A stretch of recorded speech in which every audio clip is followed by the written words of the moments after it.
Monday, Tuesday, Wednesday, Thursday, Thursday, Friday, Saturday, Sunday comes again. 毎日 Sunday, 毎 Monday, 日 Tuesday, 日 Wednesday, 立の細長 Thursday, は Thursday, 静 Friday, か Saturday, サラサ Sunday ラ comes again. きれいな空気体には細長が気持ちいいんです日立のビッグフローウェルネス日立フレア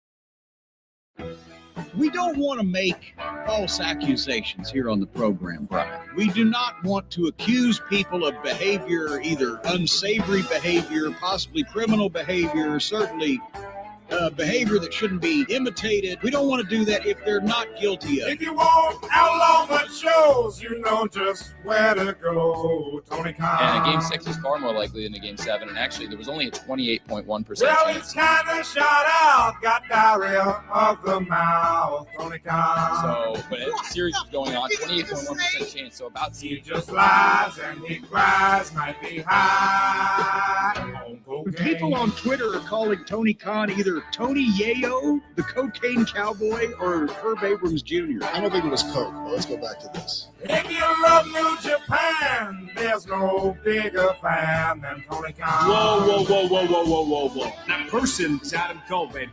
MJF got smart, called him a Fucking Mark! Tony I'm Khan. not going to cover that one right now. Thanks, Nick. Do you have another question you want to ask? He ain't right, might be high on the cocaine. Every All Out has been higher the year before. Every Full Gear has been higher than the year before. Every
I'd be remiss for my friend if I didn't ask you about Fallen Angel. So the Fallen Angel is a performer named Chris Daniels, and Chicago guy. Yeah. And was brought out to Los Angeles, and he had the daunting task of taking someone like me who couldn't move and trying to teach them the basics. How to move. The basics of the business.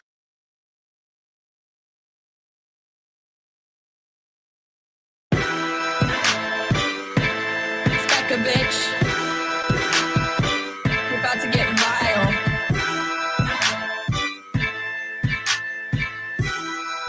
Yeah. I'm a prom queen, but I keep to myself. Stacking high green. You're in debt to your health. AARP. Ain't shit old but my wealth. And my oppie's getting dumber every day. Up in the gym, but I never need a witness. Tonic and gin when I'm working on my fitness. On Becca, on God, I'll make you wish you had this hot bod. On Becca, on God, I'll make you wish you had this hot bod. On Becca, yeah, on God, I'll make you wish you had this hot bod. On Becca, on God, I'll make you wish you had this hot bod. I be flexing like the dudes high on tread. All natural. natural. Better give her 10s. They say blondie. How you getting those abs? Hey, Bobby. Let me call you a cab. Long legs. I'm a woman instead. My eggs. Fertile, healthy, and femme. My trades. Flowing free like the Thames. And my haters getting madder every day.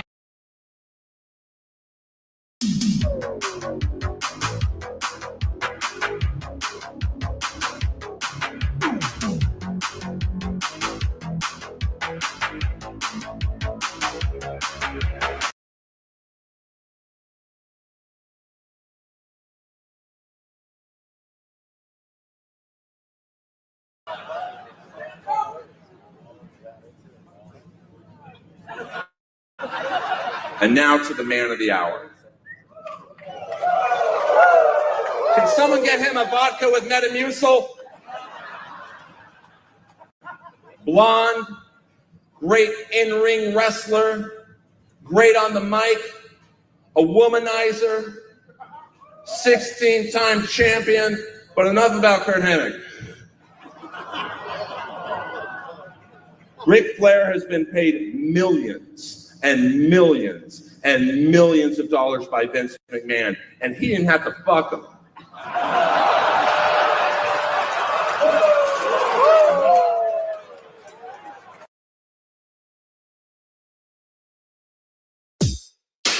SDL. Two bad bitches, one hot track. B3 CCA, bitch. Two bad bitches, one hot track. Hello, hello. It's that B3 flow. You said you know me? I think you don't. My friends are rich and you're looking hella broke. With Matt, I'm the real rough rider. Can't keep up, my arms must be tired. Slow-mo, super villain, Zack Snyder. You talk shit, but I know you're a subscriber. DSL on our lips cause we're naughty. Hannah Montana acting like Miley. We can't stop cause we're the life of the party. Got your man squirming Scotty too haughty. STL with a dollar sign O. B3CCA with the 3 cause I'm cool. Face tat, ass tat, say that. Two bad bitches, one hot track. Haters on the grip, that's priceless. Haters on their dishes, that's wifeless. Diamonds in my mouth, I'm priceless. Always ready for a fight, come try us. You thought I'm a thotty, you thought wrong. Just a hottie with a body and a thought. You wanna fight? Let's get bloody like Carrie. I'm queen of the prom. SDL with a dollar sign ho. B3CCA with a 3 cause I'm cool. Top of the East, now on top of the charts. We're spending our cash and breaking your hearts. Coral. Gotta get an SDL, bitch.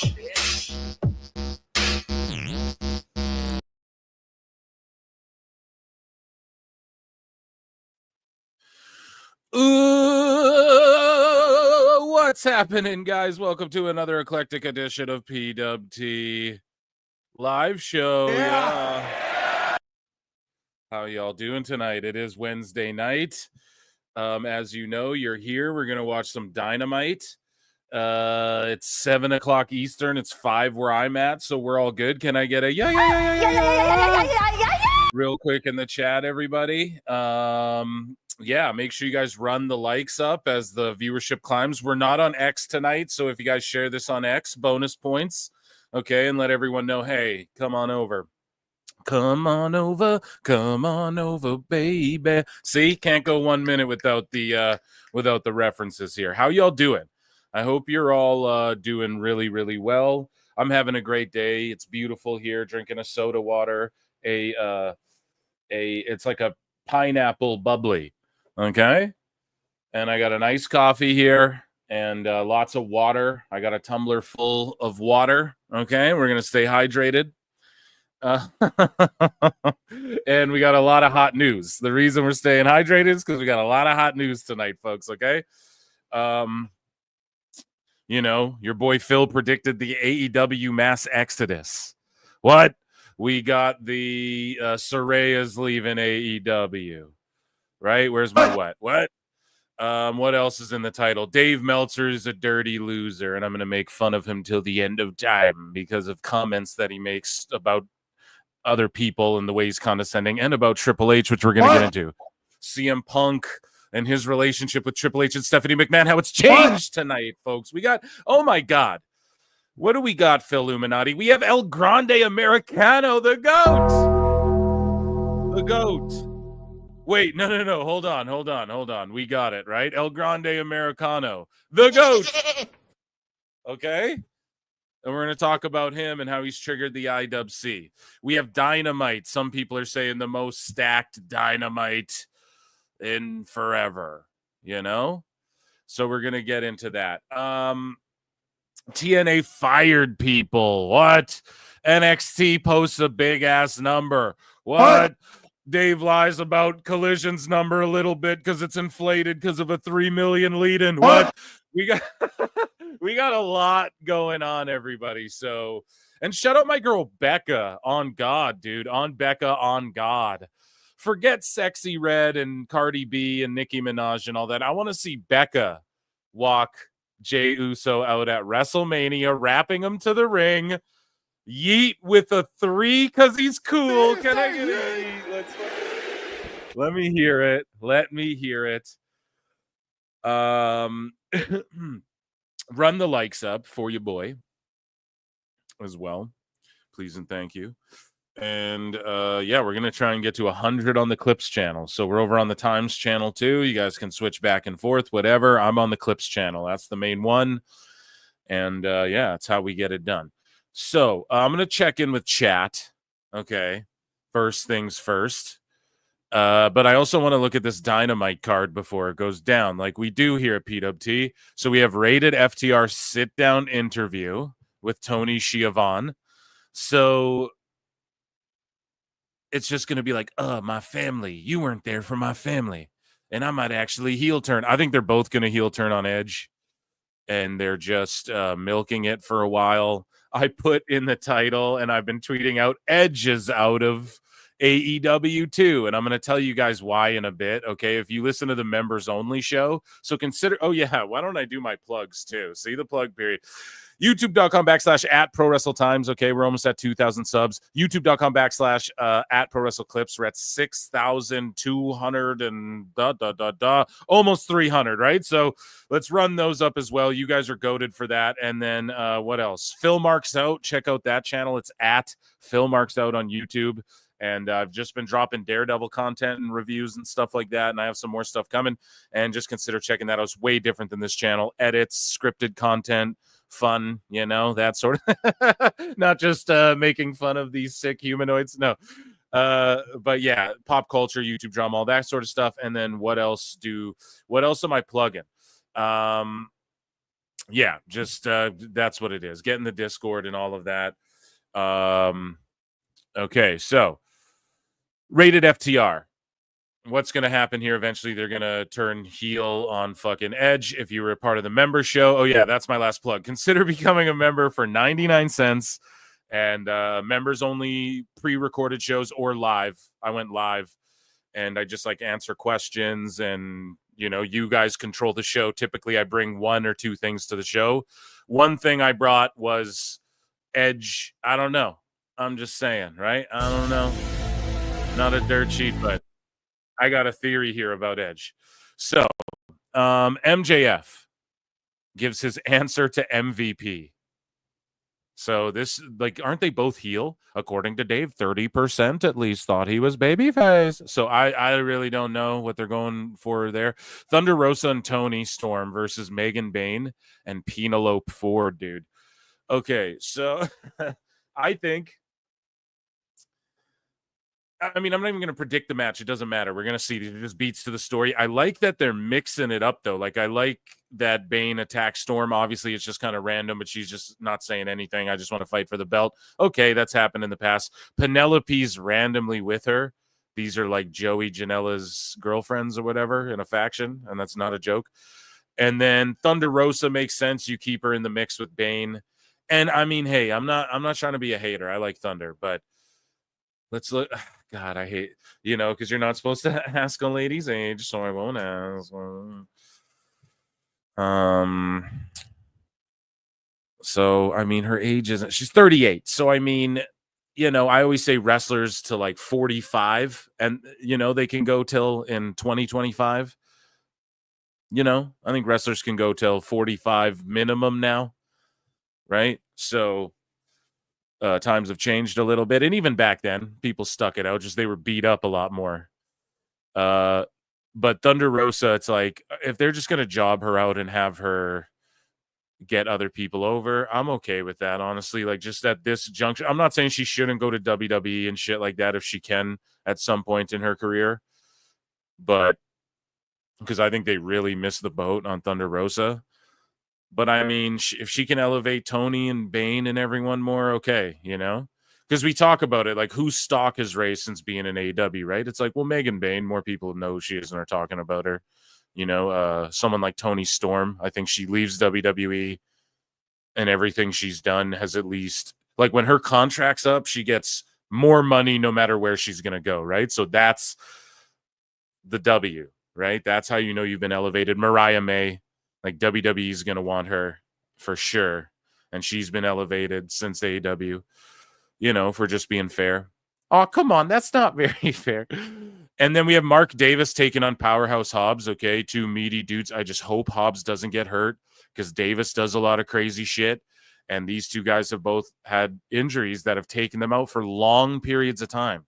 So I just really hope, and they're going to get physical. Let's get physical. So I just hope they're okay. Mark Briscoe's taking on Konosuke Takeshita. And I mean, that's a fun match for the fans. I'm looking most forward to that one. Brody King and Fletcher. Okay, word, put Fletcher over, right? You're just still building him up and keeping him,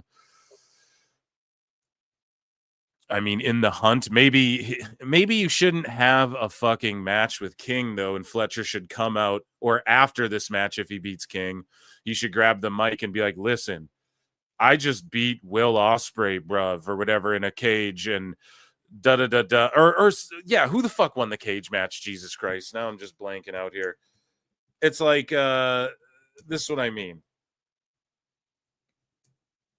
What he should just be like, dude, I'm at the top of the fucking ranks already. Can I just like get a title match here? I deserve my shot at like Omega. My point is that they've been riding with Fletcher for a while. Keep building him up, put the heat on him, have him call out who, like Omega next. Instead, they're just having kind of a random tournament. It should be Fletcher, like, listen, I beat this guy, like, I'm the prodigy, I'm whatever, da-da-da. Crowd's booing him because he does good promos. He does get good heat, and he's your young guy. You're trying to stack the chips on him. So, yeah. And then, but who did win that cage match now? Why am I blanking out? After the Spanish Fly.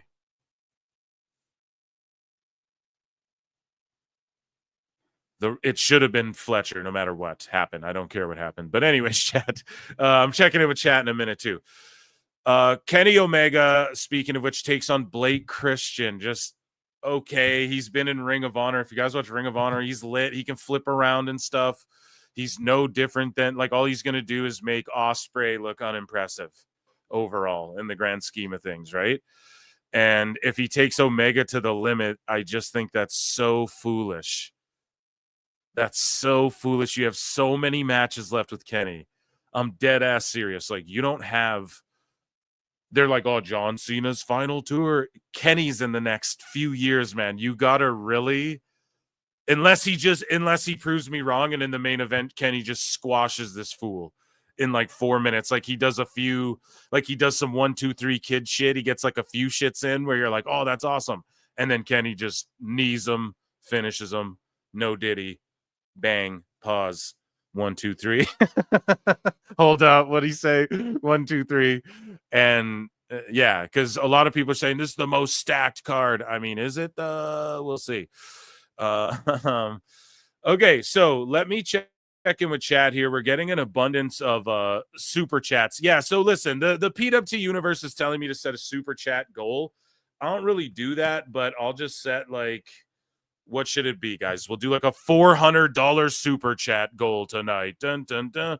So I don't know what we can do to, like, let that be known.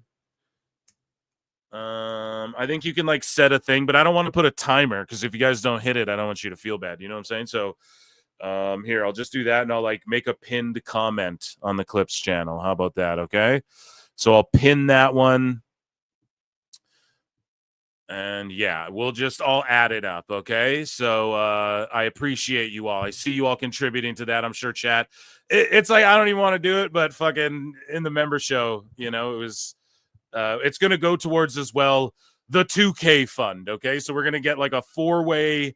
It's going to be me, Lincoln Hawk, someone else, and Husey. And we're going to have like a 4-way GM mode in 2K25. And we're going to upload it all. You know what I'm saying? And you're going to get us all talking. And yeah. So I guess that's what it is. So I pinned the comment there. Have at it, boys. And yeah, we're going to get into some hot news, I promise you as well. NXT, I wanted to review.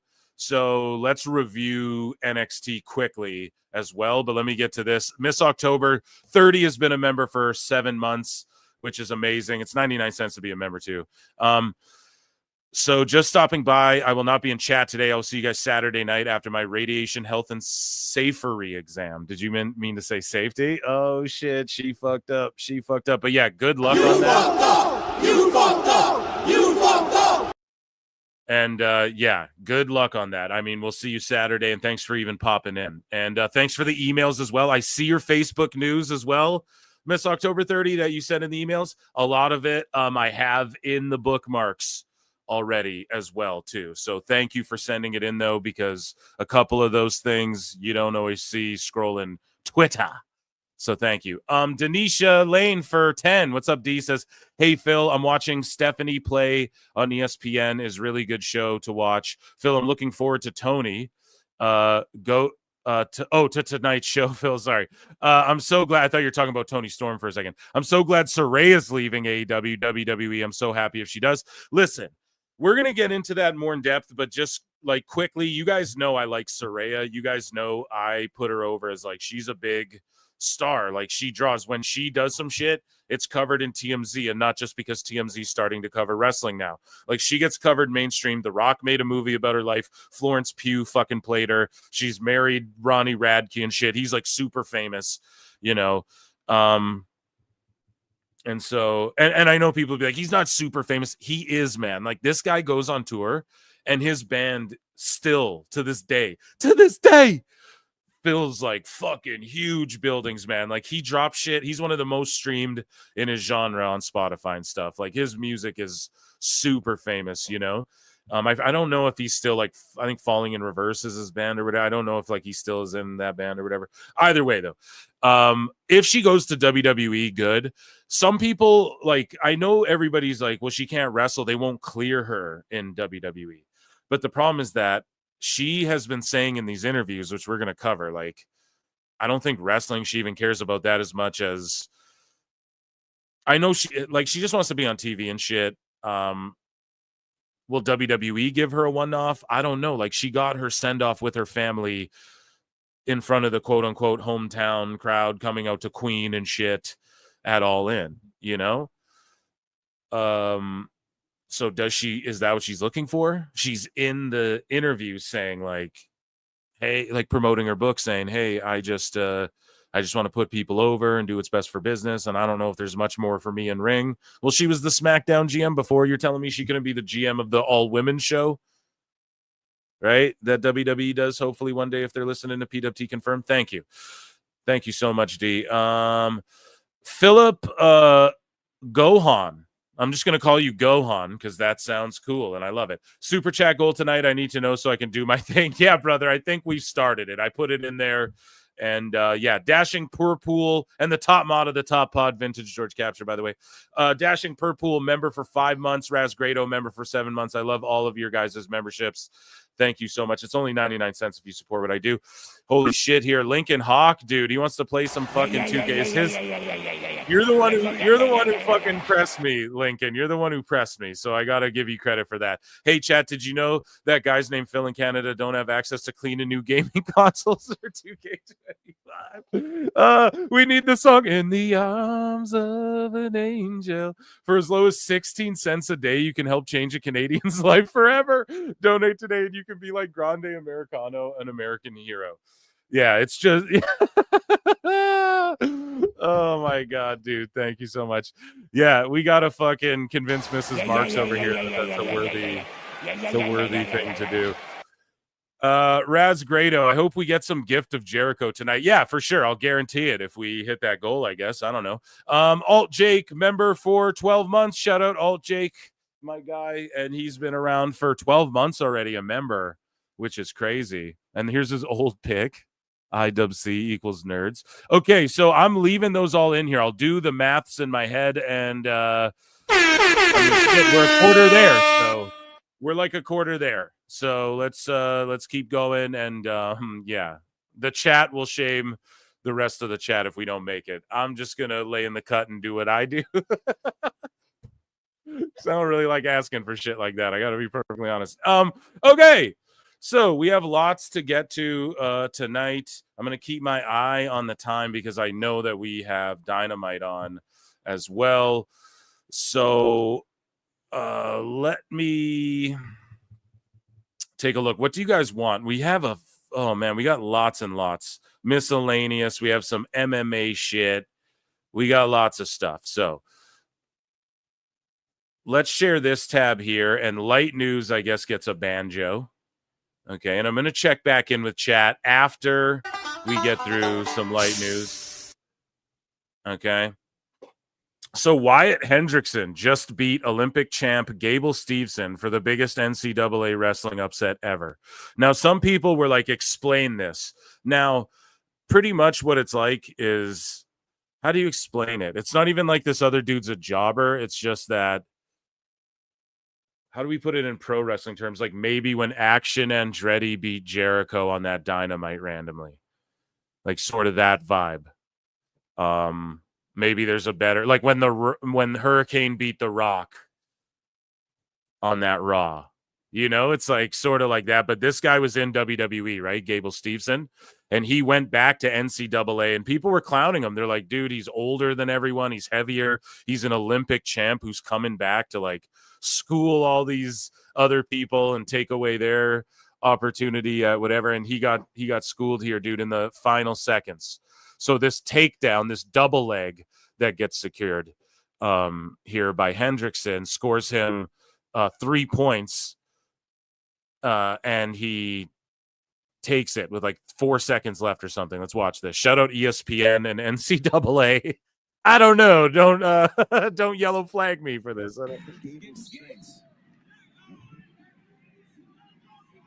You just can't spend much time on your knees with Gable Steveson. 30 seconds left. Oh, he's to the left this side. Sliding off. Oh, we're gonna get big here. On the high cross. He's running down. So the crowd's erupting, and listen to the commentator. I know it's quiet. That's on whoever posted this part, but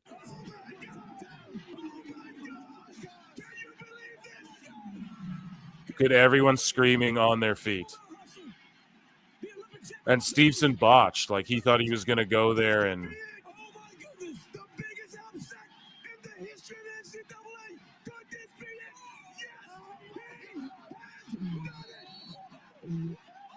And then the NCAA sickos were in there like, actually, this guy upset this guy. And people think it's only pro wrestling, dude. Hell no.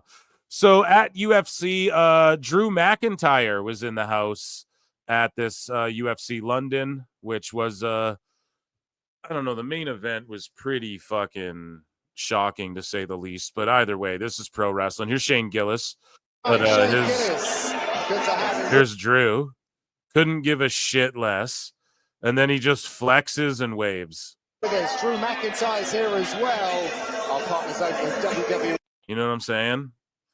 And look at that. Jose Mourinho, of course, Fionn Davies, world champion grappler in the house.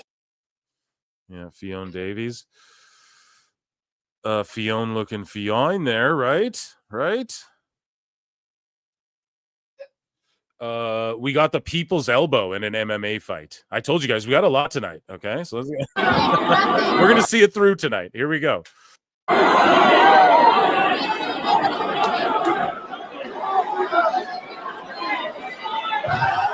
You guys see that? No, it's not a real people's elbow, but he just did like the pro wrestling. I'm gonna slap the elbow like you do that to your little brother, you know?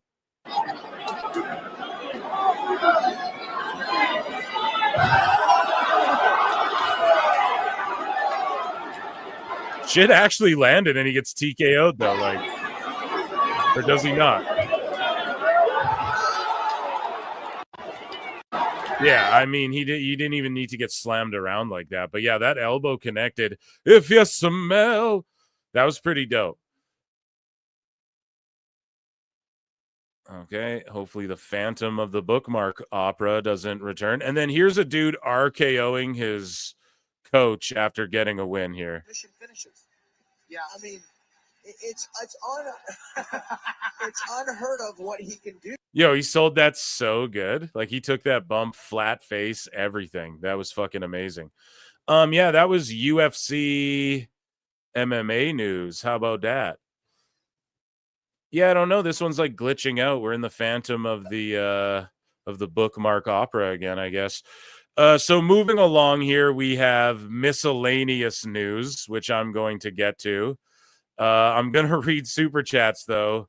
So give me 1 second because I do see it. Chat's lighting up tonight. That's good. Okay. Let me just get lined up. We're going to switch over here. Yeah, I don't know why that shit's not removing from the bookmarks. It's quite silly. And don't worry, I'm still here. I'm just adjusting. You know, I don't want that to happen again. Sure, the audio and everything is on point. Okay, we're in miscellaneous news. Let me see here. Jesus Christ. Okay. My word. We're at Brady Mac for 10 says for past 30 years, the letters PWT meant Pro Wrestling Torch with Wade Keller. That's true. And Pro Wrestle Tees, right? And I thought about that when I made PWT, but I was like, nah, I don't give a fuck. I was like, nah, I don't give a shit. I'll just be the top pod, dude. Since I discovered the channel in Nove, I acknowledge you, Phil Bookmarks. See that? Or Brooks Marks as OTC of PWT, then, now, forever. Can I get an obliviacry? Yeah, it depends, dude. You want your knee to be smashed into oblivion? Smashed your knee to obliviacry. Yeah, hell yeah, dude. Fuck yeah. Thank you for the support. Brady Mac, you're always everywhere showing me love. I see you on all the socials and shit. Thank you so much. And yeah, dude, we took it over. We taking over. One PWT at a time, one PWT at a time. One PWT at a time. So Julian Floyd just became a YouTube member. That's amazing. Okay. Thank you so much. Welcome to the madness. If you've been here, then yeah, dude, thank you for supporting what I do. George Capture, the top mod of the Top Pod Vintage. George Smashed Capture. your knee to obliviacry. Top mod of the Top Pod can now be outdone by the top mod of the Discord. Oh shit, yeah, and get in Discord as well. If Lincoln Hawk wants to drop that link, he's in there like running the Discord too, and I've been popping in there a lot more frequently. And yeah, I appreciate you all, and George, I appreciate you very much, my guy. And make sure no Mercedes Monet bots return this week. No, they're welcome. Denisha Lane, Phil, I meant Stephanie's Places. Oh, yeah, see, I didn't know. I got distracted because you started putting me over D, and I was like, oh, so you did watch Stephanie's Places? So I said I wasn't going to watch it. Then I see the clips of, like, Punk interacting and, like, the stories he's telling her, and I'm like, oh, now I got to watch this show. You know, so now I'm going to be watching it when I can. I don't know. I'm real into, I got to finish Daredevil yet. I got a lot of things, okay? And I haven't finished Invincible either, which is why I haven't reviewed that shit on my other channel. But good show to watch. It's not a long one. It's good. Yeah, and that's what Jake told me. He was like, dude, if it's like 22 minutes or whatever, I'm Canadian, so this every hour has 22 minutes. Right? Canadians will get that joke. I don't know if they will, but Rick Mercer, no. But yeah, if it's just like one of those quick 20 minutes, like one of my favorite shows is The Greatest Moments, and it's just a 25-minute show, and I'm like, okay, I'll watch that. So if they're getting that deep in just 20 minutes, then I will definitely tune in to Stephanie's Places now, because the clips I saw were just fantastic. And yeah, thank you, D, for clarifying that. I got to do quick maths.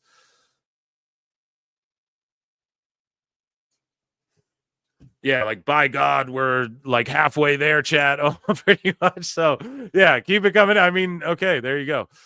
All right, let me play another banjo for miscellaneous news here. We'll do a full tabulation in a bit, so you guys know. But let's play a little banjo here. So the only guy, Bizarro Babyface post, the only guy over 6 feet on the entire show, and he has to do the same flippy crap as everyone else. Oh, come on now, Bizarro. This is AAA now. In AAA, this is what you do, because this is what the crowd likes, and that's the thing. Different places and parts of the world are going to like different shit.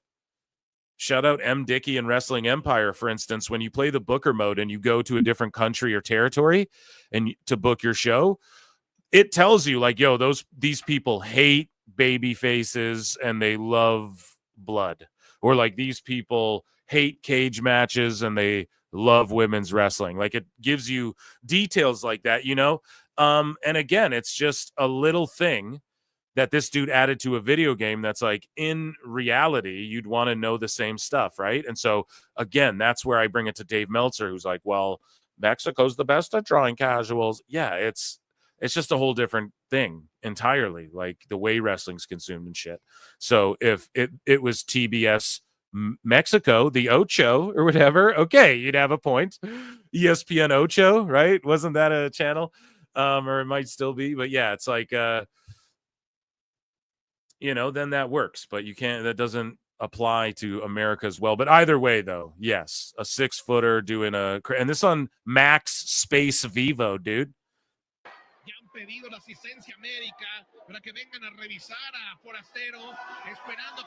Here we go, walking the ropes. Let's see. Oh, yeah, okay. Maybe you were right, Bizarro. That's not very fair, Phil, to criticize Bizarro when this guy almost broke his goddamn neck, right?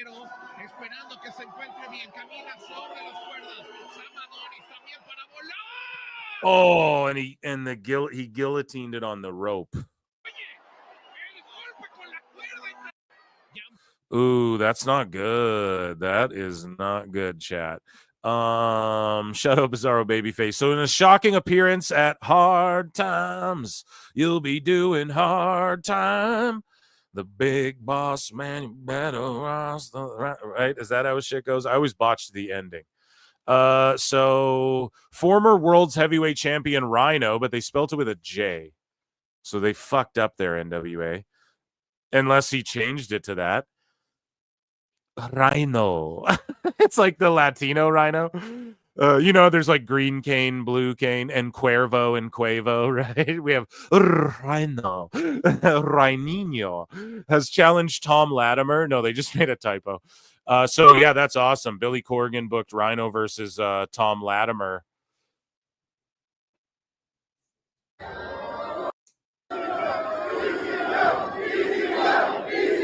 Yeah, anywhere Rhino goes, he still gets EC Dub chants. Like, it doesn't matter anywhere he goes, they chant EC Dub at him.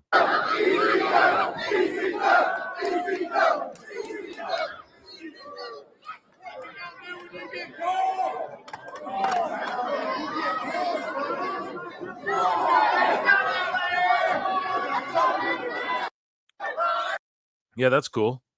Shout out El Rinoceronte. Right? Moving along here. So Mustafa Ali and Totally Not Retribution are in the house. Hey, so at Rest Burner Professional Wrestling, at Revolver Goated, right? And Revolver puts on some big shows too. Mustafa Ali shows up with a crew with El Gringo Loco, I believe, is with him as well. You guys will see he reveals himself, or he's already unmasked, or I don't know if he even wore a mask. I think he just was like, I'm with Ali now. and then a bunch of dudes who are totally not Retribution. T-Bar, I think we see T-Bar back here. Dijak will be in the crew next week. No. Piece of shit citizens of Iowa.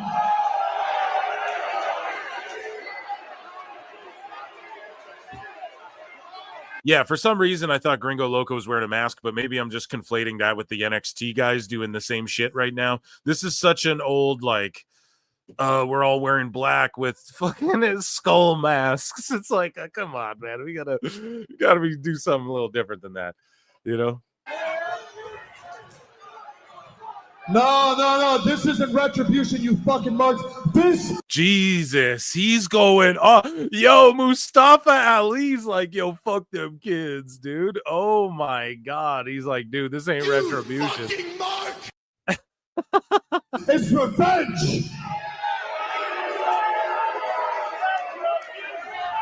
revenge. Revenge is their name. Revenge. Oh yeah, real original. But I love Mustafa Ali. You guys know I bring him up on the show all the time. Retribution is what society deserves for your parents giving birth to you, you ugly fuck. Shut up. Oh my god, what's going on at this place, dude? Whoa, You what? We're on YouTube, Mustafa. No,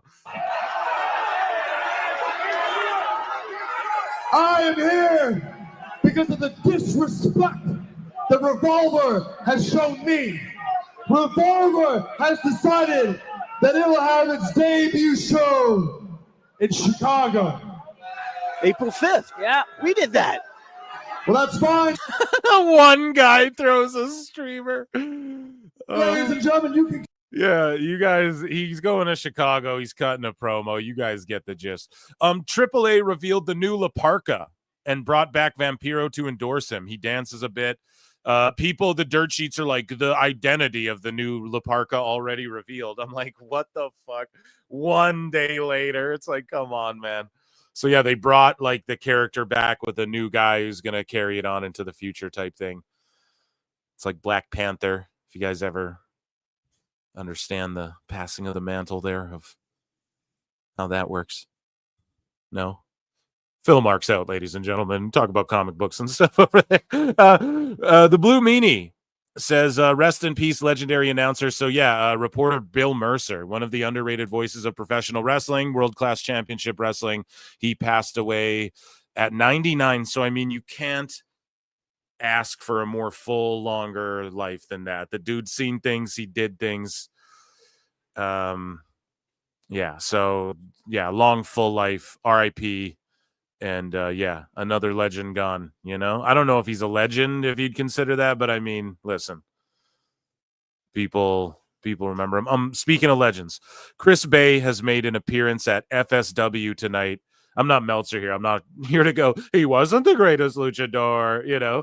It's like, you know, he fucking lended his voice. Anyways, and took his first steps back into a pro wrestling ring. Okay, so Chris Bay, man, this is fucking legend shit right here. Living to tell the story. Give it up. Show some love. Get those donations out to this man.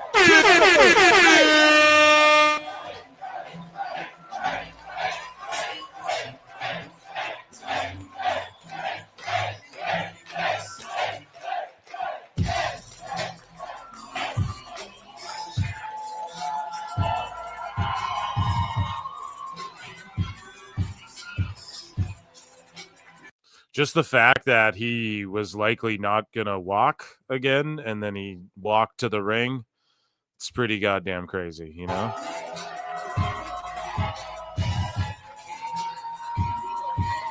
Tonight we are a part of the first chapter in the greatest story ever told. And again, like no wrestlers like say bad shit about Bay. Like you, there's certain wrestlers, you know, like who have passed away where people say that, like, oh, no one says one bad thing, no one about Bay. The only thing haters were doing were being like, why would you donate to pray for Bay? Like, why doesn't TNA pay for his life and all this shit? And it's like, what the fuck, man? Like, I don't know, dude. That's like one of the good things of the internet is people helping people. I'd say no of all the things that the internet has caused. Like the one good thing you guys are gonna fucking cry about because it's just IWC sickos. So Bay, yeah, man, he does the damn thing. Show some love. Send some donations out to this man. He is defying the odds.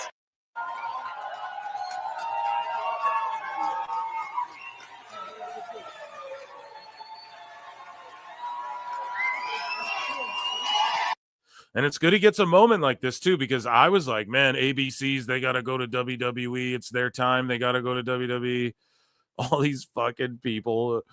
I don't know. We're not going to get into that. But, yeah, fuck, man. That is just cutting onion city over there, right? Shout out Chris Bay. I mean, and how quick it seemed like he recovered. It's like, holy shit, man. And that's what Punk told him. Like, you're not a human. Dude, that's going to be in that dude's movie one day. Can you imagine? Now, I'm not saying like, oh, we need to get him back, pal. When can you work again, pal?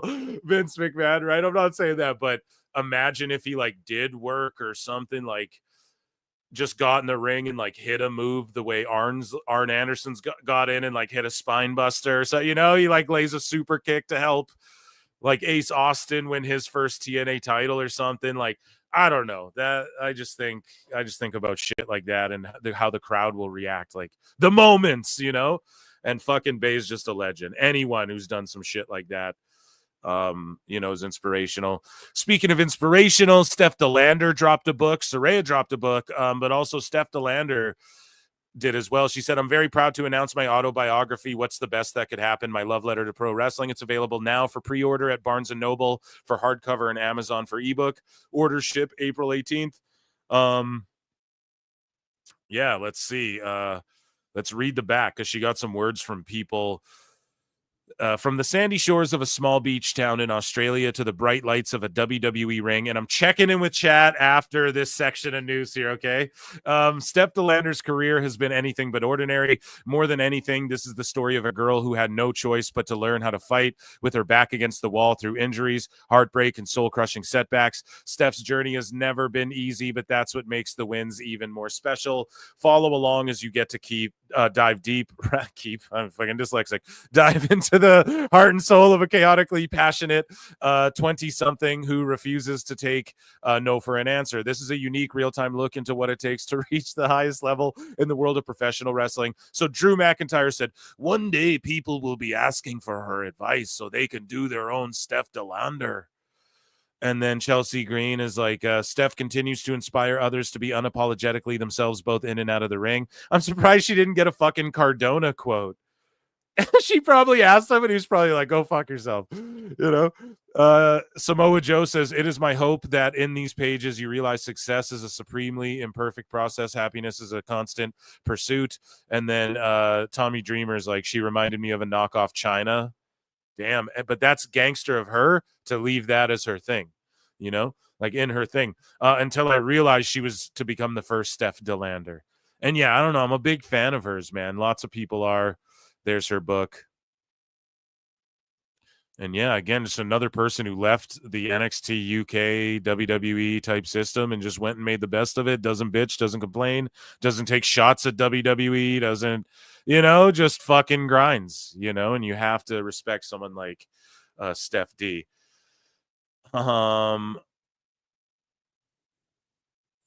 Okay, let me see. So Wrestling News Co. What time is it here? Okay.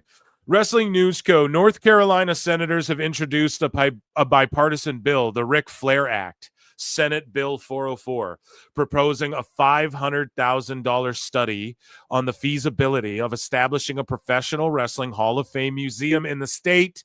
Let's fucking go! We were just talking about this not long ago. Be gone. You know? I want to see it. Let's go. It's got to make money somehow, you know, like at the end, in the end of it. And people have to be willing to donate and stuff like that, which is ultimately making money, right, for this fucking museum. I want to see it happen, but the bill titled an act to remember iconic combatants through fostering learning, awareness, and interest in wrestling. Holy shit. Is this real? So on Act 2, remember iconic combatants, Rick, through fostering learning, awareness, and interest in wrestling instead of wrestling, Flair, Ric Flair. That's fucking awesome. Would task the Department of Natural and Cultural Resources with delivering a report on the matter to lawmakers by summer 2026. Sponsors include Senators Jay Chadhuri, Danny Britt, and Ralph Hayes, who highlight professional wrestling's significant cultural and historical connections to North Carolina. So there you go. We got to rapidly fire these ones off here. Trevor Lee's going to be at WrestleCon. Trevor Lee. You guys know Joe Piscopo, Kimberly, but the song's Trevor Lee. I don't know. I think a dumb shit. I think I'm a genius, though. What can I say? So here's an excerpt from Guy Evans's book. It is a practice. So here's a quote beyond Nitro. Here's another little quote. It is a practice that continued until the very end. For example, in January 2001, internal documents show that WCW was originally allocated $2 million under the category of programming licensing fee. If you guys remember a few shows back, we covered that WCW was fucking owed $2 million while they owed Turner $1.9 million or whatever. So like they still owed them money, but they were literally slated like money, $2 million more than what they owed was literally set to be cut to them at the same time. Like just funky, weird number stuff going on. So anyways, by the end of the month, however, the allocation had been adjusted to reflect a final or settled figure of $652,000. You know what I mean? So they're just pulling numbers out of their ass. They're moving money. They do this in the movie business too, right? Like, oh, the Lord of the Rings didn't make money because, you know, when they just shift the money over to this and stuff, like they do this shit all the time. And yeah, WCW was a product of that. So Mina Shirakawa will be leaving Stardom at the end of the month. And I didn't put this in AEW news because at the time when I bookmarked this, there was no word on where she was headed to. But she did make it clear she's going to a major overseas promotion and it'll be AEW. So Busted Open, joining LaGreca, Nemeth, Uncle Bully, Mark Henry, is Tom Pestock, Bishop Dyer, Baron Corbin.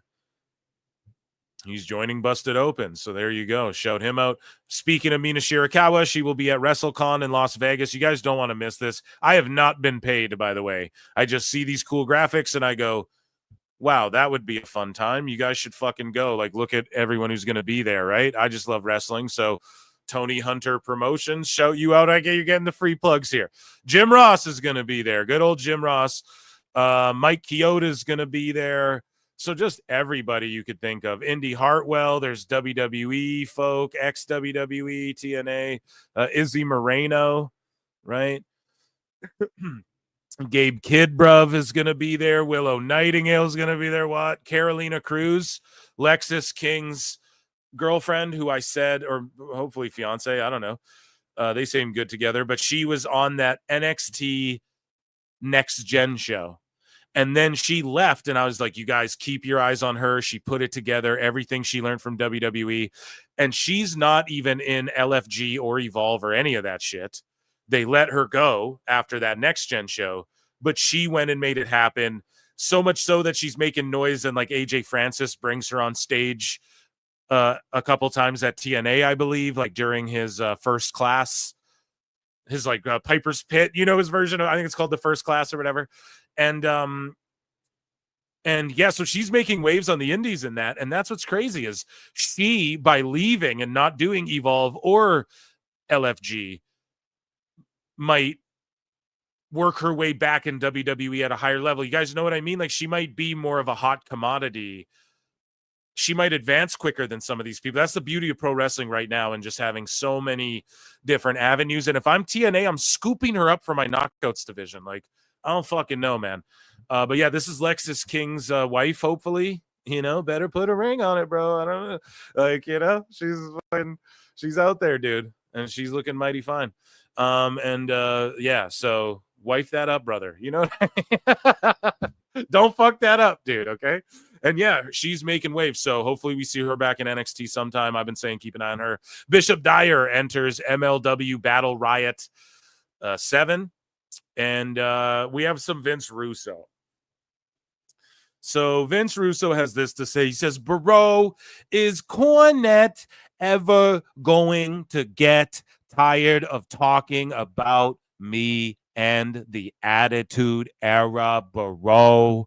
It's literally, bro, when I tell you it's literally been 26 years of my life that I gave to the pro wrestling business, bro. How do you not grow as a human being for over a quarter of a century? Bro, I got socks older than this beef. Oh, wait, that one. Shtick or no shtick. It's tired to anyone who actually has a life, bro. Bro, I'm still praying. Bro, listen, Jimbo, I believe in my God, bro, and I'm still praying to him for you, Jimbo. God bless former world heavyweight wrestling champion, bro, Vince Russo. So there you go, guys. And that was miscellaneous news. Round of applause for miscellaneous news.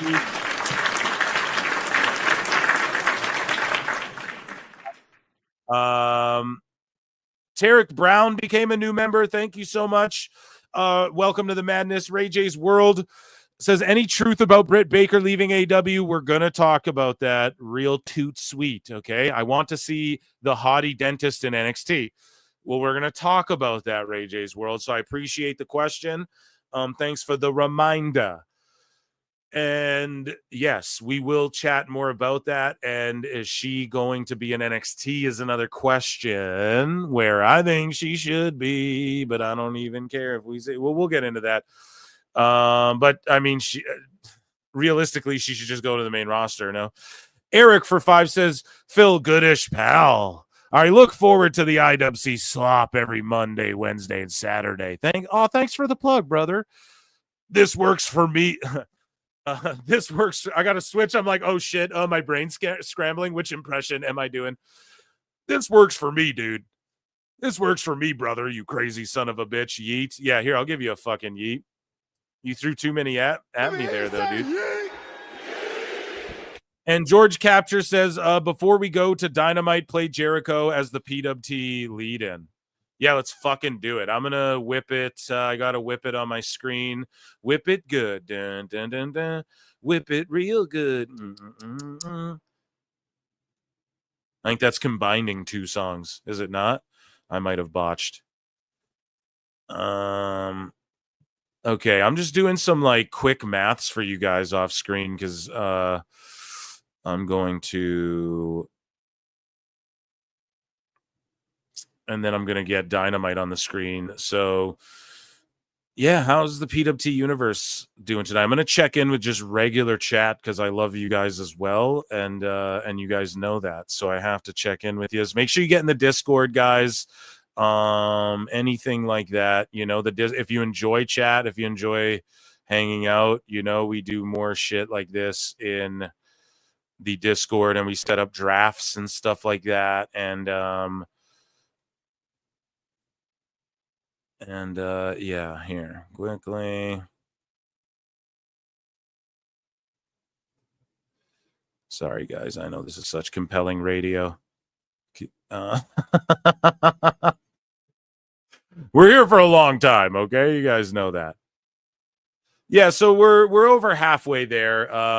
We're just above 200, and we set a 400 goal. I'm not here to fucking shame anybody if we don't hit it either. That's why I didn't set the goofy YouTube timer. You know what I mean? We'll just do the quick maths.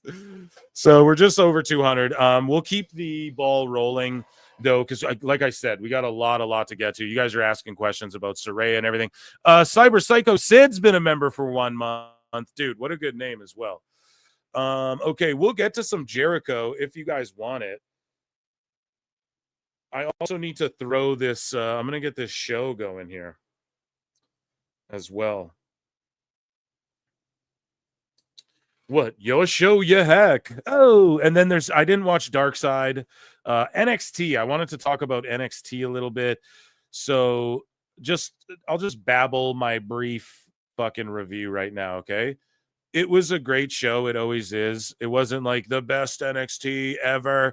The whole Obafemi trick, Javon like brawling with each other while brawling the fucking guys. What are they called? Black State or whatever. That's all cringe retribution. It's just stupid. I don't like it. And the four guys kind of feel randomly thrown together. I got to be perfectly honest. And what else? Vaquer defended her title twice. Quick TV matches, like just showing she's her, dude. 2 title defenses. Amazing shit. Jordan Grace wants her shot. That's awesome. I say you split the belts up and Jordan gets one of them. What else was good? Ricky Saints taking a shot at Edge was fucking hilarious. He's like, that ain't the only Canadian who doesn't like me or whatever. And then his sit down with Spears, and that's the move, dude. You have Saints. And, also Corey Graves dropped a bar. He's like, there's a stark difference between the guys in the ring and Ricky Saints next to me or whatever the fuck he said. And then Ricky played off it really well. And he's just amazing on commentary. And then his segment there with Spears is awesome. And that's what you do. You have Saints win that belt off Spears. And again, dude, 2 AEW guys. Like, it's just like AEW had that right there.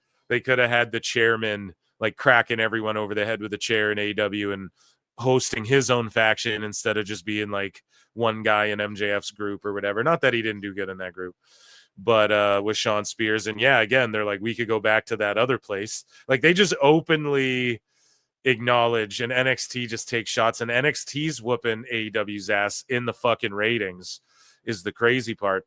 Oh my God, Yushin FX came in and dropped $100 goddamn dollars. My God.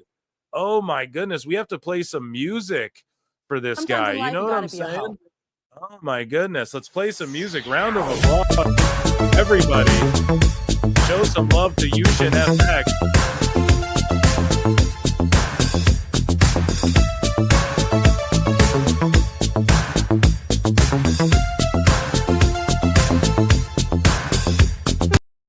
Thank you so much, everyone. Round of applause for Yushin FX.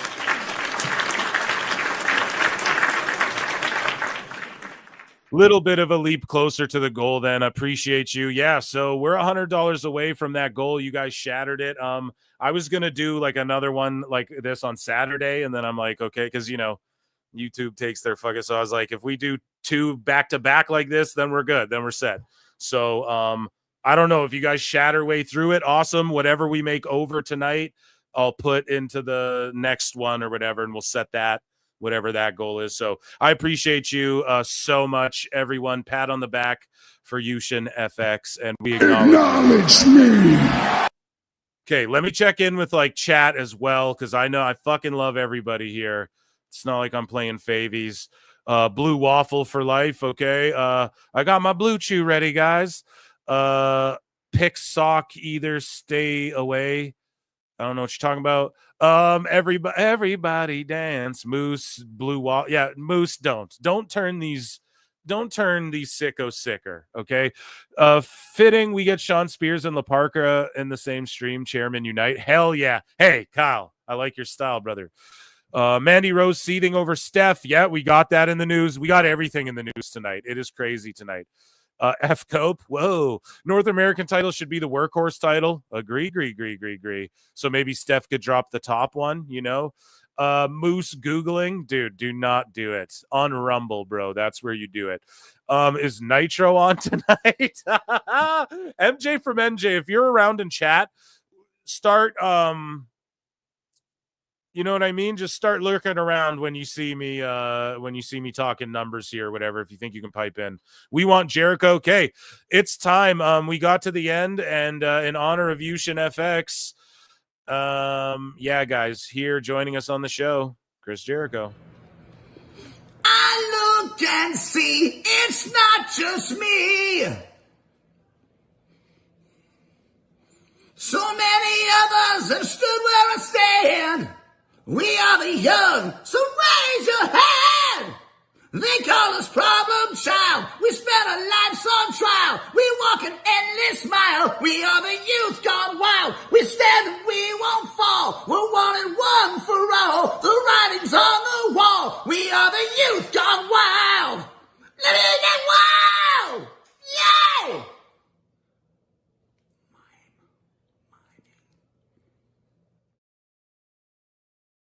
I don't think he's booked tonight anywhere else, so I think that's okay.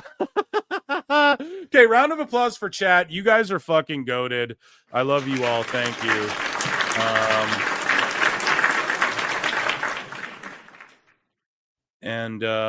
Yes, Fozzy fell off pain. Come home, Jericho. Oh boy, I've done nothing to deserve this shabby treatment. The hell is he saying at the end? Yeah, he's like, I don't know. Someone tried to tell me once.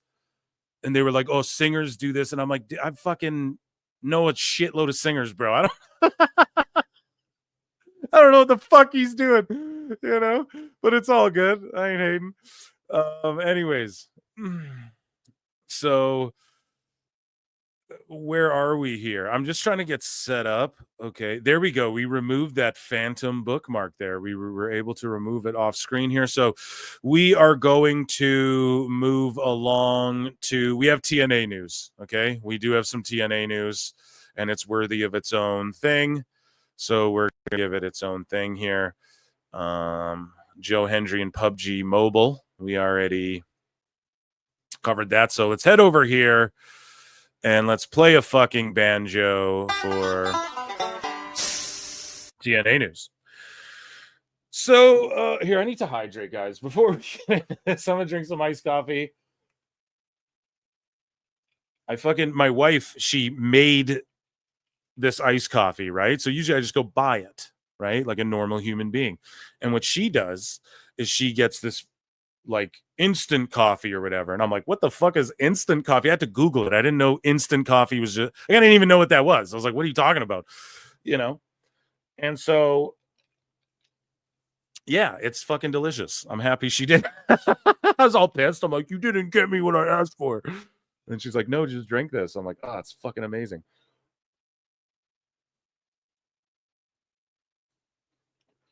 Probably saved me fucking money too. Okay, TNA news. We're deeply saddened to learn, to something a little more bleak, I guess, as AI Meltzer would say. We're deeply saddened to learn of the passing of Janice Carter. I believe, is this Dixie Carter's mother? Chat, correct me on that. We're grateful for everything the Carter family has done for TNA Wrestling through its history, and offer our sincere condolences to the family and friends of Janice. So yes, RIP. Lots of people passing away in the wrestling world as of late. So just call your family and shit. Remind people you love them. I love you, chat. And so Dynamite's not kicking off with what we thought. It's not ending with what we thought. Rather, they're opening with Omega versus Blake Christian. So just watch this guy. He's just gonna make you guys are gonna say, okay, so he can do that. What's the point of fucking Ospreay? That's what you guys are gonna say. Anyways.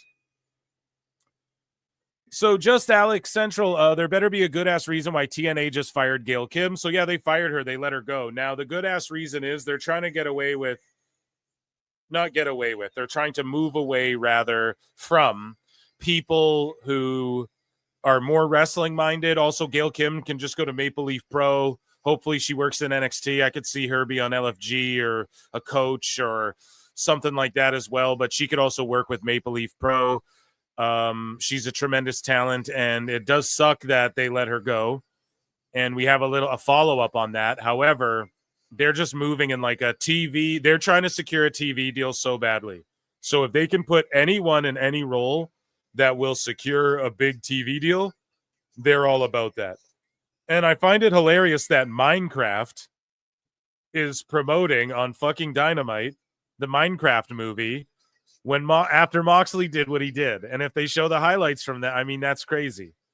In Minecraft, it's like the kiddiest of kid games, you know? So what are they going to do? Fucking show Minecraft characters? They should recreate the scene, right? Where you hit a spiked mace bat into a fucking back of a guy. Anyways, yeah, just another Osprey Jr., man. Not to be a hater, like Christian's all good, but just keep him in Ring of Honor, like where you can develop him and he can be different. Speaking of Ring of Honor, former ROH head of creative Delirious has been named TNA's wrestling head of creative. So they're keeping a wrestling guy to keep an eye on how to book the shows and all that. That's good. They only moved away from D'Amore because he just was going to buy the he's like, I'll fucking buy this shit outright if you guys want it to be run properly. Dave Pesner says, or Penzer rather, sorry, says, want to shoot? Let's shoot. During one of the empty studio COVID tapings, all talent was gathered to have a video chat with Anthem for Canada, led by our leader at that time, Ed Nordholm. One of the things that Ed announced was that they had been trying to hire Gail Kim full-time in talent relations for some time, but they didn't have the funds. He thanked her for sticking with TNA and said they were hiring her immediately. She became the rock of the Knockouts division and TNA as a whole. I say this because this morning a bunch of people forgot to read Ed's memo. A damn shame. And a statement from Anthem. They say, today we announced a restructuring resulting in staffing changes at TNA Wrestling. These decisions are always difficult, but it became apparent that we needed to make adjustments to our business strategies. They can just get someone younger with more experience in the areas they want experience for cheaper. That's all it is. And it fucking sucks, but that's like how shit works, you know? And it really does suck, but especially in the entertainment business, bruv. It's a revolving door. Most ladies never come back. Most come back for more. I got a house in the hills. Who sings that? Crazy Town? I might be off on that. You guys let me know in the chat. So, sorry. Finally, we want our fans to know that we are committed to producing the absolute best product and highest quality content that we can and appreciate their continued support. Yeah, I mean, they're kicking ass. That, ladies and gentlemen, was TNA news and the conclusion of Light news as well. Round of applause for Light news. I'm going to check in with chat again here, okay? We're going to check in with chat as I line up the next segment. And chat's going to tell me, do you guys want AEW news or WWE news next? Okay, you guys are going to let me know in the chat. As we, and for the time being, we're going to head over to this here and just take a look at this card. You guys can let me know what you want next as far as news, and we will do that while I check in with chat one more time. And, you know, they're outside the ring brawling and shit. And this setup's really nice for Dynamite, though, no? Should have been doing this a while ago. So what was I? Yeah, I'm going to pull up whatever you guys want next, really. Let me check in with chat. MJG for 5 says Mox killed Janice. Wow, they announced her death. Poor Abyss. Oh, my God. You sick bastard. You what? So we're at 220, okay? Or 320, rather. So 80 away from the goal that Lincoln and George set for me, I guess. So let's do the damn thing. We can get there. Now I'm excited. I'm like, holy shit, you guys fucking did it. Yeah, dude, poor Abyss is right. Poor Abyss is right. But MJ, what do you think about them promoting the Minecraft movie like a week after what we just saw? Or maybe it's been a year. I don't know. It's all bleeding together at this point, okay? Let's scroll down. Holy shit. Let Sting speak for Luger. WWE news. Blake Christian looks like, oh my God. I'm not reading that. Well, the kid-friendly promoted movie didn't last long. Give Kenny the middle finger. Cora Jade news. Jeremy Rue, you should simulcast on Twitch. Yeah, I'll start doing that. Let's fucking do it. Someone help me with that. Hit me up on Discord, wherever. Yeah, Kenny let this kid go a little too long with him, but I ain't mad at you. Like Tupac would say, I ain't mad at you. No. Like that's from another song too. Someone says that. It's like Songception because someone quotes that, which is from a song in a song, you know? But yeah, he beat him real quick. That's cool. But they just went outside and let him do a flip and shit to try and... I ain't mad at this at all. Just no bullshit. Let him taunt out the ring. Oh, yeah, let him talk, get out the ring. No one come out and fuck this up. Just like Kenny Cook. Look at this building they're in, too. What a good move for AEW. They're listening to PWT, dude. They're learning. They're studying the business. Weasley, JD from NY wants Vac Air news. Yeah. I have Chuck E. Cheese 5 minutes from here, okay? AEW should be happy to get a chance to advertise anything. Is Chuck E. Cheese around? Literally anything is better than nothing. Okay, you guys didn't tell me, though. It's like, yeah, I told you. You did, George. This guy's always encouraging me in the right directions, and I'm always like, I don't know. AEW. You guys don't care. Crazy Town. Let's go, Cashman, eh?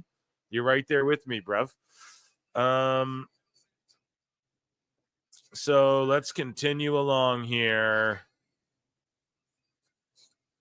I'm here for it all, Jake. These dudes on Evolve look more like wrestlers than anyone in AEW. Oh yeah, Evolve's on too. So YouTube. No, I always watch it after. So Rock news.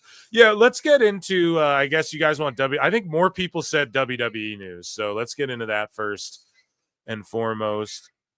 Yeah, Omega's calling out Speedball a little bit here. I have a Tony Khan's like, I've got what I mean. No, I'm not even here to fucking make jokes like that, even though I just did it. No turning back now. Very worst part of yeah. Who sings that? No, just kidding. Linkin Park, the Goats, the fucking Goats, and all you motherfuckers mad at them because they have a female singer, even though she actually fits in with their vibe, in my opinion. Because the original lead singer wasn't like a really good singer or anything. He just did what they needed him to do really well. And she fits the mold. No? No Tubi in Canada. It's on YouTube, though. YouTubey, bruv. Cyber Psycho Sid. What a fucking cool name, too. Jesus. Yeah, dude. On YouTube in Canada. So my Canadian brethren out there, YouTube. Or if you're in the UK as well, YouTube. You watch Evolve. Listening to the stream is better than listening to Sockface. Yeah, guys, and I'm just babbling, hydrating, listening to Mike Bailey and Omega, two Canadian boys. Okay, would you be my Canadian boy? I just remixed your ass. Huh? And, yeah, I got to give them their respect. I'm a fan of these guys. What can I say? I don't fake the funk.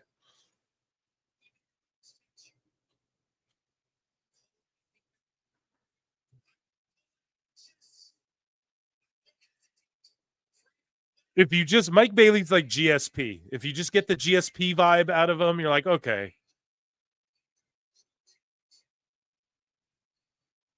And people say he can't talk, but the crowd's reacting to him here.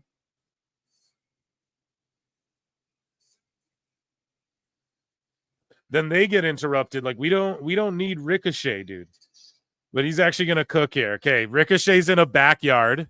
We'll get back into news, I promise. This is just good shit, pal.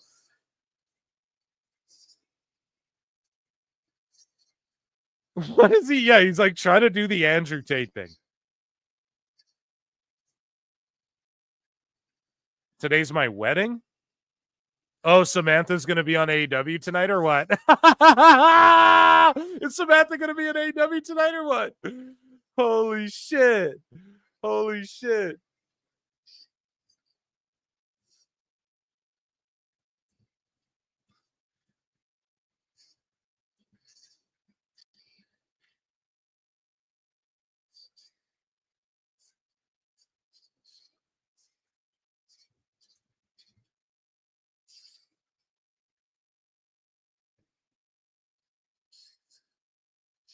Yeah, I'm trying to pin George. You can pin my comment, could you please, to the top of the chat? I think you click on it and then you click pin. I think any of my mods are able to do that. Here, I'll try and do it quickly.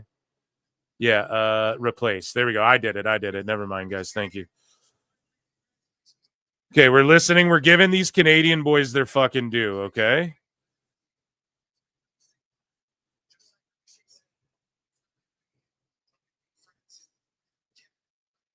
And George, you can go pick.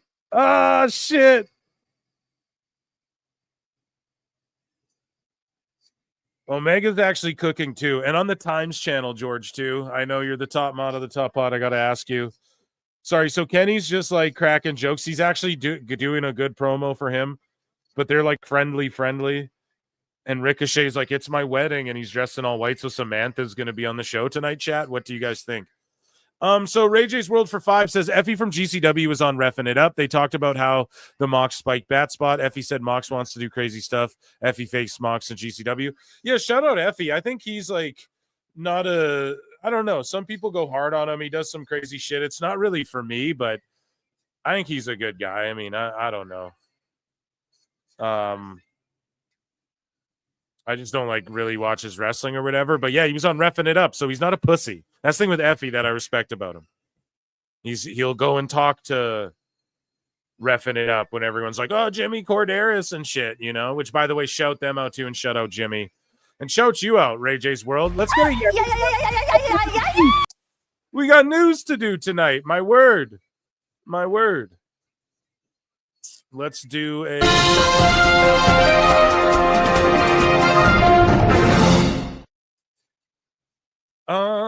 so we'll circle back to all of the El Grande stuff. That's the main event of WWE news. So bro did a whole damn cartwheel. So chat, let me know what you guys chat me up and tell me, chat, what you think about if referees should be doing this. Like Aubrey Edwards. But here's a ref doing some crazy shit. This is what house shows are for, you know, before, 25, 30 years ago, this shit wouldn't be on the internet. Wow, they're promoting the Minecraft movie, and then they're showing a highlight of Jericho getting flipped off by that kid that we covered on Monday's show. Yeah, I'm sure the Minecraft movie's happy about that. Like, what the fuck, man? Who's looking over this? Tony truly has free reign because he's funding it himself, okay? That's the biggest Husey allegedly of all time. Like, Husey believes that Tony Khan is fucking just funding this himself. Like, it's on, like, that's why it's all private. It doesn't matter. Oh, they're getting 160 per year, and Tony's putting up like 100 of the 160 or whatever. That's what Husey's like. I'm convinced of it more convinced of it every day, you know? Shout out my guy, by the way. But yeah, so let's see. This ref does a cartwheel. Is this too AEW for you, Eric? Or are you here for it? Chat me up in the chat at savewithphil.com in the chat.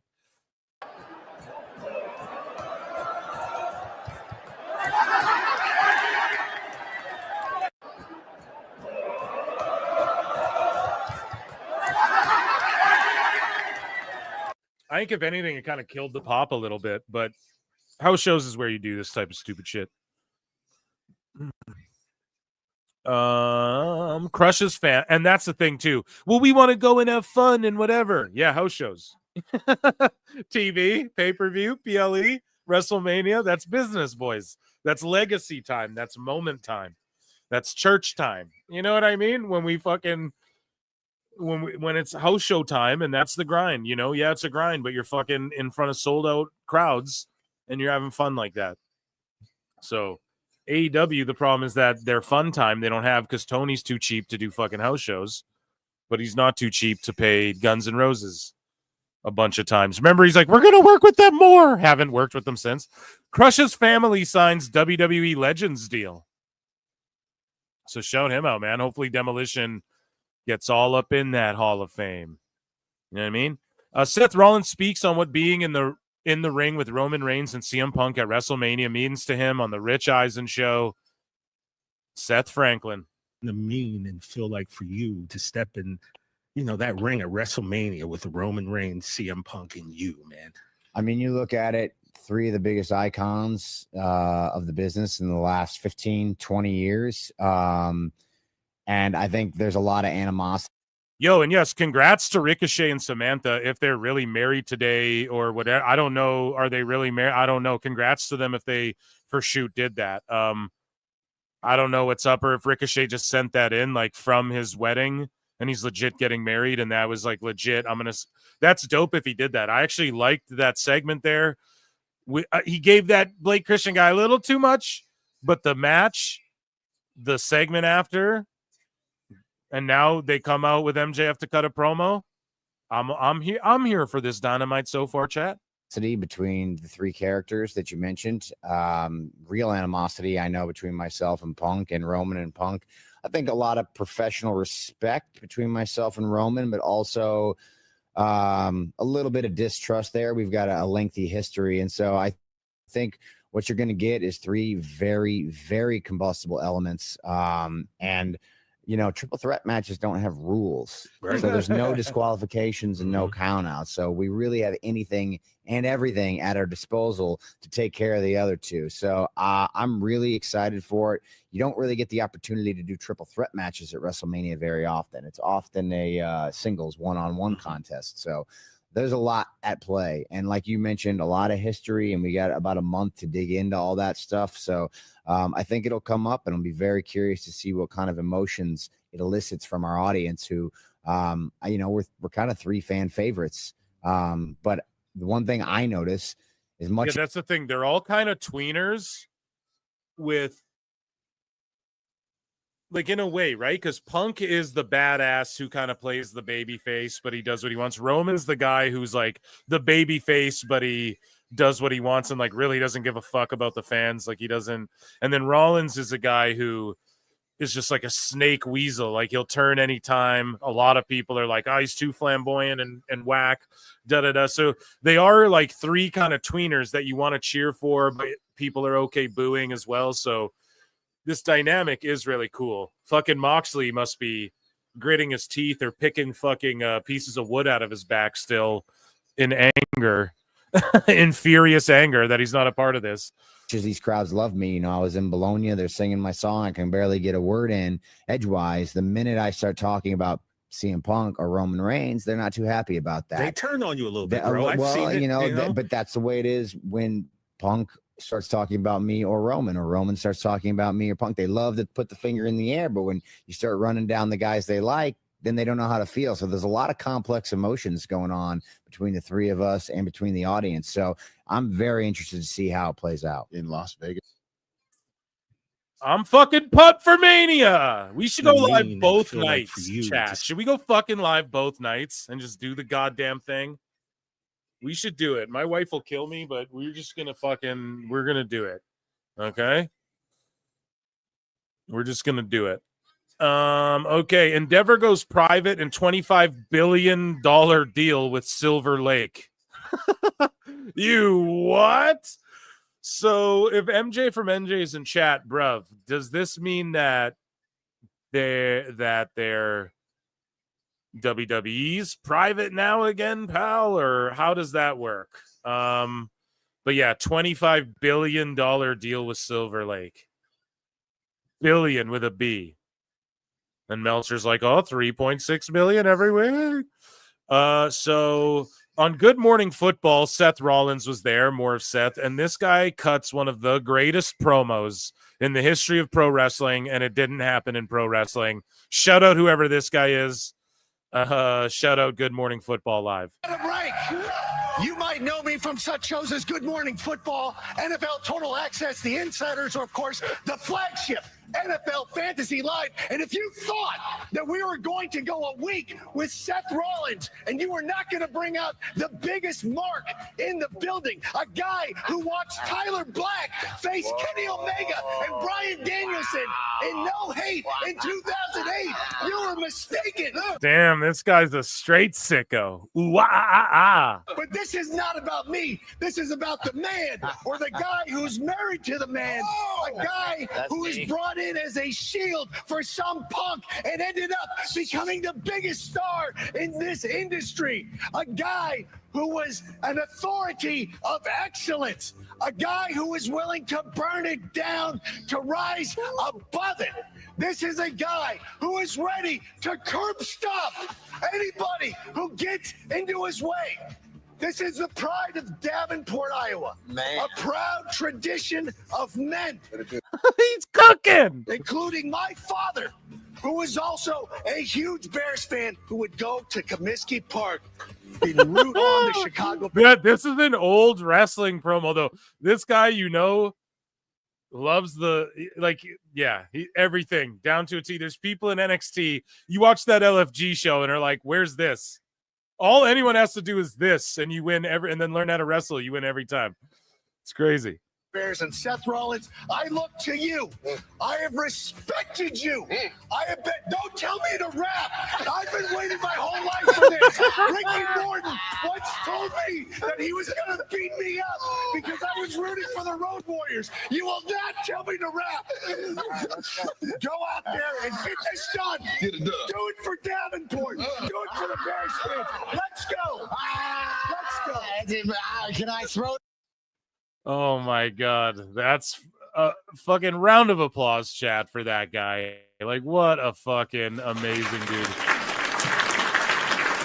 Round of applause, man. Okay. The natural disasters. WWE, are you gonna fuck with me for this? You probably are. I'll clip it and put it on the Patreon, brother.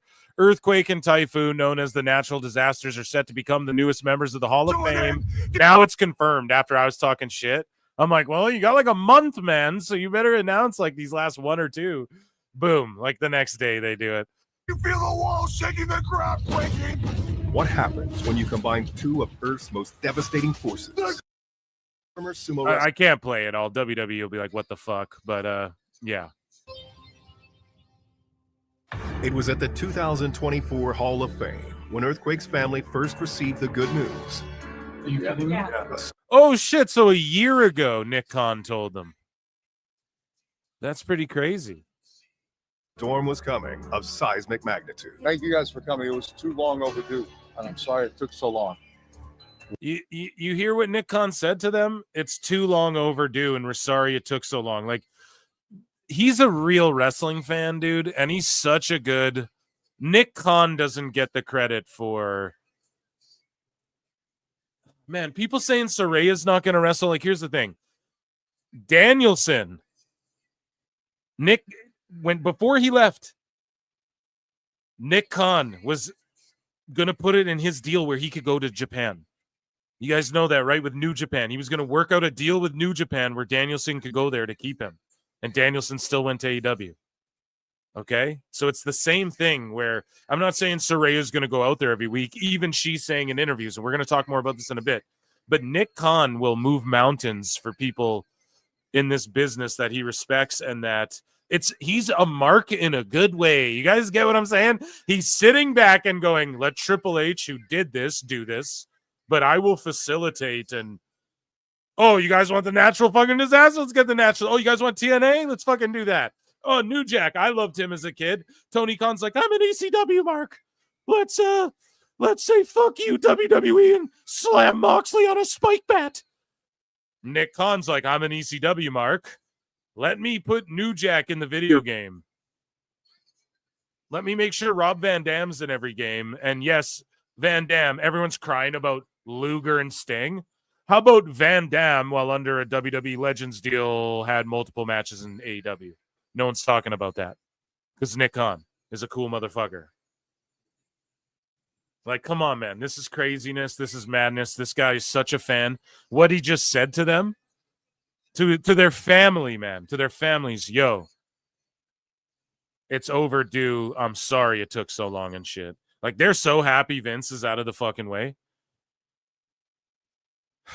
Craziness. So here's some WWE news.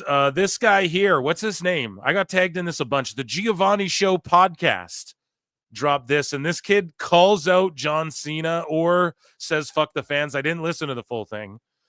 You guys know how I do. I listen for a sec or two, I bookmark, or I go, pass. Hi, John Cena. My name is Giovanni. And any kids getting mad at Cena, we're going to give these marks their time. In fact, yeah, we're going to hear this kid out. He might be on team fuck everybody, and we're still with Cena over here, okay, chat? So we're... I'm going to let you know, all right, in 1 second. The trying times of my childhood with Schwartz-Jampel syndrome, and I was actually lucky enough to have you as my first interview. Since that day, I've had 33 surgeries, knowing that my hero, John Cena, believed in me. That day, you instilled the confidence in me to never give up, to believe in myself. And now, This kid's cutting a better promo than the fucking some of the people on LFG too. What's going on here?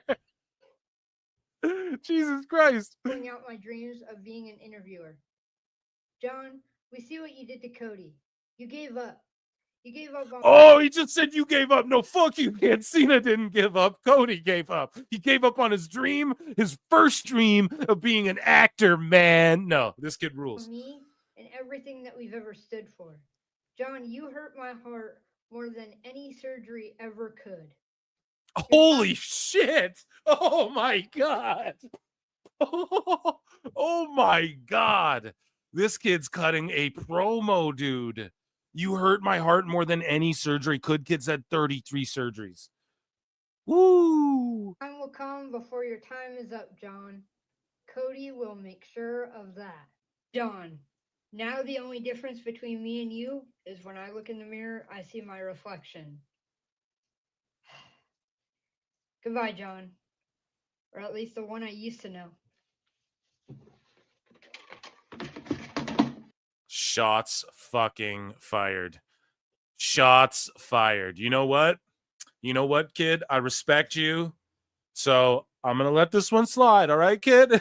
But don't fuck with my man Cena anymore. No, dude, that kid rules. That was fucking amazing. Right? And then he Alundra blazed him at the end, threw that shit in the trash. So in darker news, unfortunately, former WWE and UFC star Cain Velasquez has been sentenced to 5 years in prison. He was arrested. This makes me fucking sick. So I talked about this a bit on the member show. For those of you unaware, Cain Velasquez, again, he was a luchador in Mexico. Well, first off, he's considered by a lot of people to be in his prime. You could argue he was like the best heavyweight, or at least like if you took him in his prime and put him against Fedor in his prime and Brock, he beat Brock. So, I mean, that's already definitive. But if you really stacked up prime Cain, like against anyone, you could argue he's one of the best ever at his peak, you know? To me, I don't know. I think Fedor's got him beat and stuff like that, if you want to break it down MMA-wise. But he transitioned to pro wrestling, right? And he could do all the cool lucha libre stuff in Mexico, right? He can flip around and all of that, even though he's a heavyweight. And he was a wrestler, like an amateur wrestler. That's like his forte. So his back and his shoulders kind of gave out. So he came back to UFC, got knocked out by Ngannou. He went to WWE for a while. He had that fake MMA rematch with Brock or whatever, where Brock Kimura'd him and shit, which was dumb. They should have just let Cain wrestle. AEW tried to get him at one point. And what happened was, so I got to watch my phrasing here because we're on YouTube, but basically a guy who has a history of preying on children is working at a daycare that Cain's 4-year-old son goes to. This guy, does the absolute unspeakable, abhorrent shit you could think. You guys know what I'm getting at here, okay? To Cain's kid. Cain chases this guy down in a truck and rams him like Grand Theft Auto style while shooting his gun at him out the window. They're in California. Cain accidentally shoots this guy's stepdad or whatever. And this guy, I believe, is out on probation and still works with kids who did the diddling, right? Cain protecting his son, shooting at the guy in Minecraft. Sorry, YouTube. This is a tough one to cover. So Cain gets arrested. The guy who did the diddling, right, is out on probation or whatever. He has his hearing coming up, but he's a free man. Cain's already spent 3 years in jail during some of the most formative years, like 4 to 7 already, that his son's growing up. So his dad tries to protect him, what he's supposed to do, and then his dad gets taken away for 3 years. Like, just the trauma that his kids have had to go through, his family. And Cain, he gets out. He's just been keeping his head down. People have spotted him just chilling, like at a fast food joint, just sitting, enjoying food and just chilling. He's just a peaceful guy. He just trains mixed martial arts and stuff. And he's kept quiet. And then he had his sentencing or whatever, and he is locked up for another 18 months or something like that. So just a tragic story. I know I had to tiptoe around some vernacular there. I hope you all understand why. And yeah, it's very unfortunate, and I'm just hashtag free Kane, dude. And like fuck that dude, that monster who's like still just free. And this is in California, by the way. So California, get your shit to get California knows how to party. Or it's more like the South Park version. California, super cool to the homeless. But for real, like fuck around, man. Kane's in jail and shit.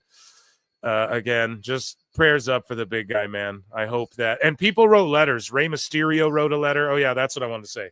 Rey Mysterio wrote a letter. A bunch of people wrote letters. MMA fighters as well, like to the judge and everything. And the prosecutor wanted to give him 30 years to life. Kane. They wanted to give him 30 years to life. So they sentenced him to 5 years, though. But he got time served or something. I guess someone clarified to me. So it's still 18 months, though, in jail that he has to serve, like in prison. And everyone's like, oh, they'll love him and shit. It's like, yeah, but his fucking family, man, his kids, like, God damn it, dude. Think of the children, right? What's that, Simpsons? Josh Barnett's Bloodsport 13. Charlie Dempsey returns to Bloodsport. So that'll be fucking cool. We have Barnett owning some sickos later. Fred Ottman, Typhoon, has reacted to the hot news that the Natural Disasters will be inducted into the WWE Hall of Fame class of 2025. He says, I want to thank all the well-wishers that have gone on board. We are officially, by the WWE, being brought into the Hall of Fame. I want to thank everybody. I wish my partner was here. He's my brother from another mother. That's what I tell. Okay, Boomer. No, just kidding. That's what I tell everybody when we talk about him as family. I wish them nothing but greatness, and I look forward to seeing them at WrestleMania. God bless you all. And thanks again. See you there at WrestleMania. Yeah, that fucking rules, dude. It's about time. So Jey Uso wants Cardi B or Sexy Red to escort him to the ring at WrestleMania 41. And Sexy Red's like, y'all tell Jey Uso I'm there. So get it sexy.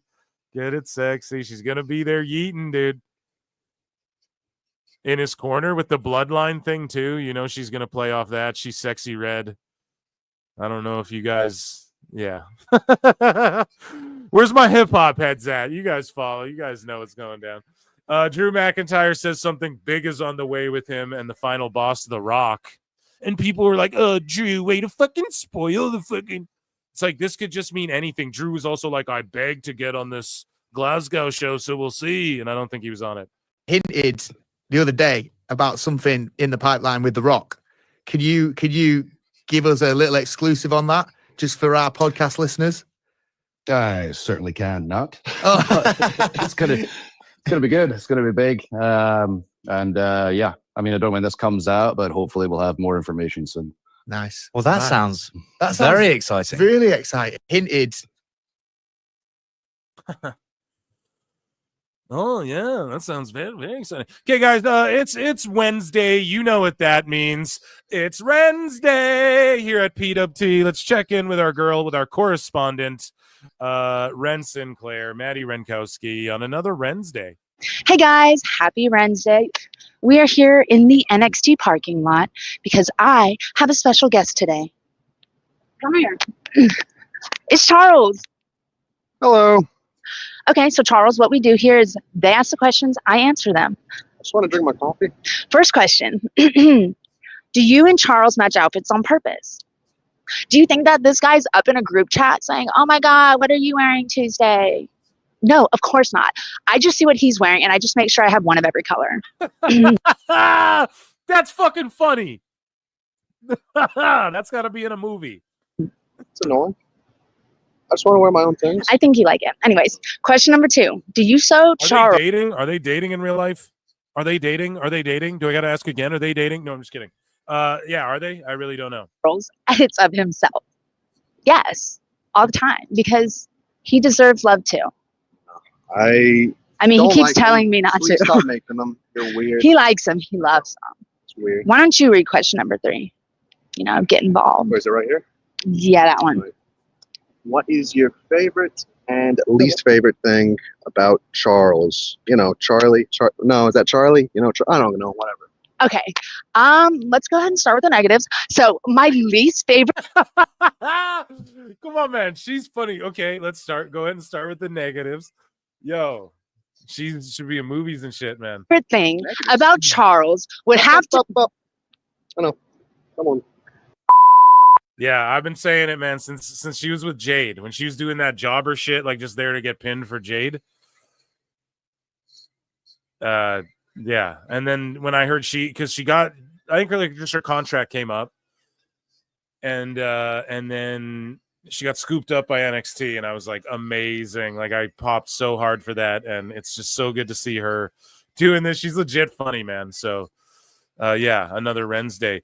So Final Jeopardy in 1987, a reported chat. This is on you guys. You got to answer this.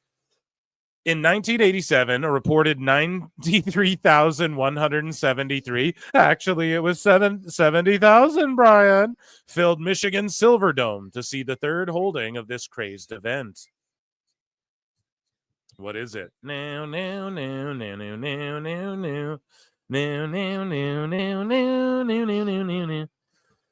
That's awesome. And I don't know, was that recently or did they just find that? So look at this shit, man. This is so ridiculous, man.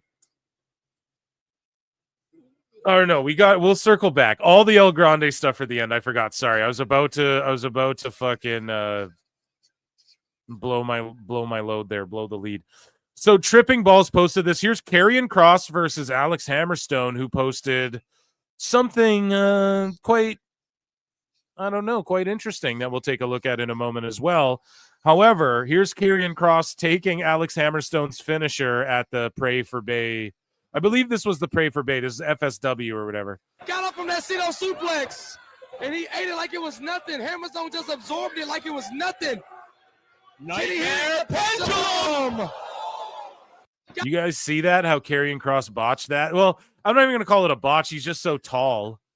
But obviously he's never taken that move before, but that just looked brutal. Got up from that Cena suplex, and he ate it like it was nothing. Hammerstone just absorbed it like it was nothing. Nightmare pendulum. Got up from that. And some people were like, this is why you don't let your superstars wrestle indie fucks and stuff like that. I love Hammerstone. Hammerstone actually posted something recently. Recently here, where is it? Hammerstone posted the Performance Center with what looks like Triple H, and this just looks like an AI generated picture or something. I don't even know. Like two guys photoshopped into the, or maybe this is a real tryout, but it just looks like this is photoshopped in or something, and it looks like Triple H. So I have no idea. But Hammerstone posting the Performance Center, I mean, he's likely there. We know that he was one of the people that Shawn Michaels wanted to bring in when they did the crossovers there early on, and Hammerstone didn't have lots of time left on his contract, but still, obviously HBK is he's the guy who makes the final decision. Like, this is who's on NXT and this who isn't. You know what I mean? So, and they brought Hammerstone in. Wrestle votes, which, I mean, I don't know how you fucking can you trust them, chat? I don't know. They just seem to say a bunch of shit and then whatever works, you know? The expectation is that Miro, aka Rusev, will return to WWE before the end of the year. So that's so vague. But they're saying it, and I would agree with that, I suppose, right? It's just a very general thing to say. So speaking of mainstream, though, I mean, Dirty Dom got a tendies deal with Wingstop. And I think this is a shoot. He got a fucking chicken tendies deal with Wingstop. Are you watching? I hope so, because you're looking at the Tendy King. And I've traveled the world trying different kinds of tendies, but I'll tell you what, nothing hits like Wingstop. Especially their new crispy tenders, because you know what? Oh, fucking genius. And Vince wouldn't let people do this. They'd be like, and maybe they give WWE a cut, but I bet it's a way fairer cut than, Like WWE would be like, Wingstop, no, you got to use our guy, pal. Like back in the day, you know? Oh, yeah, you like Dom? Well, here's Ray. You know? They're like, well, we don't want Ray. No, you're going to take Ray or you're high. Vince, we don't work for you. You got 12 different kinds of flavors, and there's no way you can get bored. And their new house-made ranch is absolutely legendary. Just like your boy Dirty Dom. So, crispier, saucier, dirtier. Just how I like it. Oh my God, this dirty son of a bitch, man. Mustache. You just want to see him get his ass beat so bad.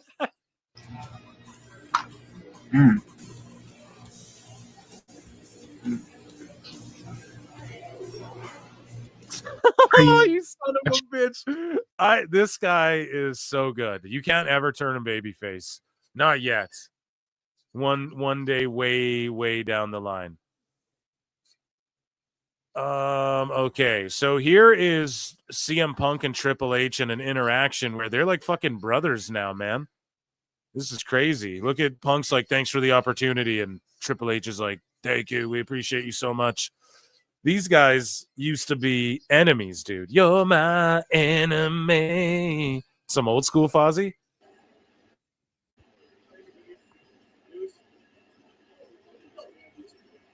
We're lucky to have you here. I appreciate you. I appreciate you. That's the attitude to have, dude. So, Mandy Rose, and then I'm going to check in with chat, then we're going to get into American El Grande. Or El Grande Americano, rather. I can't remember because it's like a Starbucks drink or something is what people were saying. And now I'm all confused. So, Mandy Rose responds to this person, Pittsburgh Payne, who's like, I like when WWE tries to pretend that their own history doesn't exist or that we're all stupid or something. Mandy was the first women's double champion. Don't let them fool you. And that's no knock at Steph. She's great. She's just not the first. And then Mandy Rose was the double, but what people pointed out is they were like, well, you unified and the UK absorbed into this. Vaquer is the first like two division. Like she's actively, even if it means she has to wrestle twice in one night, she's defending two belts simultaneously, two divisions at the same time. So that is the difference that people are trying. Either way, it's pro wrestling and it's kayfabe, so who gives a shit? But Mandy's like, haha, yeah, it's pretty pathetic, isn't it? Pathetic? Thanks for the recognition, though. Appreciate you. You were always, oh, come on now, Mandy. That's not very fair. But then they added context. The community noted her. And they go, the UK title Mandy won in a title unification match was discontinued immediately and combined with the NXT Women's title. Which is true, man. If we're going kayfabe here, which means she was not a double champion. Right. She was a double champion, like in that moment in time. She's an undisputed, unified champion. Boom. She carries, carry on, we'll carry on. But she carries on as like the unified champion, and that belt's like more prestigious, the one that she carries around, right? It's like the Super Saiyan of that belt or whatever. It absorbed its soul. But yeah, Stephanie Vaquer won both titles and didn't merge them. They're two, right? And that's what I tried to point out, but I think I did a bad job of in previous shows where I'm like, they make history by her being the first, like, two belts, you know, walking, like, she's not going to reign as long as Asuka. She's not the first to unify the belt. She isn't the first to, like, take the belt to the main roster, whatever.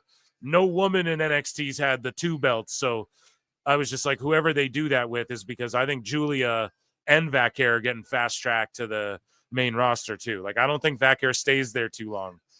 Maybe like a year or something, but I just don't think they're gonna after a while, you know, especially when you see all the talent. When you watch NXT, that women's locker room's ridiculous. And some of these people, like Sol Ruka, you got to start pulling the trigger on some of these people soon, right? When Zarya and Ruka eventually split off, like they're going to be elevated to at least like North American title if they aren't already. So, yeah, either way, we can mark out about it all day, but it's all kayfabe, whatever. It is what it is. Tom Pestock, okay, is confident after his WWE departure. Okay, and after this, I'll check in with Chad. Okay, I promise. Tom Pestock is one confident individual who, whatever. Let's just listen. He's on Ariel Helwani show. Shout out Ariel. Shout out the boys in the back. Shout out Bishop Dyer. But he kind of buries WWE. He's like, it's one person who fucked me over, and this person, I know who it is type shit. Just listen to his explanation. I don't know. I don't even want to try and sniff out who it is. The dirt sheets won't know for a fucking year. They'll come out with the story like a year later, or someone will just, Dave Meltzer will invent in his head that it's someone, and then he'll stooge it, and then it will get refuted or something. But anyways, here's what Bishop Dyer had to say with a nice shiner there. Training as jiu-jitsu. I've heard you say that you believe there's one person behind this decision. And you spoke about it with Randy Orton, and he seemed to agree with you. I've not heard you say who that person is, and so I wouldn't be doing my job if I didn't ask who was that person. I mean, I just, like I said, when I brought that up, I just, that's not something I want to put out there. Just the name, but like I do, and there's several other people that have kind of confirmed that person is part of the issue. They have a good amount of power, and I just don't.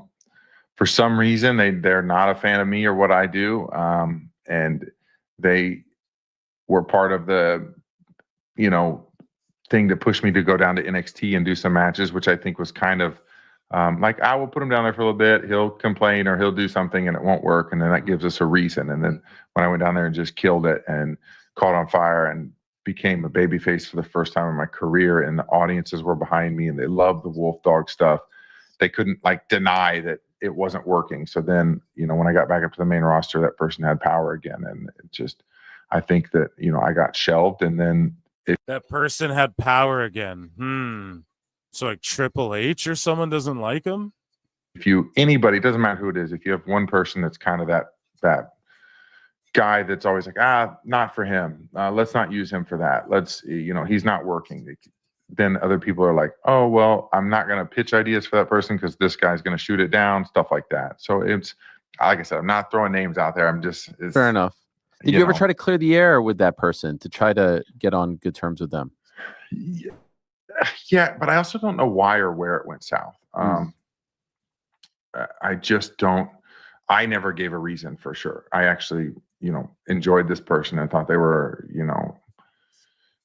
a lot of people have ulterior motives in this world, and they will be fake to your face, and you have to be able to separate them. And sometimes I will give people the benefit of the doubt. And I think I gave it to. Yeah, so he seems kind of bitter about someone. Chat, let me know who you think it is while I check in with you guys, okay? And then we're going to get into the Grande Americano stuff, which I just cannot wait to get into. But yeah, let me check in. I think, guys, from our goal, yeah, so Effie, we talked about that. Plinian says in before TK offers this kid a contract. Who, me? Sorry, I left you waiting for a while there. The best but you know guys, Tony Khan. So thank you, Plinian. So I think like 70 away from the goal, TK mark. So 78. We're a little over 2. We might be like 10 over if I actually tally up the other ones too. ST, but this is TK Mark, guys, who's in the building. It's a good crowd. Yeah, TK Mark. Hope you're having a good time. I know you'll listen to this after. And yeah, I mean, this is a great building. The aesthetic is good. There's been good heat. Nothing's been too overbooked. I mean, there's an afterbirth here, but they haven't done the shit yet. And you guys are hot as fuck. And this Dynamite hasn't been too bad. Honestly. And they're just really sticking with core characters here more and more. If Moxley hasn't appeared yet, so I'm like, oh man, we might watch the Young Bucks come back tonight or fuck everything up,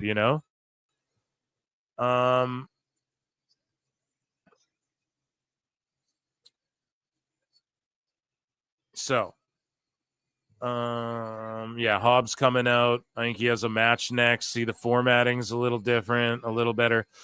Okay, I got to check in with chat here. My God.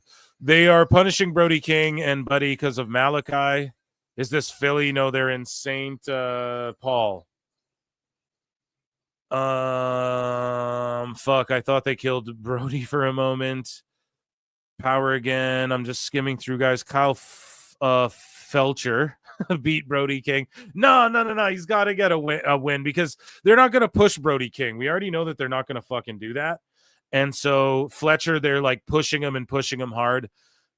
Just keep going with him then, right? Like, okay, he's not like a Cassidy. I can't say he doesn't have size or he's not a good wrestler. Like this Fletcher kid, if you're going to run with him, at least they're running with someone, for once. Like, why aren't they doing this with Wardlow? They could have did something similar with Brody King where Brody was just destroying everyone, but there's no evidence it isn't Tozawa. Well, we'll get into that. Hey, don't jump the gun. Breaking news. Breaking news. Man rubs higher up at work the wrong way, man gets fired. Anyone interested? I don't know what you're selling over there, Mike. Sounds like Pritchard or Hayes. Yeah, that could be. That could be go to France. They love Corbin. Yeah, il est vraiment phenomenal there. Tozawa, long ass match. I agree, Brady Mac. That's a very long fucking match.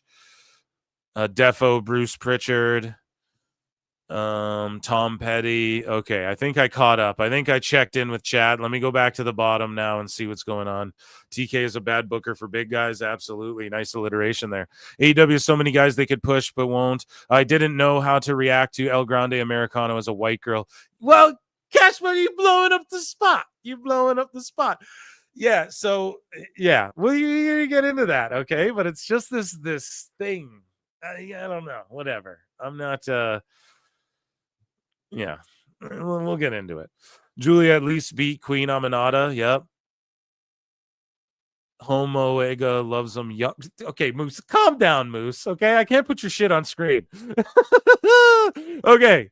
All right. I think we're good. I was selling used farts in a jar at a discount price. Shit, man. That's a great hustle if you can pull it off. You know what I mean? So, okay, Grande Americano. I'm going to risk it for the biscuit. If this segment gets chopped down to shit, right? I'm going to leave it small here. We're going to try. But if this segment gets chopped down to shit, I will upload it to Patreon, okay? That's the best I can do for you guys. I'm sorry. So, yeah. Patreon.com/prowrestletimes. Again, I upload shit I have to cut out. I do watch-alongs. There's tons of videos on there. I have one with Husey coming as well where we're watching something. I don't know. It'll be funny. I just got to set a date and a time and stuff. But either way, a date. It'll be cute. No. But the worldwide lucha sensation you've all been waiting to see is here on WWE Raw. Now, we popped for El Grande Americano.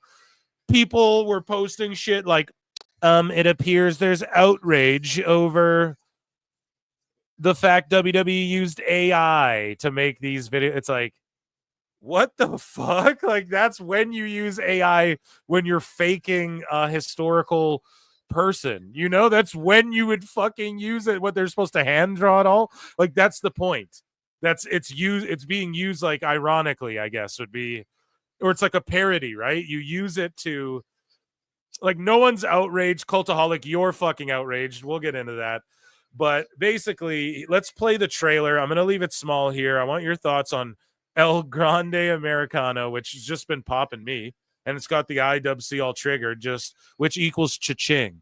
Cha-ching, cha-ching, cha-ching for WWE. Anyways, and I had someone chat me up too, who's experienced around luchas, man, and they were like, dude, there's the pop that's gonna come at the end of this when he gets fucking demasked and all of that. It's like, exactly. It's gonna be insane. So I don't know why people can't get behind this. No one was triggered when El Generico or Fuego Dos, right? Cody Rhodes did Fuego Dos or whatever his name was. No one's triggered by anything when it comes to certain things. But when WWE, you have just a group of people who have to pretend like this is something egregious or they don't know how to think for themselves and shit. Everyone's tiptoeing around. It's like, fuck that. You know what I mean? You can, whatever. We'll get into it. Let's play this goddamn thing. One of the greatest vignettes and hype promo packages ever in the history of pro wrestling. No, I don't know about that, but he compares them to El Santo and shit. The rich, illustrious history of Lucha Libre is filled with legends like Blue Demon, the Guerrero family. Yes. Guys, come on, man. When they go to Texas, you guys see Texas right there? When they go there and do a show and Gable gets his mask ripped off, holy fuck. Some people were mad it's AI. Like, what did you expect them to do? Sport. That's what makes it so funny. That's why it works. That's why it gets heat. You're all mad. See, before you'd get mad and then you'd pay a ticket, but now you can, for free, just go bitch online. So that's what people do. And they throw their trash instead of throwing it at the wrestler. They're like throwing it from like the interwebs, you know? He is an icon. Oh, the trophies!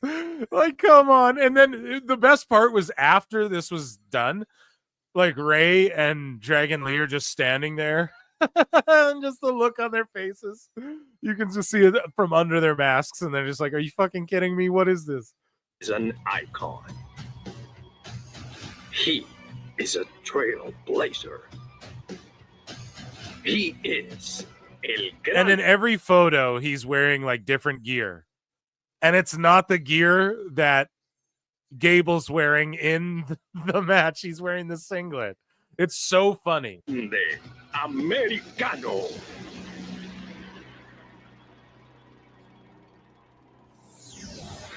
And yes, I paused that a shitload in hopes of not triggering a flag or whatever.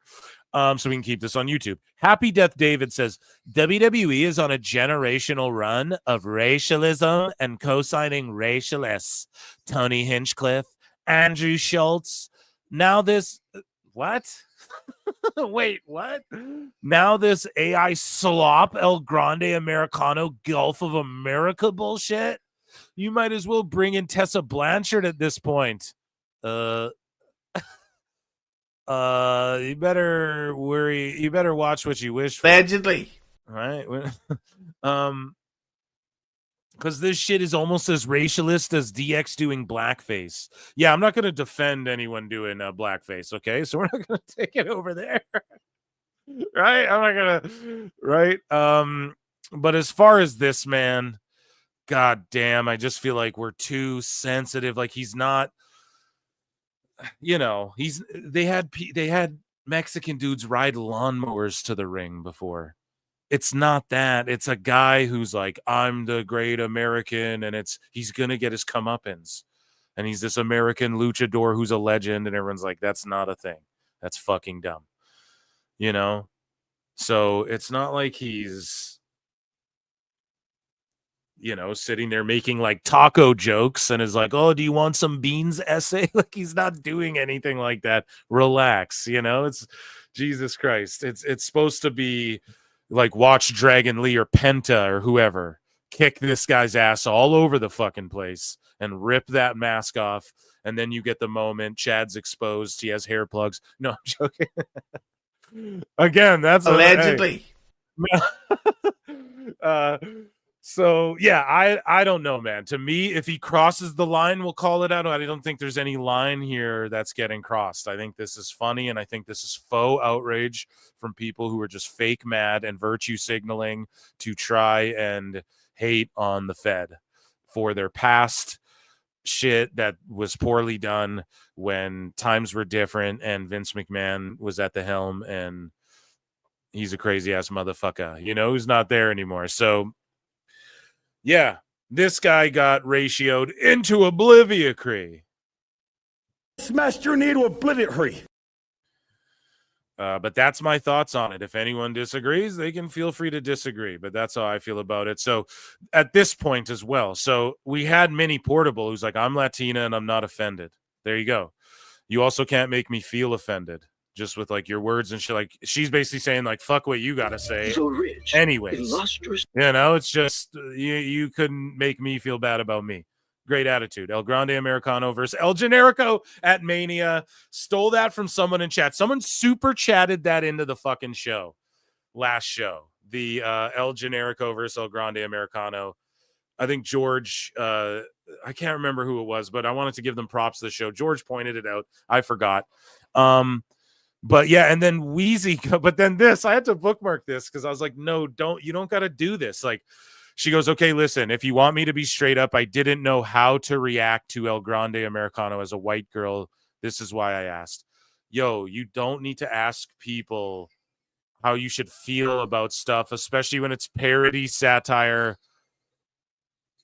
It's wrestling, man. You shouldn't. God, yeah, whatever. It's white guilt. It exists in the world. It's unfortunate too. And I don't like when people go too far that way too. It's like, no, bro, chill. You don't need people to validate how you think. You're allowed to think whatever you think, okay? Just be you. You're cool, you know? And I like Weezy Blonde, so I'm not even trying to hate, but it's like, ugh, don't say this. If my Latina friend says fuck that, then I ride with them.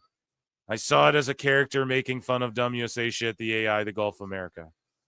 Then say that. Go, oh my God, they're making fun of dumb shit. I can't wait till he gets his ass whipped. Is it real? It's a fucking fake show. Come on. It's a fucking joke, man. People getting too sensy out there. But yeah, so you don't need people to validate how you feel about this shit either, chat. Always remember that. You're allowed to think what you think. And if you're a hateful fuck, that will seep out. And people will fucking clown you for it. And you have it coming. You know? But yeah, don't anyways, whatever. I'm not here to bury fucking Wheezy Blonde or whatever, but sad to bring it to the show. Hey, they're popular content creators. That's what we cover here at PWT. So anyways, the same people crying. So this is Neckbeards who says the same people crying that El Grande Americano is racist also loved E. Or L-E. Sorry, I'm watching TV at the same time. FTR and are on TV. Also loved El Generico. Okay. So he's like, my emotions and my family. No, okay. I just wanted to hear what they had to say.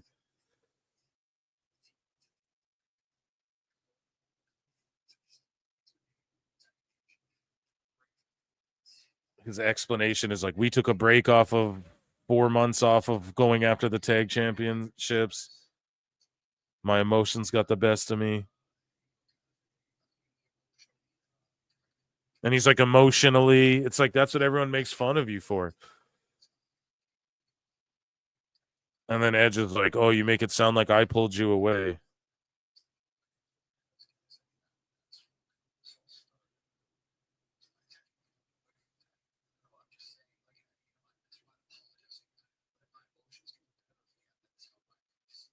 This shit's fucking cringe, man. No, am I cringing? Am I the only one cringing? Sorry, guys. So anyways, Neckbeard says the same people crying that El Grande Americano is racialist also love El Generico. Yeah, and Fuego Dos and Evil Uno. He's a Canadian guy, and his name's Evil Uno. And he wears a lucha mask. You guys know what I'm saying? Like, is there no outrage, faux outrage there? Well, he's not pretending to be a luchador. Okay, so like Ultimo Dragon, who was from Japan, and was he pretending to be a luchador? Like, what the fuck, man? I don't know. People get too crazy about this shit.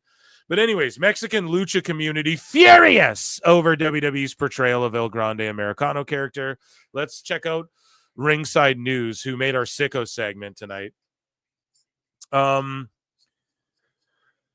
Okay, it was noted that lucha fans felt WWE was making fun of their tradition. In Mexico, lucha libre is very important, like a religion. So who said this? So they just have a quote from someone, and I don't even know. WrestleVotes talked about how people reacted. Where's the reaction? So WrestleVotes, Ringside News is just quoting WrestleVotes, who were like, they may have shown praise backstage, but the lucha community in Mexico is pissed off. I'm going to ask somebody about that, actually. I have people I can ask about that. So don't fucking, I'll tell you guys what they fucking say too. I'm not a little bitch. I'm not going to do this. Mexico is pissed. Are they? And if they are, okay. But who's saying that? Ringside News. The lucha community's pissed. Who said that? Where's Conan? Someone get Conan on the line. I spoke to people. If you really think that making what they called a mockery of true luchadors, that's not what they did. That's like a religion in Mexico. Right. And they treated him like this idol that he's not. And he's going to get knocked down a peg. You think fucking luchadors don't understand this psychology behind this? It's not like, like a funny thing. Oh, so they got this from Dave Meltzer. Oh, it's not like, like a funny thing. It's like a religion. No, not really, but that's how they're talking.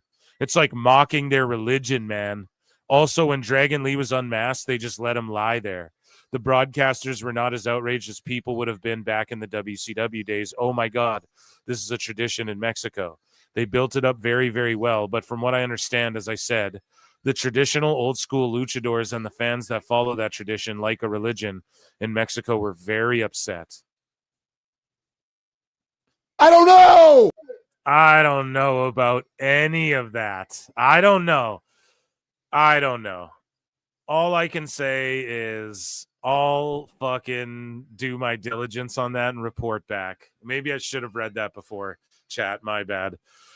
Because yeah, that's just a lot to say when it's like, well, who? Like, tell me, is it fucking Chavo Guerrero? Like some legends, Like, can you name some people who are mad? Blue Panther Senior or whatever, Atlantis Senior, or someone kicking around Conan, who's like, hey, dude, this is fucked up what they did. That would, yeah, Dr. Wagner Jr., whoever's over there killing it right now. So El Grande Americano versus Dragon Lee was given heavy praise backstage. So WrestleVotes goes on to say that I did hear there was some heavy praise coming out of the match last night. Gable and Dragon Lee killed it. Crowd loved it. People backstage loved it, and that's no surprise. These guys, I don't know if these people even know anybody. So Gable did not participate in this match, so he got community noted in this match as he was ill. The match was between Dragon Lee and WWE newcomer El Grande Americano. The people are fucking rolling with it, man. And that's why it's working, man. And some people will be faux outraged about anything WWE does, about anything TNA does. You have to block that shit out. Let them go enjoy AEW because that's what they want to do, allegedly. Apparently. You'd never know it. And, yeah, I think this is fucking hilarious, and it's even funnier they got community noted. And, yeah, that, ladies and gentlemen, was WWE news and my reaction to El Grande Americano. Round of applause, ladies and gentlemen.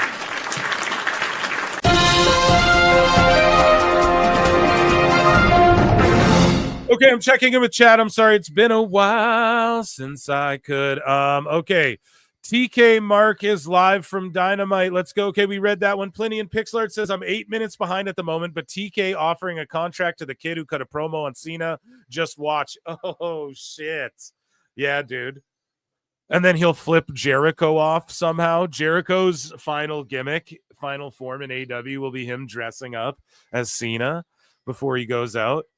Okay, Yushin FX for 20 says, come on, everyone. We close to making Phil's head bob like Jericho. Dude, oh my God, thank you. Yushin, thank you. My God, yeah, that's amazing. I don't know if I'll be head bobbing, but I'll give you guys another fucking Jericho. Yushin can determine if we get another Jericho down the line, okay? Thank you so much. Are we close to our goal? Georgie Porgy, dude. In the fucking private chat, what are we at? Let me know. I think we crushed it, guys. So I really fucking appreciate Plinian with 50.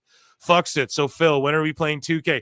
Damn, Plinian's like, I'm laying my fucking claim. You can be the fourth man, dude. You're actually my gaming bro that I don't. Yeah, that's it. I think we have the holy quadruplet, whatever, quadruplet. Yeah, I'm just botching all over the place. The quartet. My wife goes, and you're not even drunk.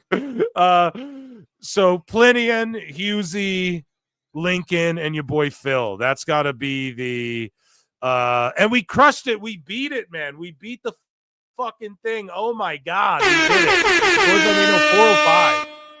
Okay, so I think we're gonna do another 400 on Saturday, just to because guys, YouTube takes a fucking third. Everything you guys understand, right? So I'm gonna get the shit.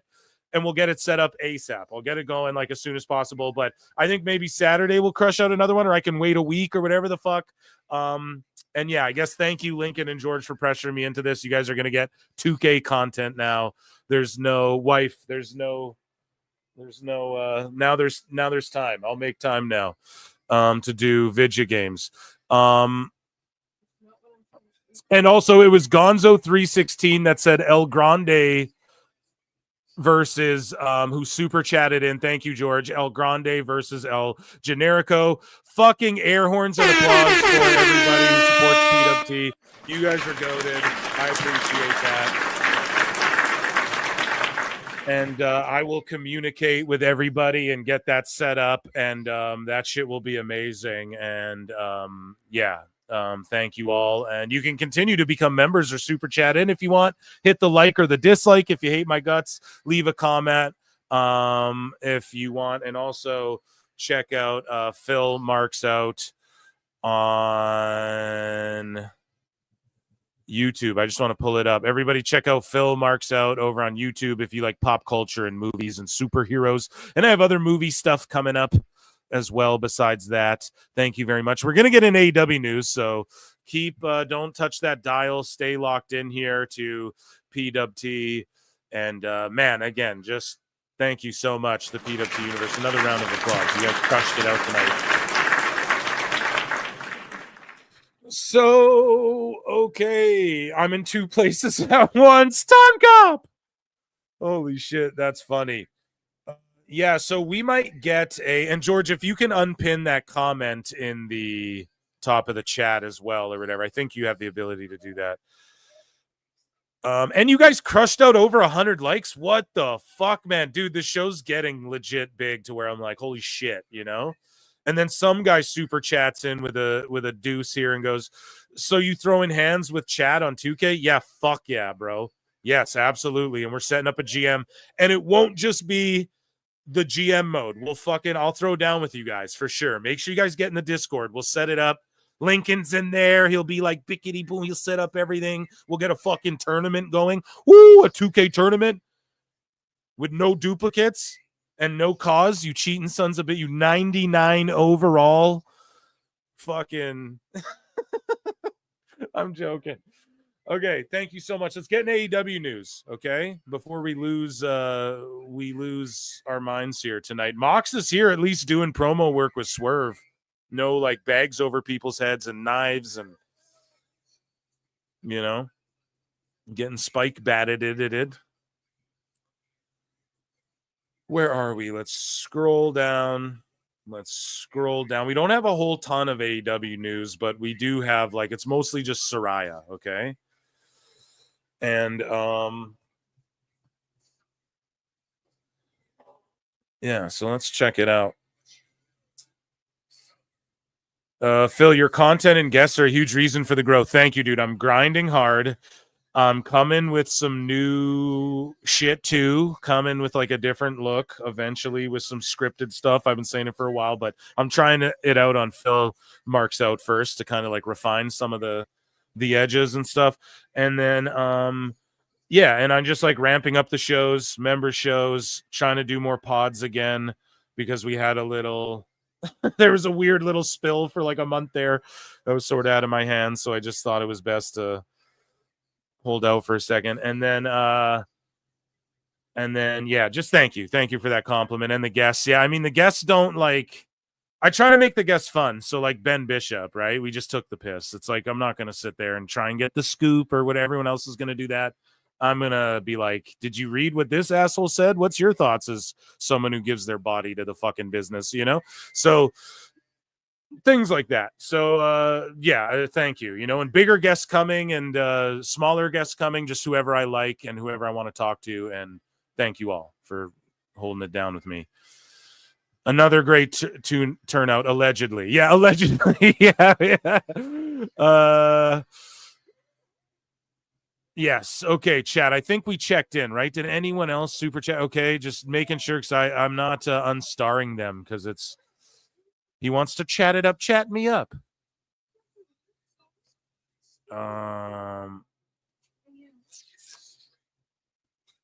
So John Smallpoxley doesn't give handouts. He gets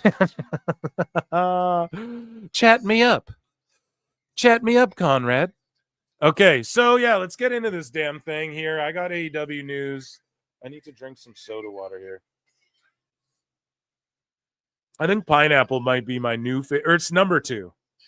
Just an ice cold cherry bubbly is the king of kings when it comes to soda water, in my opinion. In a can as well.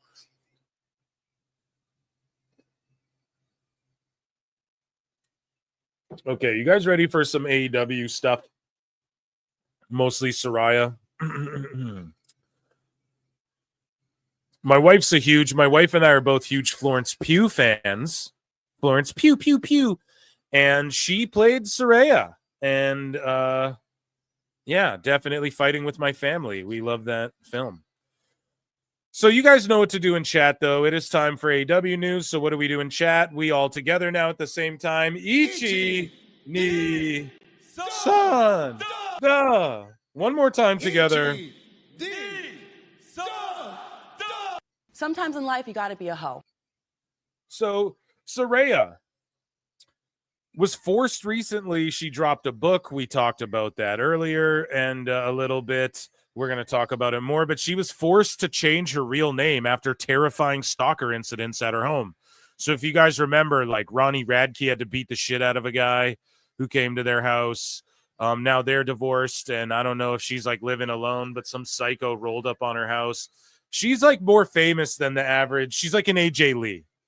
You know, she could just disappear and do book signings forever and she'll be famous, you know? So, yeah, there's some sickos who definitely want her attention. And so we're going to circle back to some of this other news, but Saraya, she says she would absolutely return to WWE. Now, remember, this was on Booker T, which, by the way, when Saraya and Booker T and Brad Gilmore were doing that interview, we were head-to-head for a bit. And we were beating them, PWT Universe. Not trying to flex on Booker. That's one of my goats. You guys know that. He's like a top 10 for me of all time. We were beating them. You know what I'm saying? That's all for a little bit there. For a little bit. And then I signed off. So who knows the true, if we went like an hour head-to-head, who knows? But I noticed it when I was, you know, doing the sign-off with at the end there, the post-show. So anyways, Saraya told them, yeah, so I love WWE. I don't have any negative feelings towards them. They raised me. They saved me a lot. This is before she was released, by the way, or announced that she amicably parted ways before her contract's up. And it's good Tony Khan's doing this. Focus on the people who want to be there and make a difference, you know, or the people that you're going to use. Not that, because I'm not saying Saraya didn't want to be there, didn't want to make a difference, just that Tony didn't see her in that light, I guess. So she's like, I just appreciate them so much. The idea of going somewhere else was only because the potential of my brother being there was a big thing. So she's like, yo, I only went to AEW because that Mark Tony Khan would also hire my brother. That's what she just said. Guys, Tony Khan. She's like, I just wanted him to be a success in wrestling. But I love WWE, and I would absolutely, if there was something that they needed from me, which was exciting, I would definitely go there. Yeah. That would be silly not to, I feel like. So, yeah, if there's an opportunity to do something fun, hell yeah, I'll jump on board.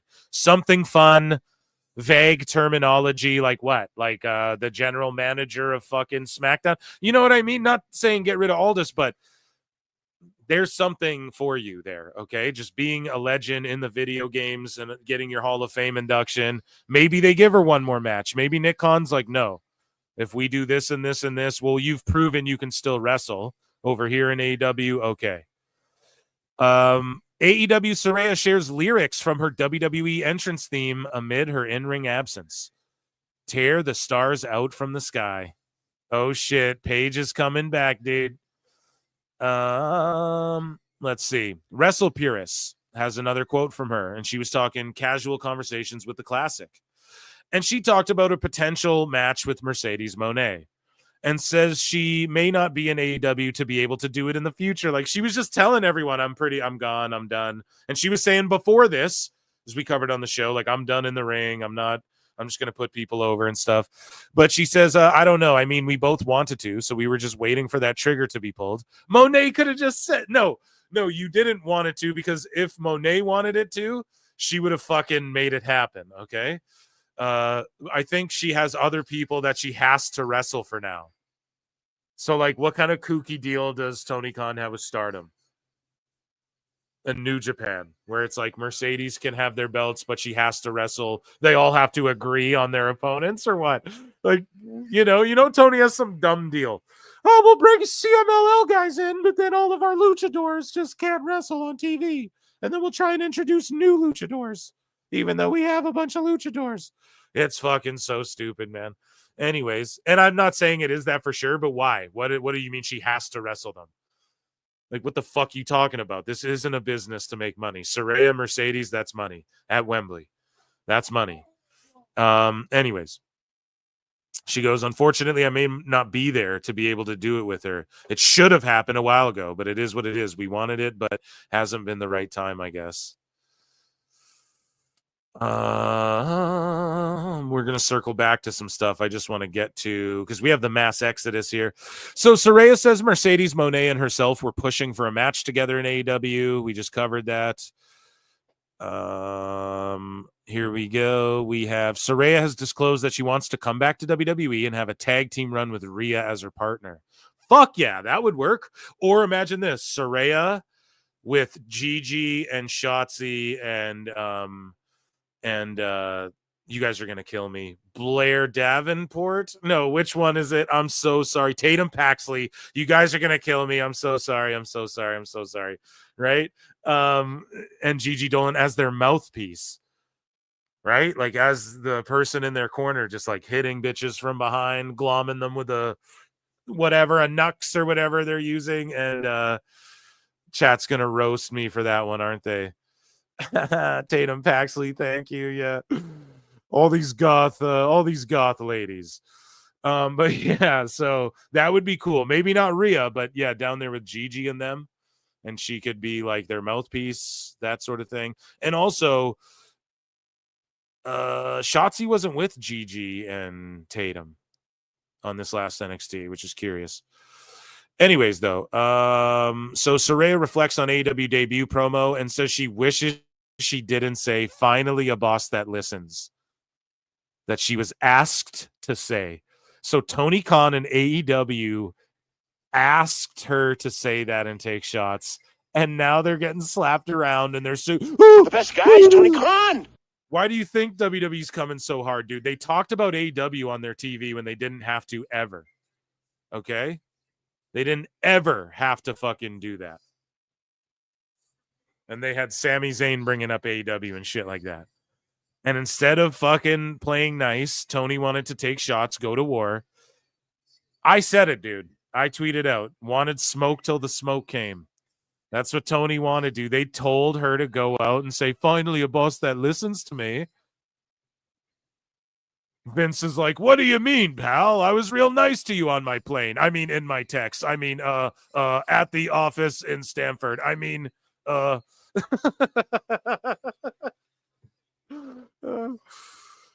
shit. Okay. So Entertainment Weekly. This is what I mean. Saraya's big time. Okay. Saraya, who previously wrestled with WWE's Paige. No mention of AEW, not AEW star.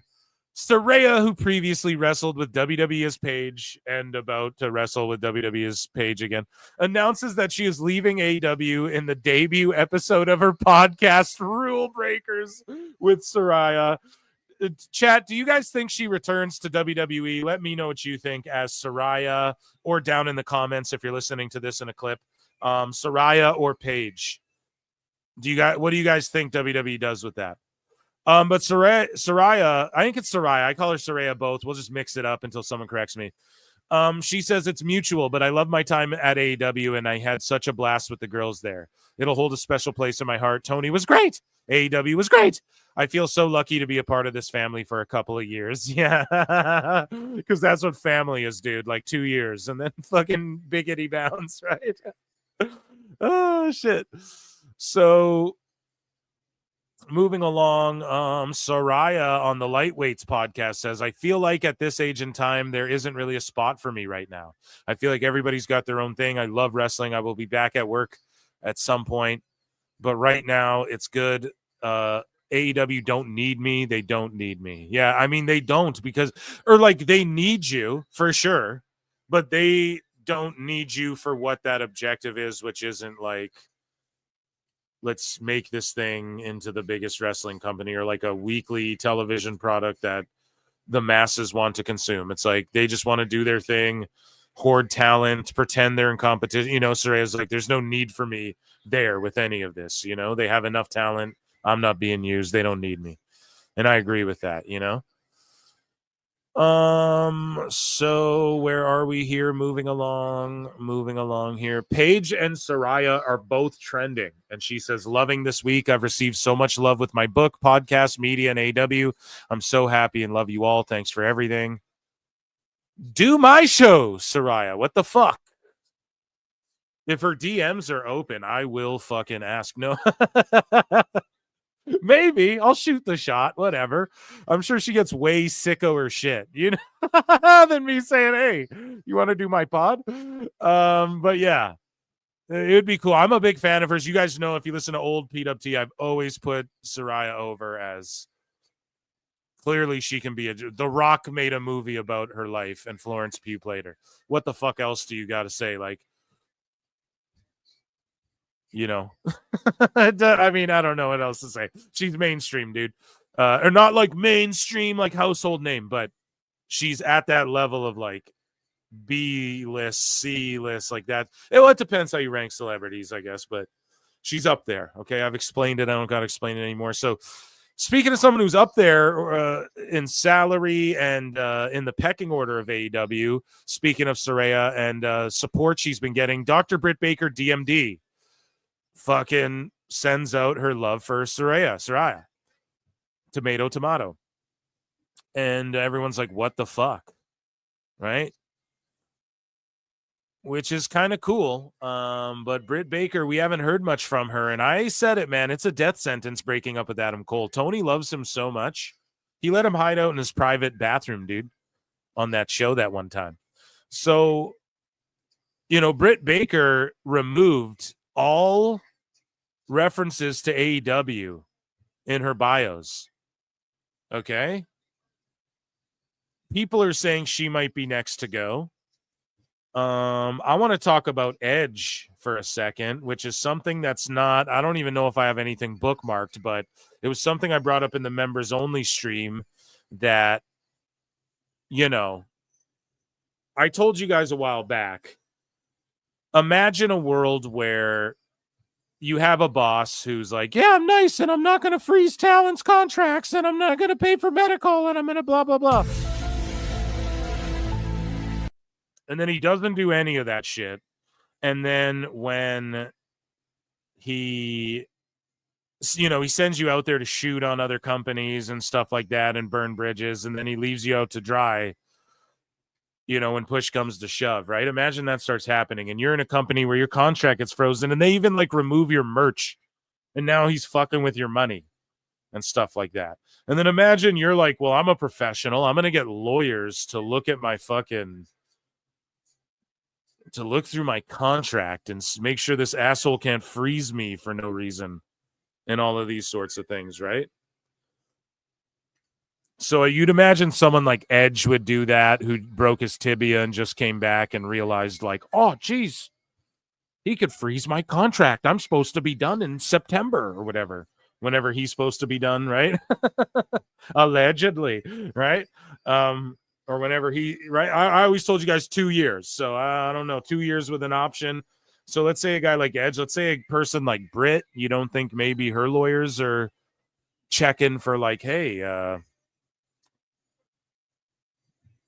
Maybe is my contract up or not? I don't know. Some people might be doing that after the Lucha Bros incident. That might also be why, and I brought it up. There might be legal ramifications that Tony didn't see by doing what he did. So he realized, oh fuck, I have to just release some people now so that so we can just part amicably. That's what I believe some of this is. Now, I don't know with Saraya. I think maybe Saraya just asked for her release, whatever.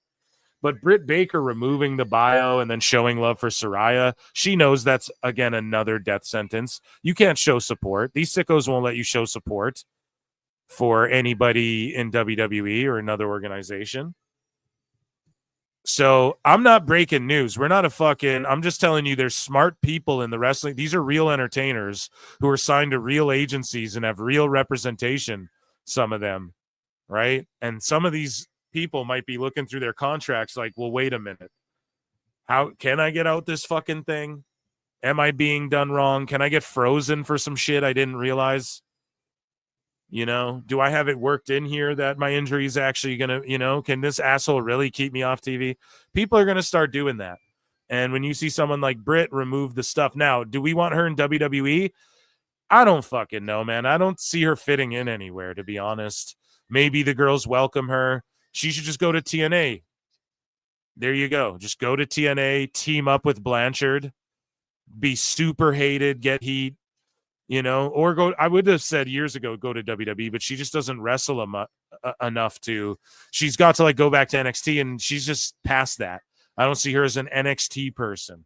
Maybe they're like, yeah, bring her in and job her to a few people, then give her a shot on the main roster. I don't know, but I don't even know if she'd want to do that. But don't be shocked. I told you guys a mass exodus, okay, is happening.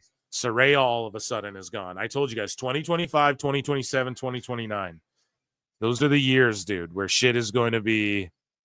You're going to see lots of people leave. And I'm surprised Saraya left, but she was gone in September anyways. Wake me up. Tony's like, wake me up when September ends. Right? So, moving along here. Mina Shirakawa as well. She announces that she plans to join AEW, confirms Stardom departure. And then she cut a promo, looked like a hostage video, being like, yes, I am going to AEW. So, Tony's like, make sure you tell them. But I was going to say, dude, WWE could swoop in too. You don't know. Mina's a great talent. She knows how to get attention, rather, and be an attraction. I'm also half watching Takeshita Briscoe. You guys can tell when it's the stuff. So I preview the card earlier. I tell you guys the stuff that I'm going to be focused in on, right? So report, WBD don't care about online. Well, hold on a second. We might be jumping the gun on that. Yes, we are. Okay, so Mercedes Monet comes up again. Okay, she gets into a little tiffy with it's Izzy Mania. So like the Bailey Stan who became a wrestler, Mercedes like, kid, let's be serious. You were literally hyperventilating, crying. Your daddy needed to change your pull-ups during the show. And then Izzy's like, I was 8 years old when that happened, but I'll be 18 on 5/1, so then we can stop the smack talk. Anytime you want some, just tell your daddy, Tony Khan, or whatever indie promoter, and we will see who's crying, boss. And Mercedes like, baby, I'm not getting you a book to stay broke. Damn, that's kind of savage to go at her like that, but it is what it is. That was just a brutal roasting, and maybe we'll get a match. Tony's like, I'm eyeing her up. She's the next Billy Starks. Well, we brought Billy in to do a job to you, Monet. We could do it again. Oh, that's dead. Anyways, I'm going crazy. So speaking of the women in AEW, those spoken to within AEW believes that Mariah May's deal with the company is up in the summer. Guys, if you didn't know, she is like the biggest Triple H fan ever. And her stock rose since going to AEW. Here's your future NXT Women's Champion, ladies and gentlemen, Mariah May. So if I'm her, okay, if Tony's like, I'll give you $2 million to stay for 2 years, take it and then dip out before you're 30 years old. That's all. Just go to NXT for a year or two after, and then you're good. Yeah, love Mariah May. We love her here at PWT. Her and Tony Storm really are the only, and like Harley Cameron and some of these ladies are the only reason to watch AEW. Some of the shit they're doing tonight, though, has been pretty okay, for sure. It's a solid wrestling program. A little bit of long matches, but that's what they're going to do. But yeah, dude, Mariah May, don't be shocked if she fucking leaves. Do not be shocked. And this summer, what have I been telling y'all too? It's going to be a hot summer. I'm expecting a hot summer this, that's all I'm saying. So, yeah, and we're seeing it. Ray Phoenix is coming over and shit. I don't know, dude. Springtime, spring has sprung, summer's heating up. And Mercedes Monet said that AEW has reignited my fire, passion, and deep-seated love of wrestling. And so I quote tweeted this, and I went uber viral, PWT Universe. So round of applause to me and you all for going uber viral. We are a family here, okay? Round of applause for us for going uber fucking viral.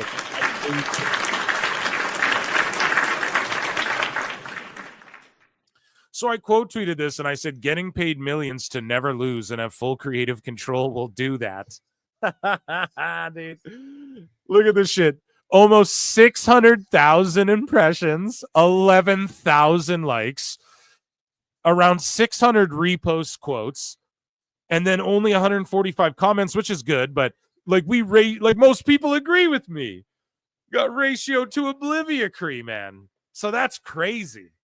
And yeah, I was just being a smartass. I wasn't even really I wasn't even trying to say anything that crazy. Just speaking the truth. It's very Hulk Hogan of her, So is what it is. We went super viral though, chat. So that's amazing, right? I'm going to leave that in here. What else do we got? We have some more. Is that all the ladies stuff? And then we have some I'm going to check in with chat, but we have some fellas stuff. And then we have some numbers stuff and charts and graphs to look at. Yay school, right?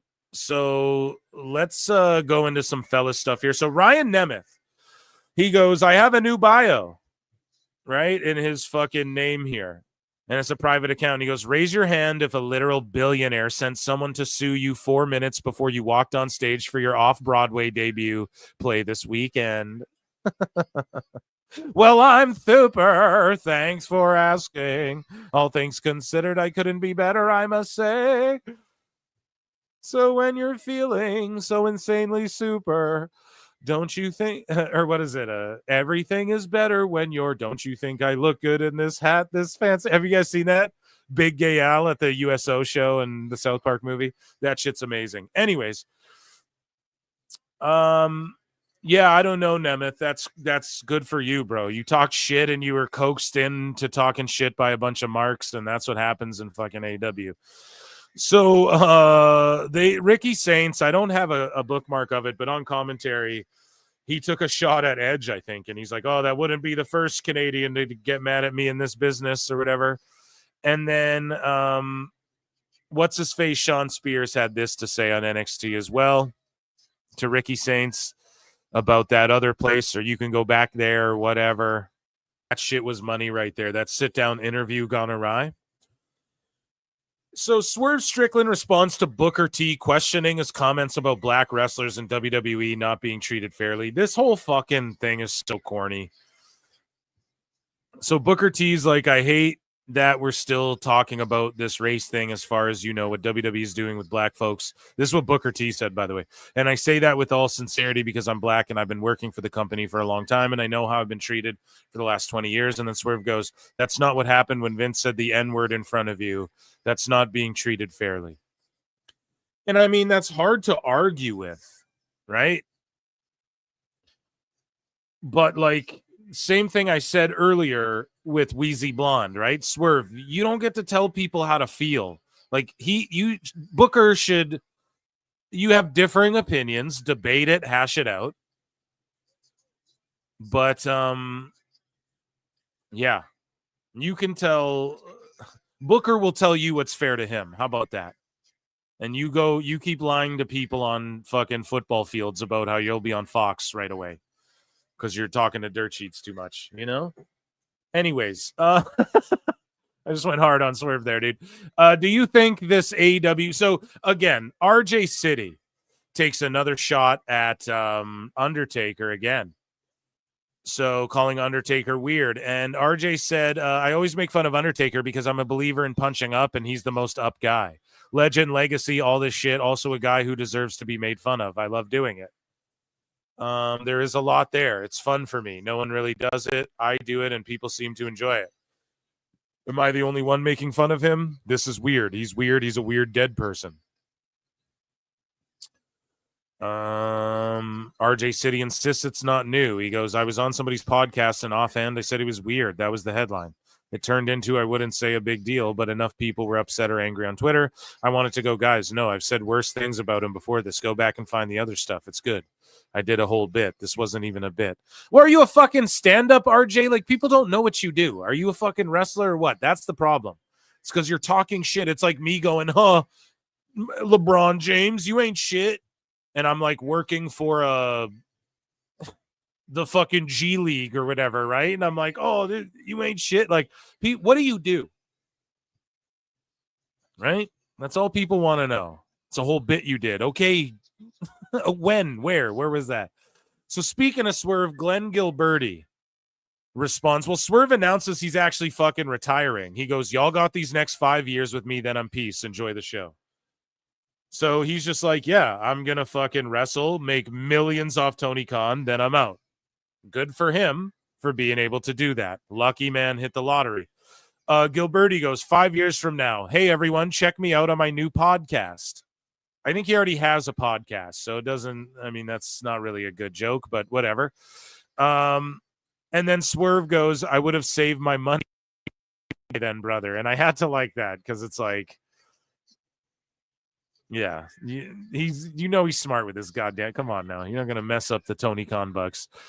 We'll get into some rev tracking in a moment and some programs. And yeah, let me check in with chat. We're gonna get into some charts and some other type news in a second here because I just found a lot of this stuff interesting. It's been piling up. But yeah, let's take a break to check in with chat, see how you all are doing. As far as super duper chats, no, yeah, we're all caught up. Okay. So I'll walk along them every day. McCool has seen better days. Oh, Jesus. Come on. Oh, come on now. Phil, the other Canadian who's pissed at Ricky is Ethan Page, not Edge. No. Listen, Wolverine DX. What he was referring to was Ethan Page like talk shit to him, and the commentary was like, oh, you and Ethan Page, like what Ethan Page said to you, and he's like, it's not the first Canadian to get mad at me or whatever. And he was referring to Edge. It was DX, but thank you for the clarification. But he was saying like, no, besides Ethan, there's another Canadian. Or he's referring to Ethan, but he's saying just another Canadian. He's referring to Edge, bro. That's what that was about. Because they were like, oh, we'll just leave that alone. Okay. KEW ringside news with another win. Are they building her to go undefeated against Tony at some point? I'm not sure.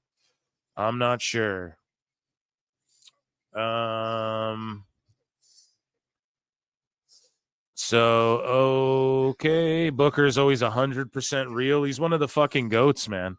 Jizzy Dame sucks, bro. Okay, calm down. What the fuck is with all these gross names for people?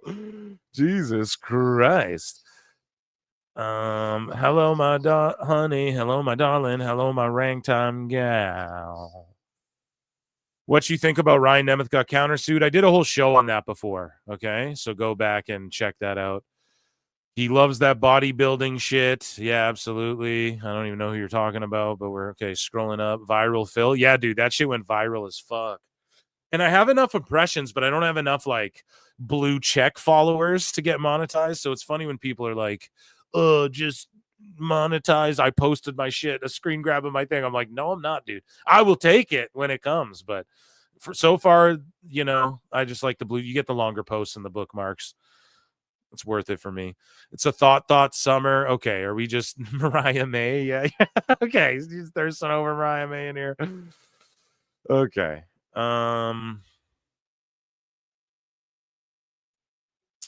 Is it the main event already? Goddamn, yeah, we've been going for almost 3 hours. We're not even through AEW news here.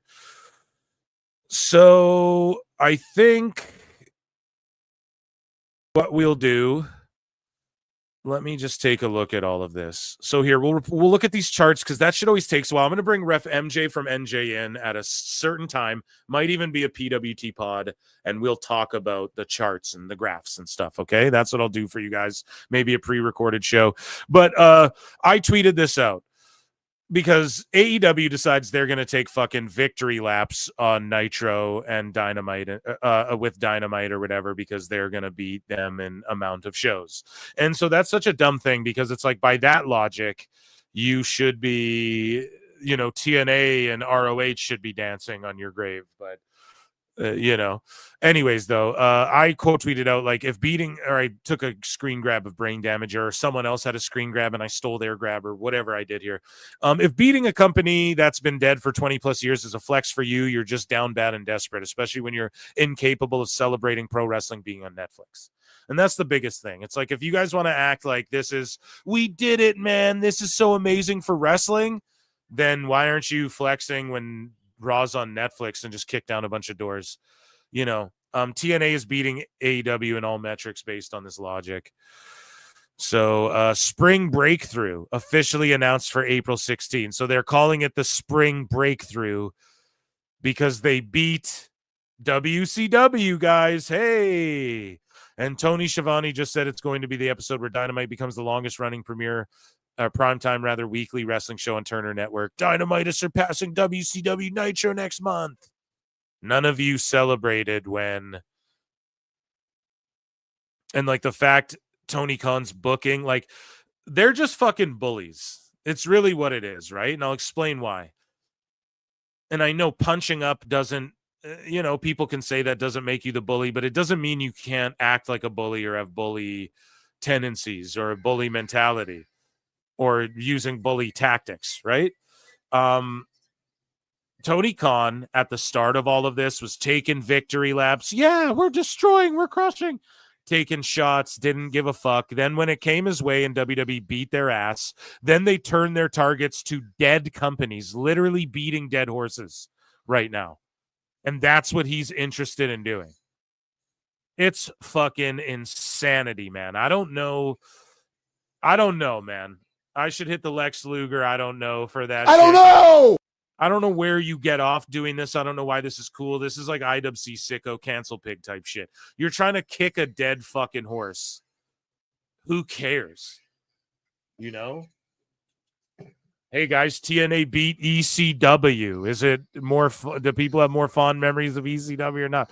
It's so stupid, man. The best guy is Tony Khan. This is great. So they're going to celebrate it, right? And I'm not removing these from the bookmarks because, yeah, I'm going to do an episode with MJ from NJ where I really I might record it for you guys. I'll see what he's doing tomorrow. And, yeah, where I really fucking dive in deep to some of this stuff, okay? So you stay on lock for that. Report, WBD don't care about online discourse around AEW ratings. Again, why wouldn't they? Well, I quote tweeted this and said, yeah, they don't give a shit about Superman right now and staying alive, right? That's all they're worried about right now. I assure you of that. Okay. I'll tell you this though. All they want are 500,000 viewers for Dynamite. So as long as they're above that, it's all good. That was always something. I think even Dave said that. So we'll just give them that. Okay. And yeah, I believe that this is all private and there's a kooky deal worked out where WBD just peels off the top. AEW funds some of this shit. And Tony Khan puts up his money where WBD's like, we're not paying for that. Tony will just pay for the shits, you know? Megan Bain just looks like a $1 billion. It's a damn shame she's not in WWE, man. Anyways, though. Yeah, so we have some charts. And that was AEW news, ladies and gentlemen. Round of applause for AEW news. AEW news. And an Ichi Nissan. Ichi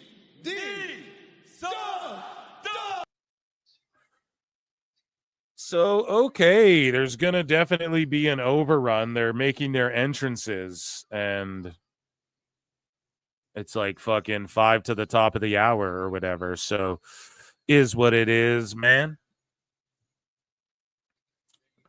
So, let me just look and see what we're doing next, chat. What are we doing next, chat?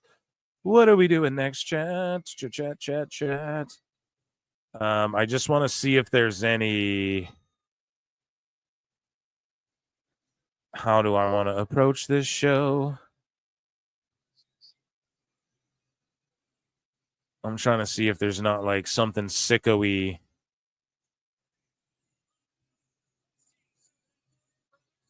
that we can go over here. Sicko-y. Yeah. Tony Storm's coming out.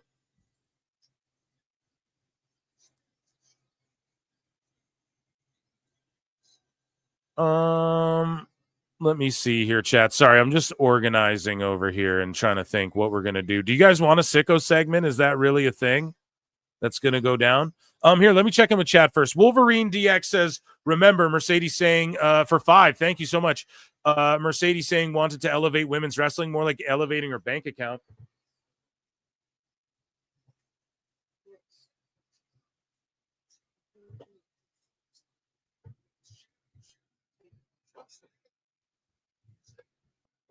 Sorry. I'm waving hands. I'm like, get me a drink to my wife. She's like, just say it. I'm like, trying to get her attention, waving.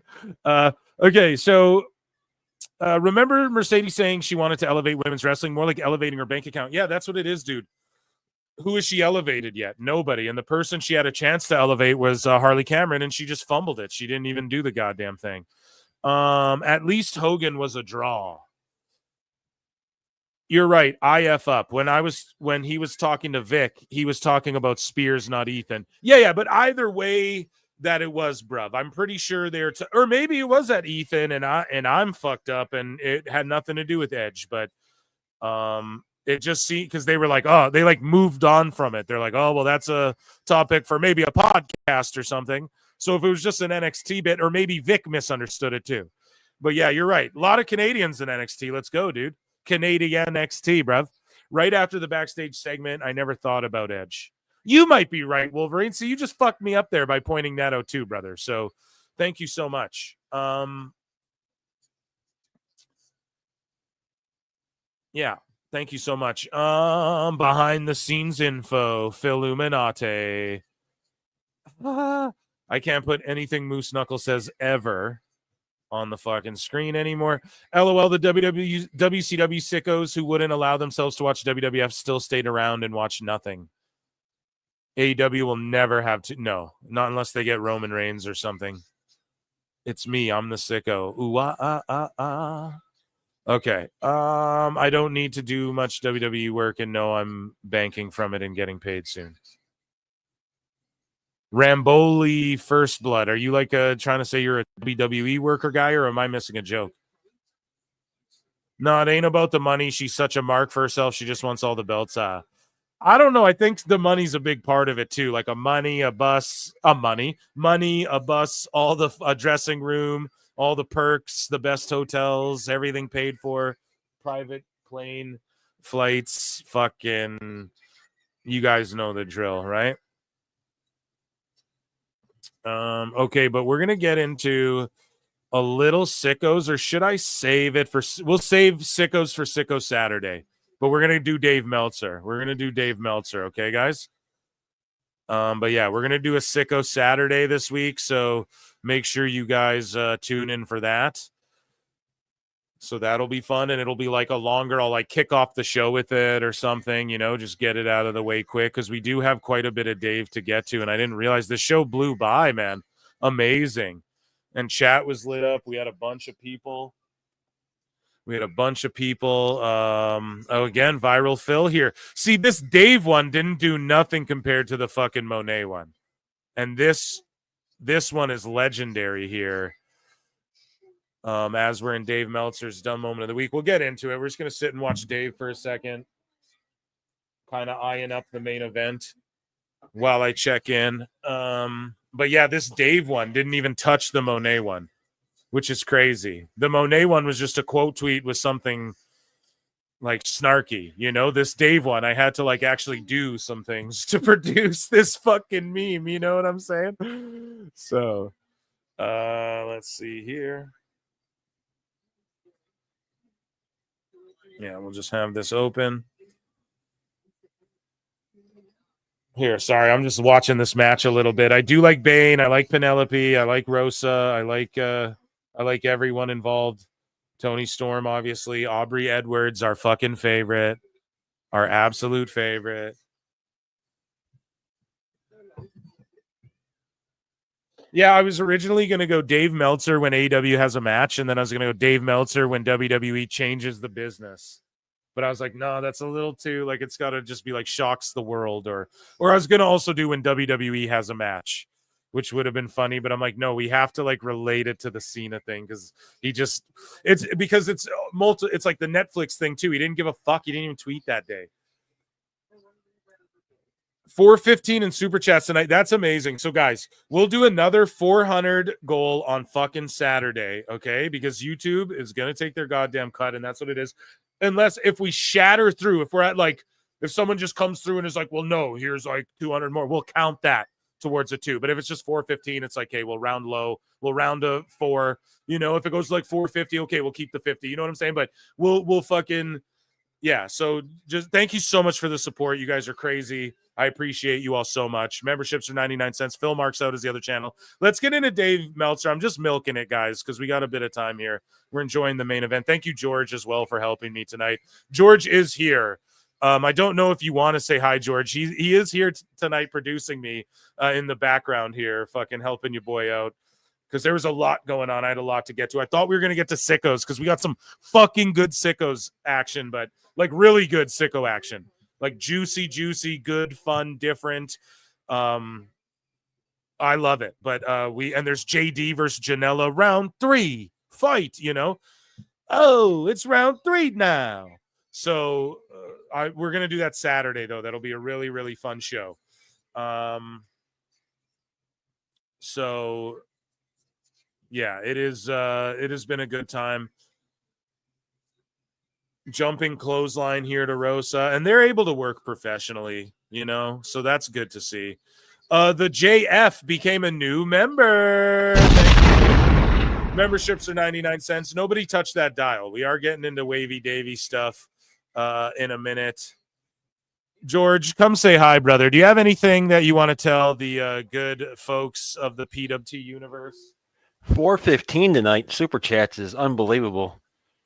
Yeah, absolutely. But you didn't think we could do that, though. I heard. Well, it's not things. even. I bet. I'm just saying. I know we could, but you're always encouraging me because I'm like, oh, should I do that? I just, I don't know if I want to do that. YouTube's like, do that. They're like, I get emails and notifications and my shit. It's like, okay, we'll try. But I didn't use the YouTube counter thing, which I think works better too.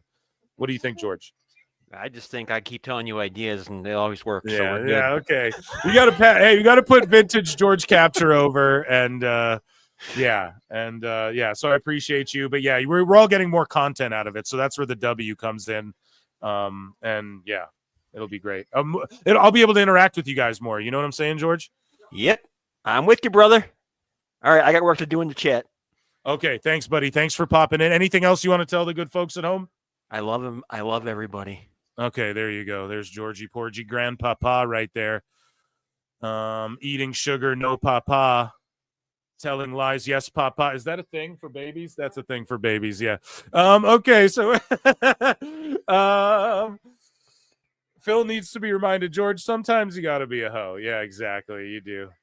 Sometimes in life, you got to be a hoe. Thank you, Georgie. Okay, let's get into some. I hope you guys didn't touch that dial, but I hope you're touching your flutes because it is time for Dave Meltzer's Dummy Dum Dum Dippity Doo Da Dummy Dumb Moment of the Week.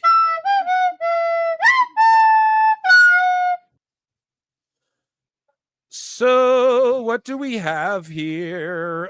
Meltzer said what? He's got a little clip of Dave Meltzer.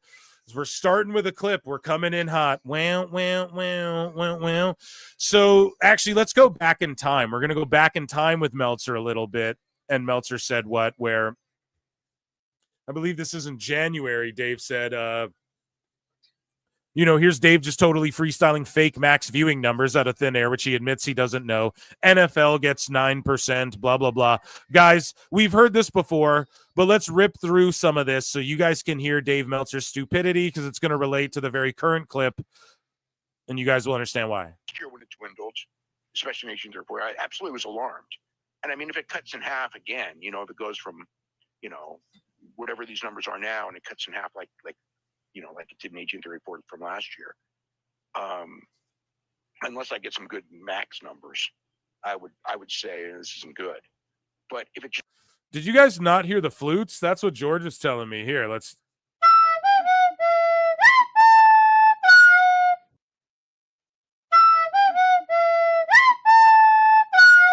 guys get double Brian. Here we go. Let's listen. Just slowly dwindles. Tell me, did you guys hear those ones or no? I played it twice, so let me know in chat. Down. I'm going to say that it's exactly what I expect. Slow. People are going to switch to Max, and that's fine. You're not losing anything. I don't think that they have lost viewers. I think it's only a positive. It has to be only a positive. No, it's. No, it's. You guys remember that? Now, here's the thing. It is a positive. Like they're not losing viewers because it's on Max, but they're not gaining any either. You can't argue that. It's so far this year. It's we don't even know, but it's very clearly it's a positive to a degree. Or you can assume okay, probably some more people. There's got to be one person in the world who's like, oh, I'll check this shit out. But that's a very minimal thing.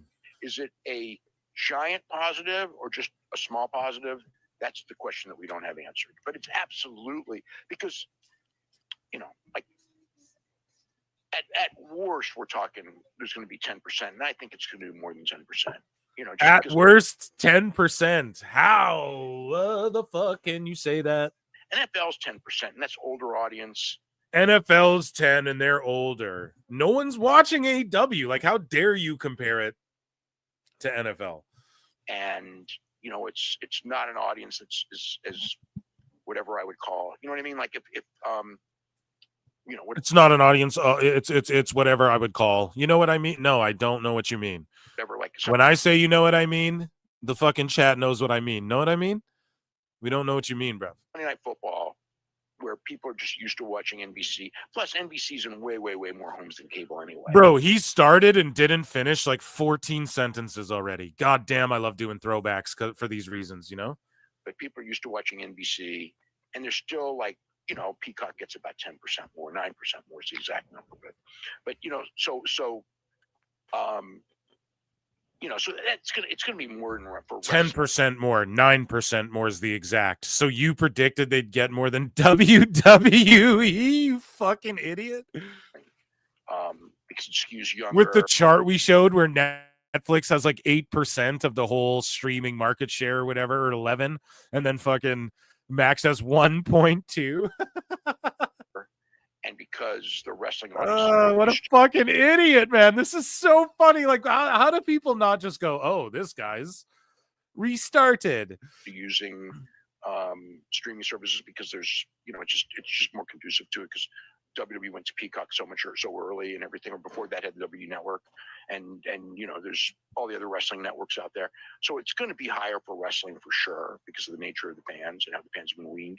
But again, I don't know. No, you're basing that on WWE, and you say WWE fans, pretty much everyone they're just sheep, casual, whatever. So how all of a sudden casual viewers now are going to pick up AEW? That just goes against everything Dave ever says and all these sickos say. It's so 10%, funny. okay, it's good. You know, Yeah, whatever. We know 10%, okay, it's good. Listen to what he says. if it's 20%, it's better. If it's 20%, it's better. No, that's like insanely good because that's impossible. If it's 40%, If it's 40 and then he keeps saying 30, he skips over 30 and then all of his fans go 30, 30, 30 because he just makes up it's 30.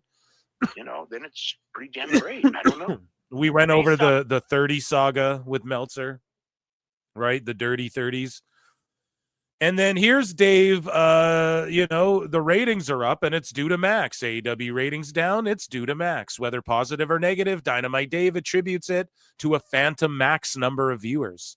The phantom Max viewers, cousins with the phantom bookmark of Phil's bookmark opera here, which he admits he doesn't know how many there are or even have a baseline metric to guess. Truly awful reporting.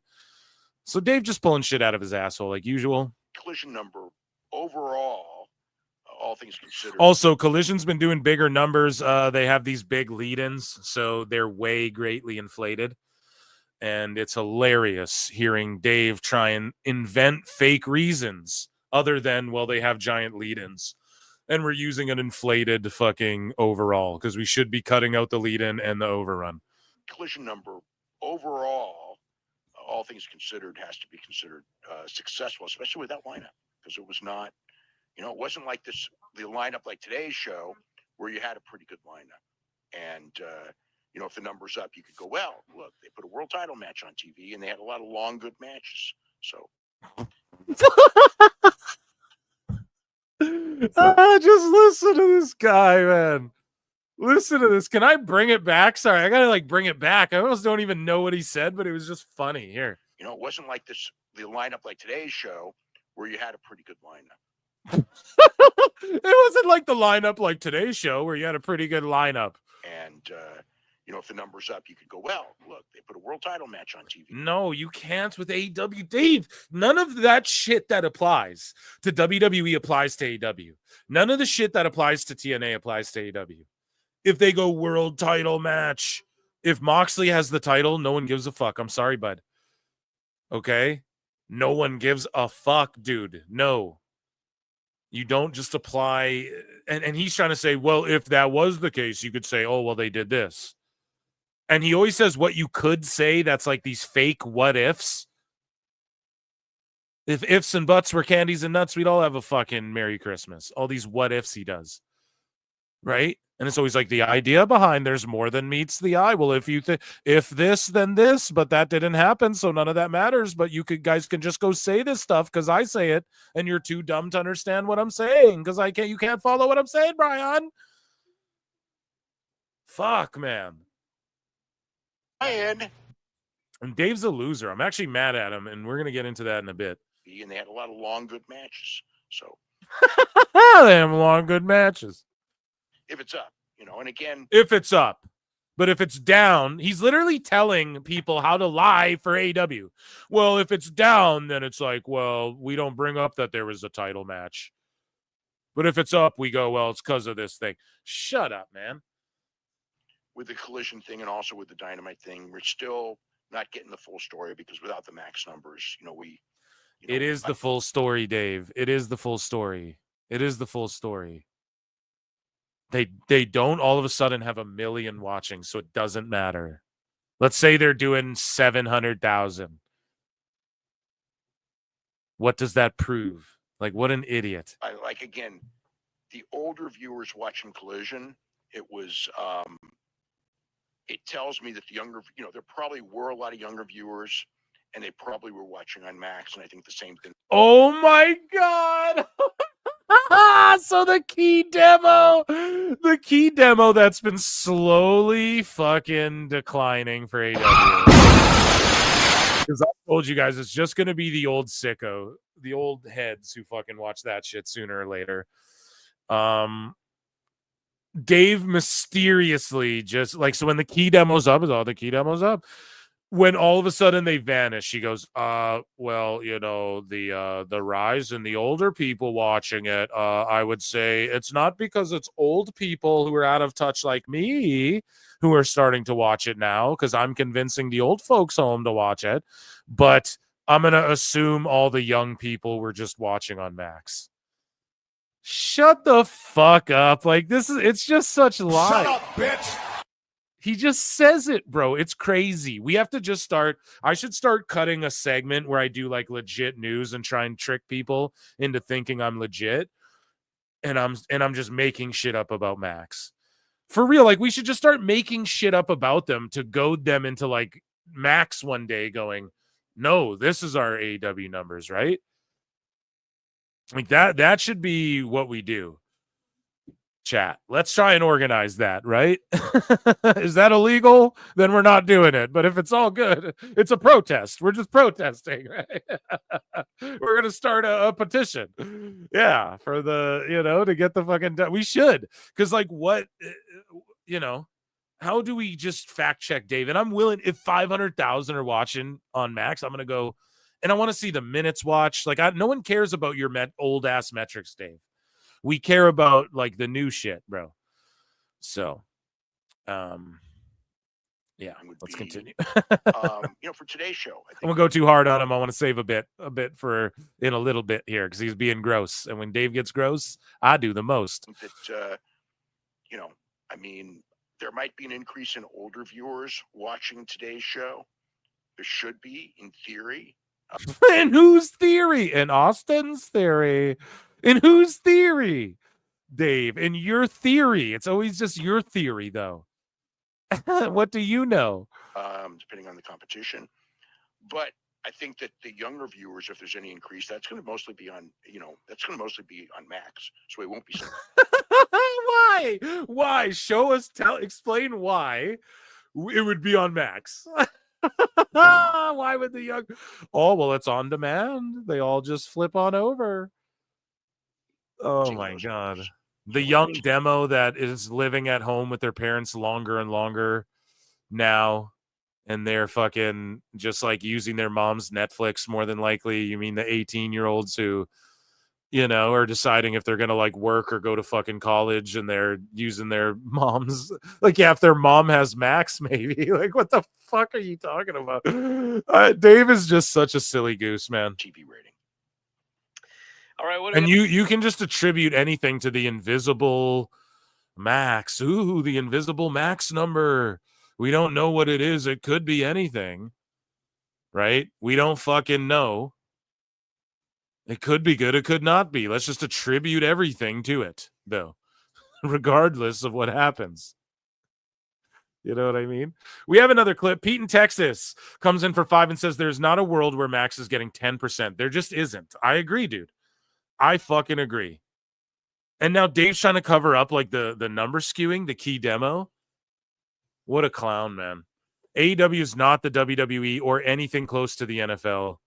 20% is responsible. Or are you saying, Pete in Texas, are you saying like 2% is responsible? Listen, it doesn't matter. Even if it's 100,000, that would be massive for them. And I would go, that's a W for AEW because you shouldn't expect more than that. And that would be insane. And Dave's trying to pretend like it's somehow more than that or, And then Dave, when that becomes the case, when they realize, oh, it's like 25,000 people watch, he's going to try and spin it. Well, it's all the younger key demo.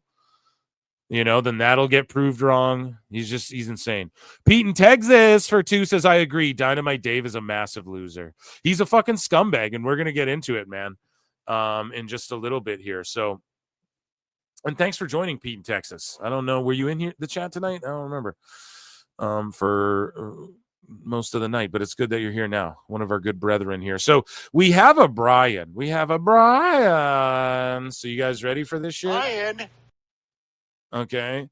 Here's Trying Brian. He was Lion Brian. Now he's Trying Brian. He's trying. He's back to Trying Brian. Depends what mood I'm in. But Dave Meltzer is going to have very harsh words for Brian. Let's take a listen. To Lex Luger. It is very, very important to Lex Luger And Brian agrees and listens to PWT confirmed. Lex. It means a lot to Lex Luger. It is very, very important to Lex Luger. Lex Luger's had a lot of hard battles in his life. He's just now, thanks to DDP, learning to stand up out of a wheelchair on his own. And this is after Dave was like, I would not let him go there. I mean, think about the other time when RVD, Lex didn't get to be shown on camera on their pay-per-view as like a selling point for this pay-per-view event for Sting. Or the Hall of Fame, that's a free thing that'll probably be on YouTube for most of the world, and it'll be on Netflix, and it's just like a thing people get that won't even do huge fucking number. Maybe it will. Doesn't even need to. No one cares. It's just to honor fucking legends. Like, what? It's a huge difference. And also, Rob Van Dam wrestled for you assholes when I'm pretty sure he had a fucking Legends deal. And a lot of Billy Gunn this whole time. Okay? Could have been in WWE video games and shit. Sting, I think, as well, is cool. Like, because his licensing shit is a whole other situation. So let's listen to what Brian has to say. He's getting this Hall of Fame induction, which is very important to him, and he wants Sting to induct him into the Hall of Fame. So if it's me and I make the decision, I'm letting Sting induct the guy into the Hall of Fame. Now, yeah, you can do all of the business arguments. Oh, well, WWE's doing a full tour. Someone in chat goes, just have Wolfpack Sting induct him. And yeah, he goes, yeah, brother, I can do both. He shows up, Wolfpack. Shit. The week that AEW is in Europe, and they let this Texas. No, end of the end when they're doing they're doing. Oh, that's right. Yes, at the end of August. Well, both. But I mean, the thing to me is that's all business. Okay, how is Lex Luger being inducted by Sting going to drastically boost WWE's business? It's not. Isn't the Hall of Fame airing at like 2 a.m.? Like, what difference is it going to make in WWE's business? Exactly. But if Luger was in the crowd, they could show that and like replays of the pay-per-view could have got bought. But even that too, Luger wouldn't have changed anything for AEW. And the problem is that they'd be like, well, WWE did that. Cool. So do you want to be the asshole who doesn't give the fans what they want? Like, Jesus Christ, AEW, you're not competition. Okay, the challenger brand, the number 2. So first they're the competition. Then, we're the challenger brand. Now we're the number 2. Take that, WCW and Eric Bischoff and Jim Cornette and Dutch Mantel. Like, fuck you. If AEW allows Sting to induct Luger, what difference is it going to make in AEW's business if they allow Sting to induct Luger? The answer is it's going to make no difference in business for anybody. The only thing it might do is some people might go, oh, I want a Sting t-shirt now. Some kid, maybe an adult's like, oh, fuck, Sting, dope. I'm going to look up Sting. Oh, where do I get a Sting shirt? Oh, AEW shop or whatever the fuck. And then maybe you sell some merch. Like, just be like, yeah, you guys can use Sting. We want he has to be able to wear his AEW Sting shirt. And then WWE will probably say no to that. And that's how that fucking goes. But it will make a big difference to Lex Luger.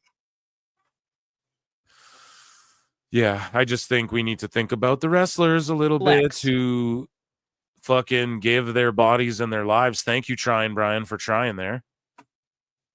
So again, Trying Brian, we have Brian Alvarez here. A bit of a longer clip.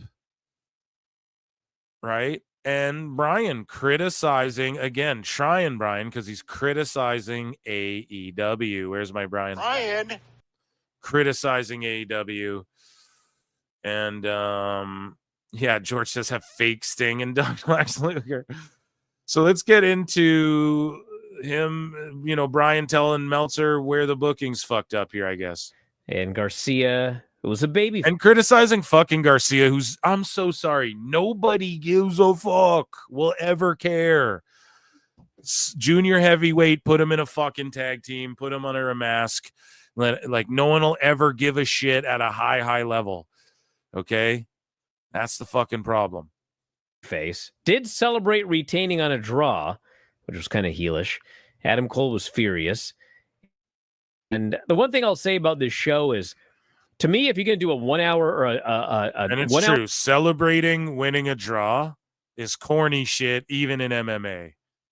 So it's just corny celebrating it. Yeah, I took it to the limit with one of my favorite greats. Yeah, it's such fantasy mark shit, dude. Holy fuck. Our show with a 20-minute draw. There shouldn't be 4 matches on the show, because they did no entrances for this match. They rang the bell as the show went on the air. They did the 20 minutes, and then like they were out of there. And there was no follow-up on this show whatsoever. And they just went right on. We got to get to Max Caster's Open Challenge. And it made the match feel less important than it should have felt. I thought that in both nights, they open with that audience and they wanted to get right to the ring. And I felt that they should have set it up more. Also, I'm not sure that they picked the right matches. Even Dave is like, I'm not sure they picked the right. I wouldn't have booked that, Brian. Let's hear.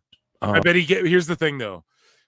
I guarantee you go look at his stars. It's probably all like 3, 3.75, 4, and shit. I guarantee you.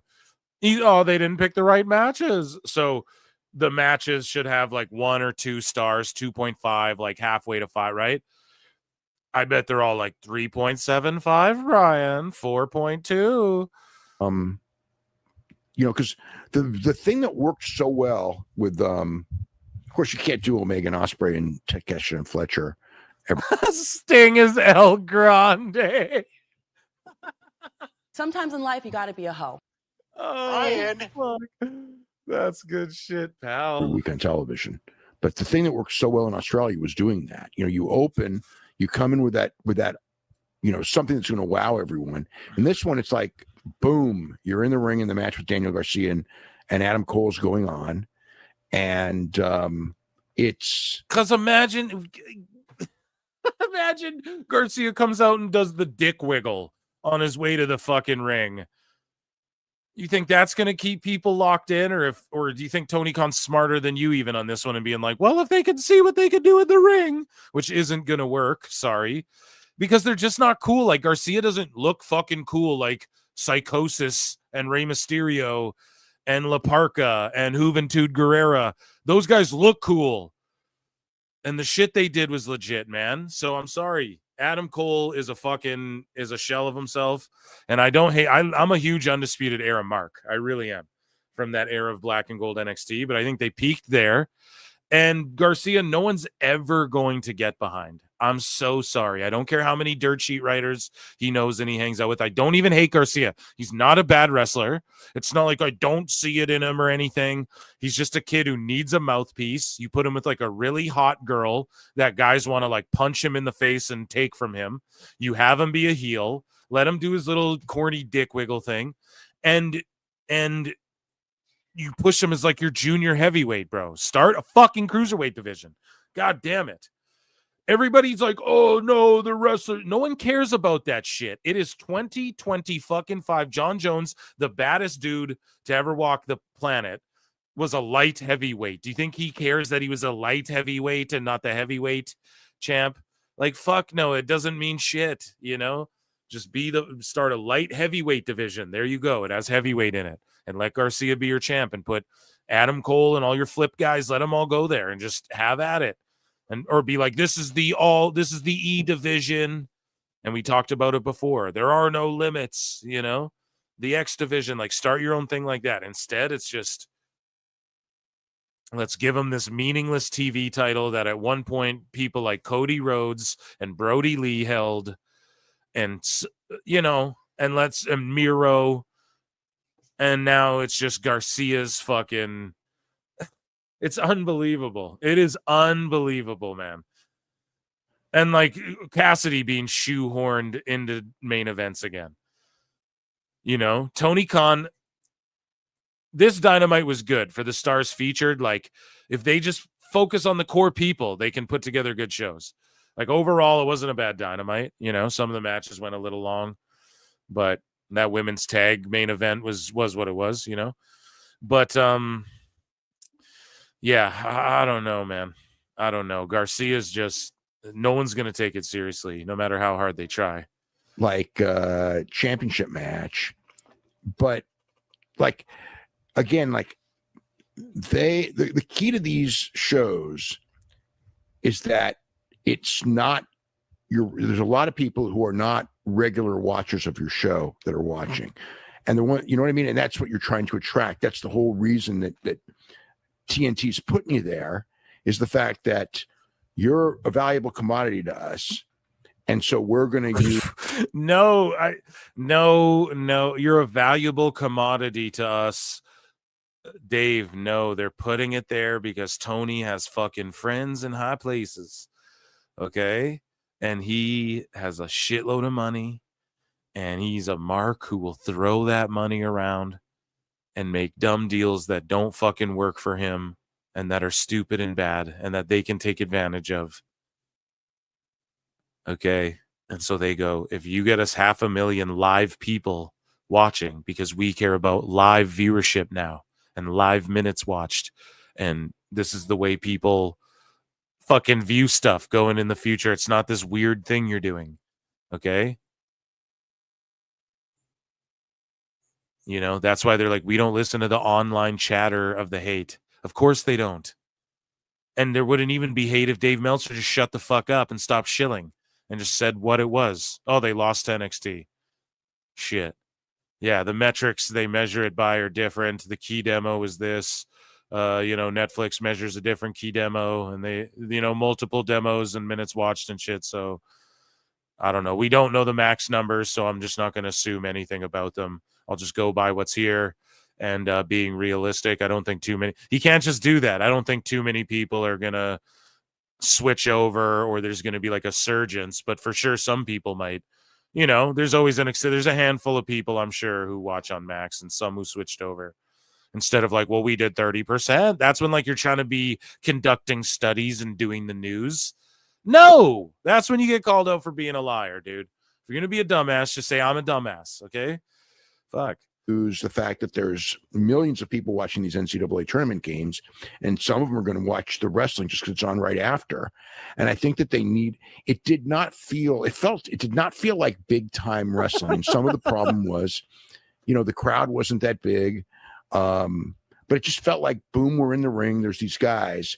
I think they needed like, you know, either like a super special match. I thought they were going to open with a the super special match on this great collision, Brian.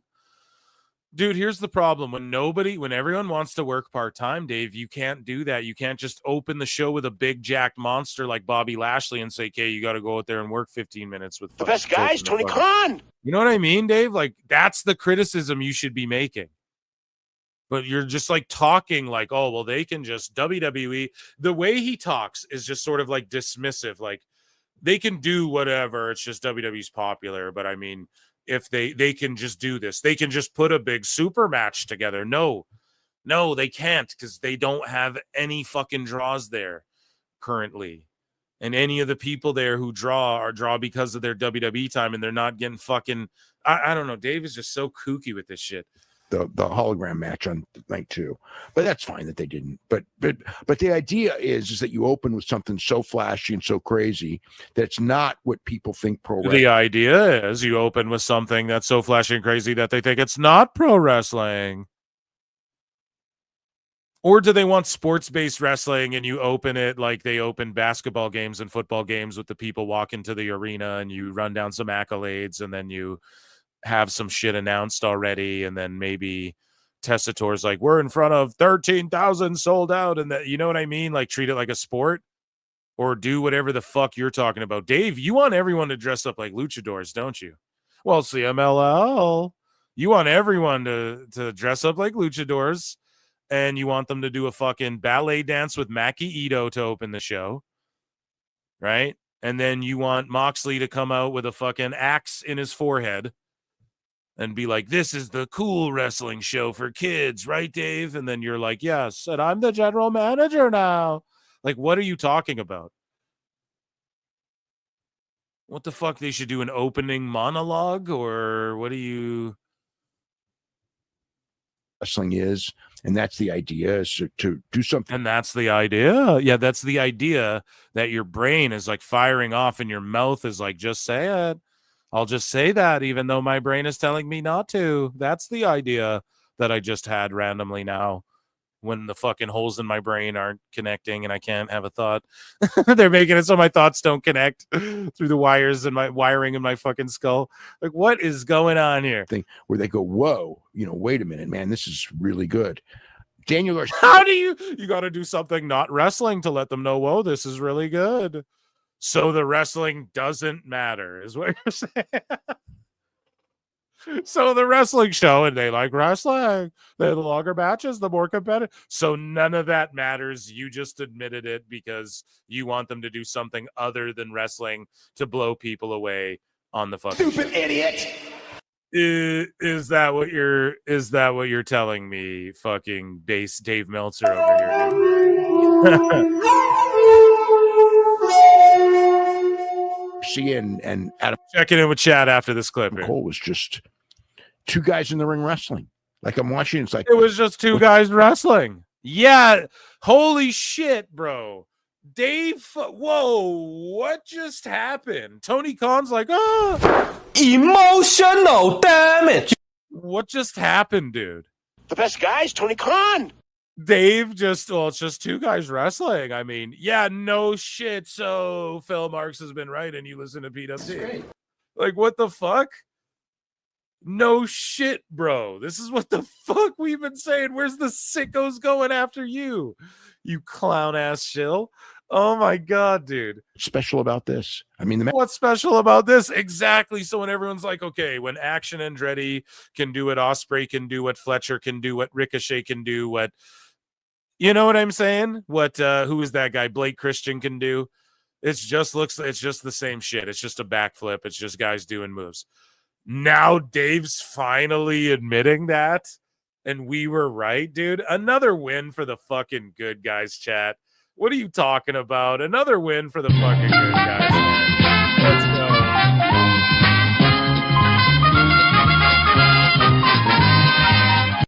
Brian. Let's finish off what Dave has to say here. Match was good, but it's like that's fine. The match was good. Look at him explain wrestling now. Like he's just discovered. Like, him and Brian are always explaining shit we've all said for a billion years. Dave finally realizing what pro wrestling's supposed to be, and he's about to explain it to everyone like he just invented it or thought of it. And his fucking head, he looks like the leader from fucking Captain America. He looks like the leader from the Hulk comics, dude. Jesus Christ. So let's listen to this fucking idiot. Someone quote Julia Gulia, crop this whole Dave sentence here that he's about to say, explaining what wrestling is for me. The match was good. The match was good. So exactly. Well, I mean, yeah, Monet had a good match with Momo, but what does that matter when there's 8 million other fucking matches and people are tired and they didn't have a good story? Dave's about to explain how spectacle and story are better than just a match. Holy shit, we got him. But it's like, that's fine for wrestling fans, but the show was not booked, especially the first match in both nights. That's fine for wrestling fans. Oh, so it's important to get fans that aren't just wrestling fans and fuck a casual as your company's plummeting downwards in every metric. Should not be booked for wrestling fans. It should be booked for doing something that will make. So it should be booked for like WWE. Oh, so they should pretend they're popular and get celebrities. So Dave, without saying it, he can't say it. He's like, oh, casuals. This should be booked for more casual people. I mean, what the fuck? That's what Dave's literally saying. Oh my God, we caught him. We defeated him. We defeated Dave. Liar! Julia, I'm going to bring this back and play it in one thing. Clip it for me. Tell us what you know, you goddamn liar! We caught him. We won. PWT won. W is for winning. The match was good, but it's like That's fine for wrestling fans, but this show was not booked, especially the first match in both nights, should not be booked for wrestling fans. It should be booked for doing something that will make people go, whoa, whatever that is, whether it's a big angle to promote your pay-per-view, which is probably the thing, or a match where they'll do something that people will just go, whoa, not just, oh, here's a 20-minute draw wrestling match. We defeated Dave, dude. We fucking defeated him. Absolutely. That is absolutely fucking absolute delicious right there. Okay?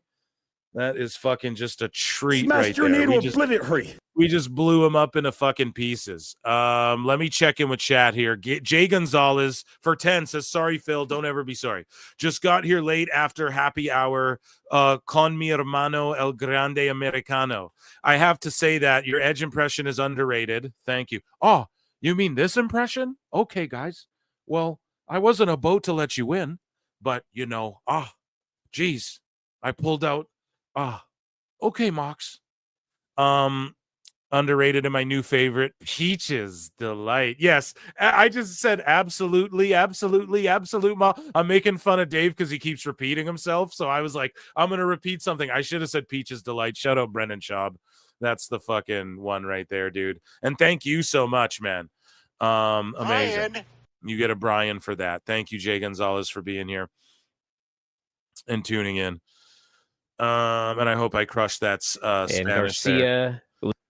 So that's amazing. Julia Gulia clipped that as well. We need that. So Dave Glaze Meltzer goes, due to the NCAA basketball lead-ins, Collision on Saturday did 554K, 0.20. Sunday did 584K, 0.22.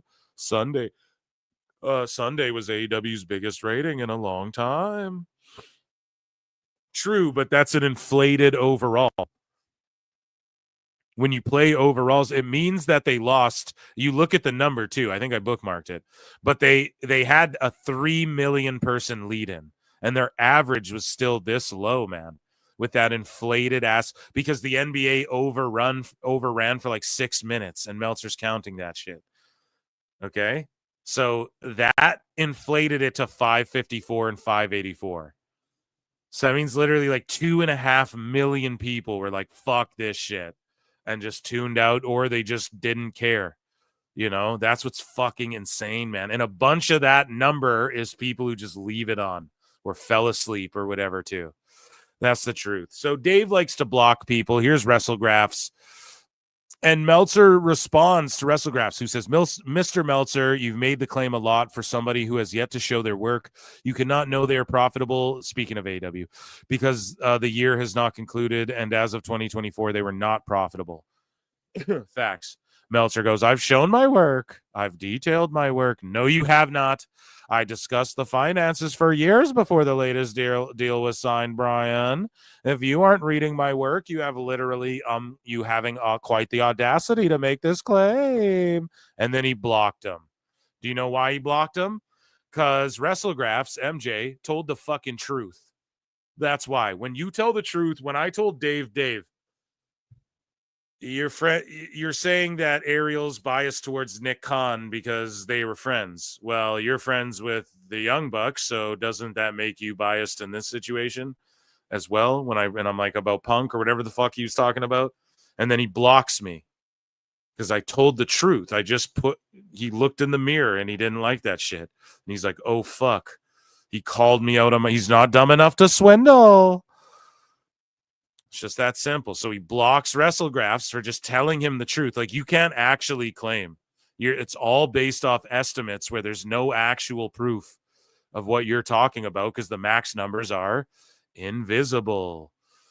So WrestleGraphs responds and says, no, Dave, you have never shown your work on the expenses side. You can't even show the work on the revenue side. You make claims with zero supporting evidence that even Tony pushed back on last year during a media call. You're also forecasting FCF, not profitability. Cute block. Fucking destroyed him, man. Flutes in the chat.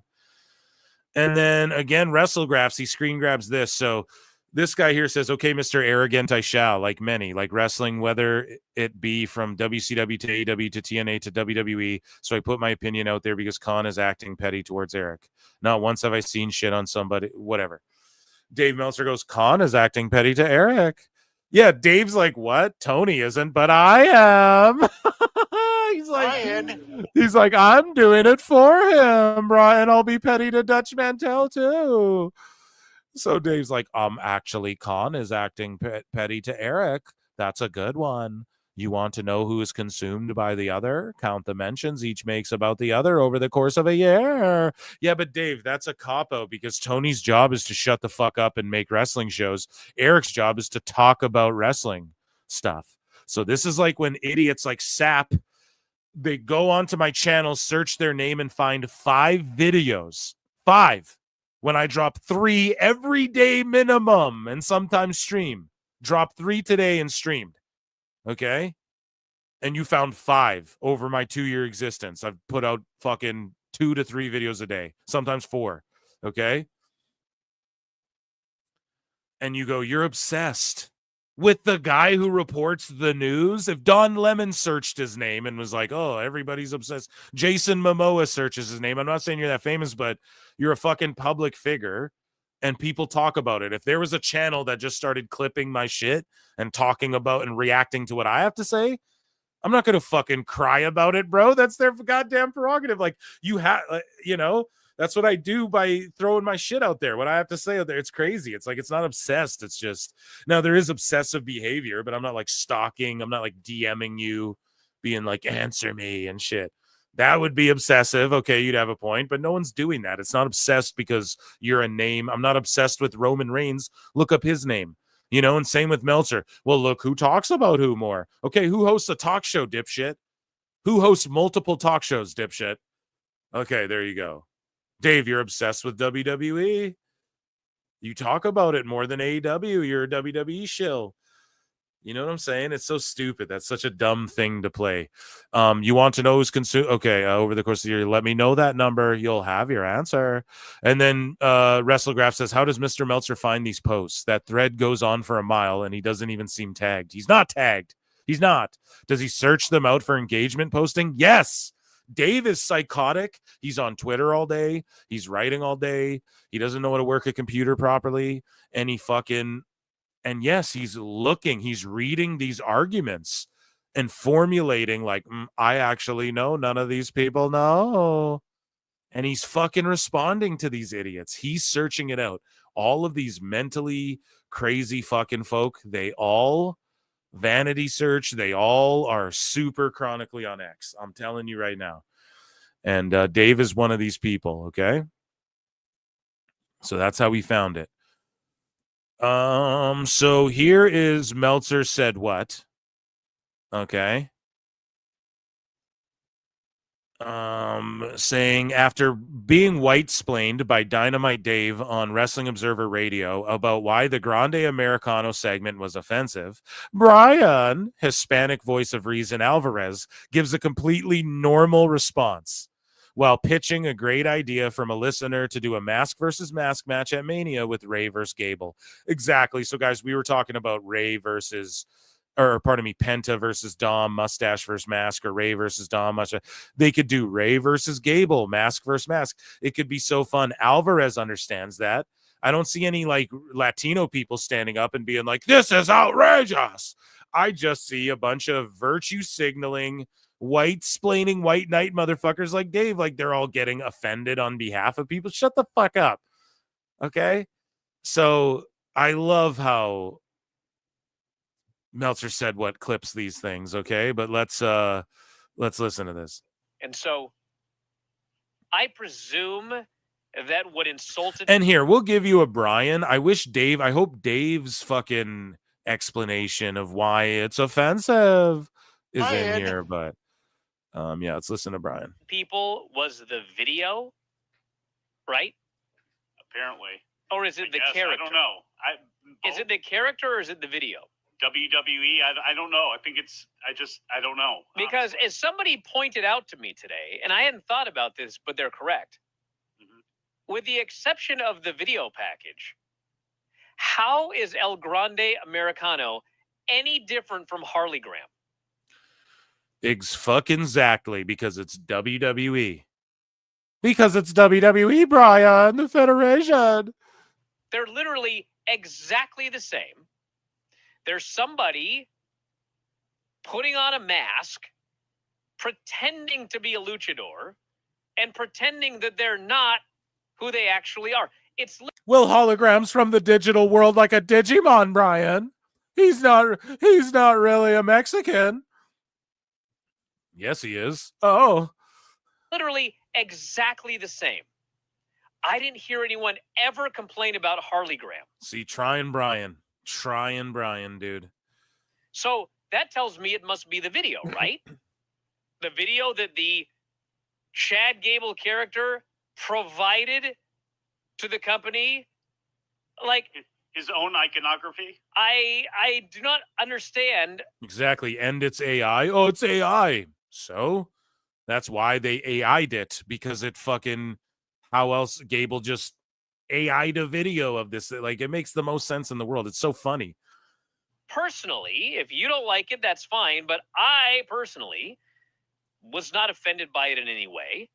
And, you know, somebody had a great idea here, which is, hey, you know, we need a match for Mania. You know, how about El Grande Americano versus Rey Mysterio, mask versus mask? Genius. Rey Love it. unmasks a guy, humiliates him.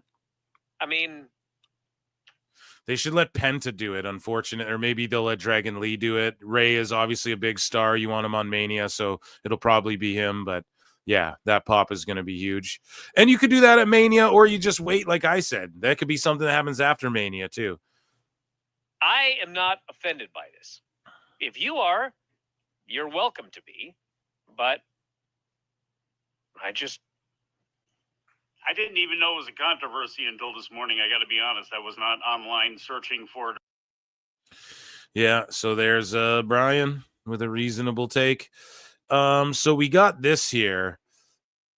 So Dave Meltzer, okay. This is what happened, okay? This is the numbers. A 2.8 million viewer, almost 2.9 million viewers, okay? And I said, so Dave Meltzer glazing this much higher collision rating is meaningless because they had a 3 million viewership lead in and they still only average 500K, a number greatly inflated by the 6-minute overrun of 3 million. If Dave didn't fear facts and studied and learned, he'd have pointed that part out. I just really am goading him in with that stuff as well, being like, if he studied and learned. People often ask me whether I think Dynamite Dave Meltzer, this is Meltzer said, what the GOAT. Oh, by the way, we have a fucking GOAT here, okay? Well, let's tap in for a second. Sorry, I see a big super chat. I want to get to it. Kenneth Douglas, dude. Kenneth Douglas says AEW sell for 50, man. Holy shit. Let's Jamaican laser this guy. My word. AEW celebrating lasting longer than WCW is so childish, but what can we expect from the company where the Bucks did a victory lap when Punk was fired? AEW needs to leave all the childish stuff behind and focus on the bigger picture. Yeah, and all the dead companies behind. Are you sure about that? ECW, WCW, they need to forget about that shit. They really, really, really do. And like sticking it to fucking Dutch Mantel and these people, you know, I called it out before anyone. This is where their energy is.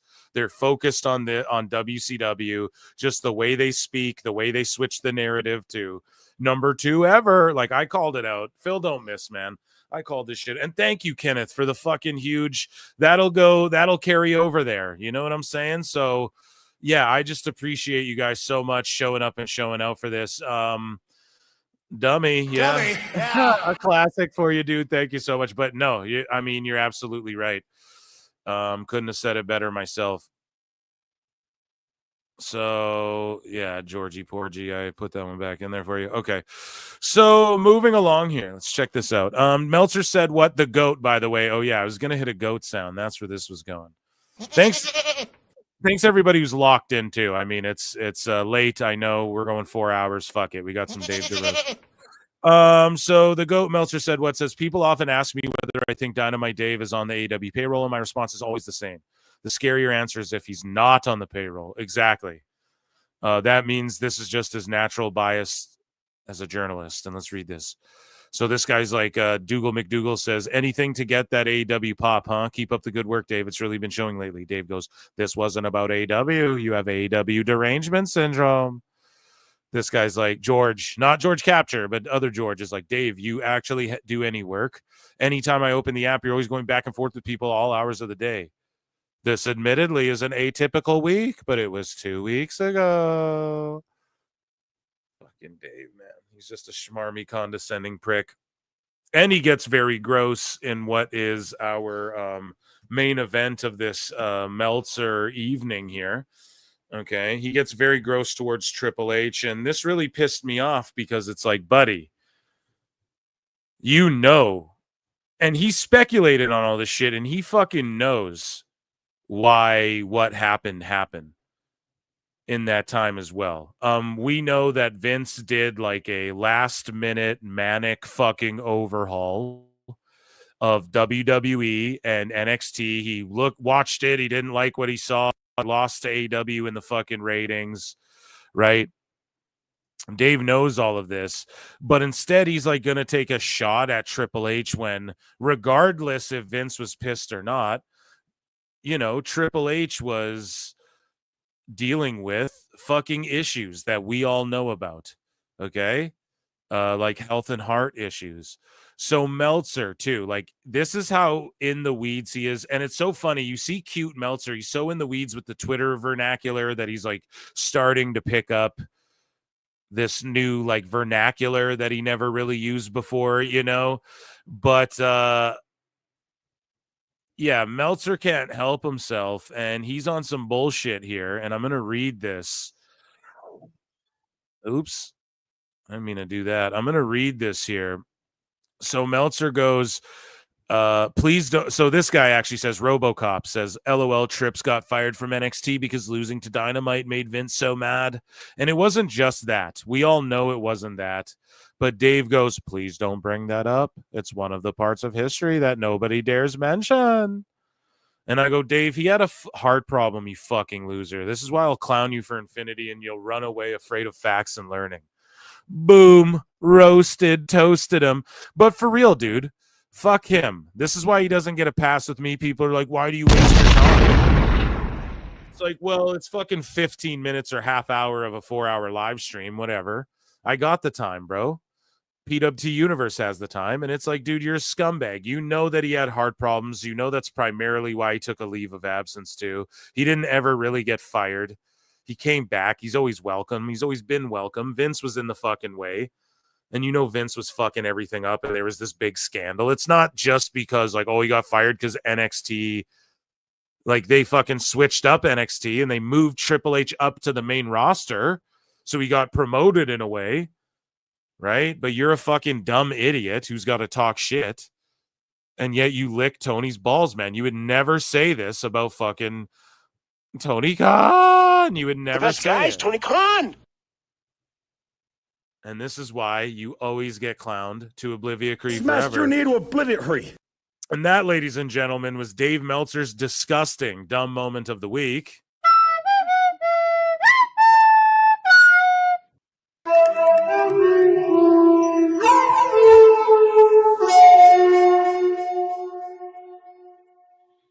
Even though Dave was a little based in that whole thing.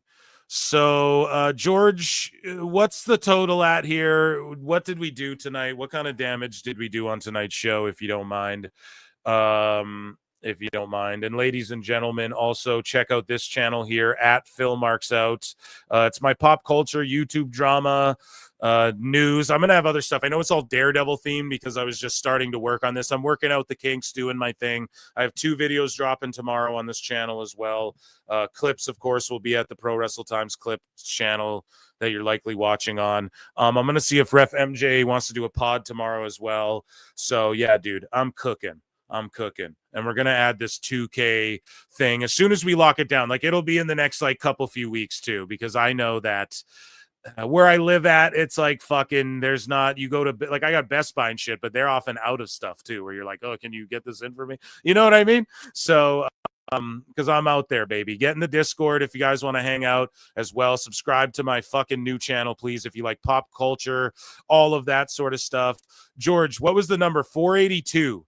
So we're like real close to 5, right? So we'll do another 4 on Saturday. That'll be the goal. Hopefully we can pull it off, and we'll just say 450. So we'll chop 50 off. Let's say, so we'll do 350 on Saturday. Let's try and get to that. And then it's a go-go. Tokyo, a go-go. All hail, you're right. All hail the PWT family. Love you all. Make sure you subscribe to that. Yeah, I'll leave you guys with some Jericho and whatever else pops up. Until next time, drink lots of water, guys. It's getting nice out there. Make sure you exercise a little bit, right? On Becca, on God. Make sure you got that hot bod this summer, okay? Do your damn thing. And I love you all. Take care of each other. Be good to each other. Get in the Discord. Until next time, I'll see you all in the Upside Down. Peace.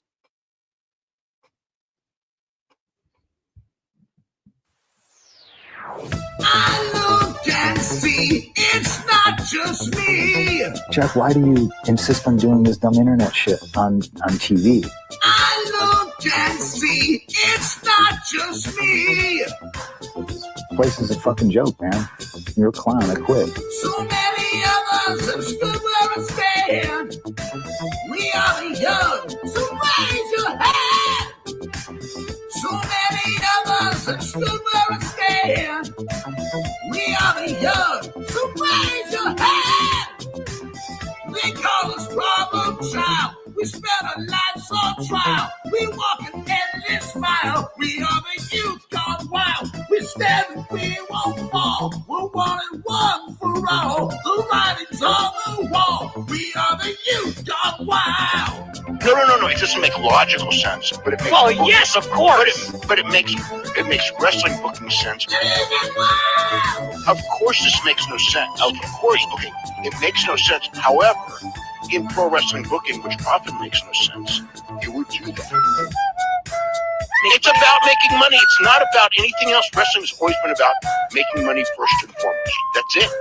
Yes, I look and see it's not just me. Last weekend was the greatest weekend in AEW history. This is the greatest week. I look and see it's not just me. Security, my safety, my life was in danger at a wrestling show. So many of us have stood where I stand. We are the young, so raise your hand. So many of us have stood where I stand. We are the young, so raise your hand. They call us problem child. We spend our lives on trial. We walk an endless smile. We are the youth gone wild. We stand, we won't fall. We're one and one for all. The writing's on the wall. We are the youth gone wild. They call us problem child. We spend our lives on trial. We walk an endless smile. We are the youth gone wild. We stand, we won't fall. We're one and one for all. The writing's on the wall. We are the youth gone wild. Wild. Yeah. If you're familiar with how we do things often here on these Wednesdays, it's a lot like one of my favorite movies, Time Cop. What? Fuck you. Fuck you. Yeah. No! Damn it, God damn it!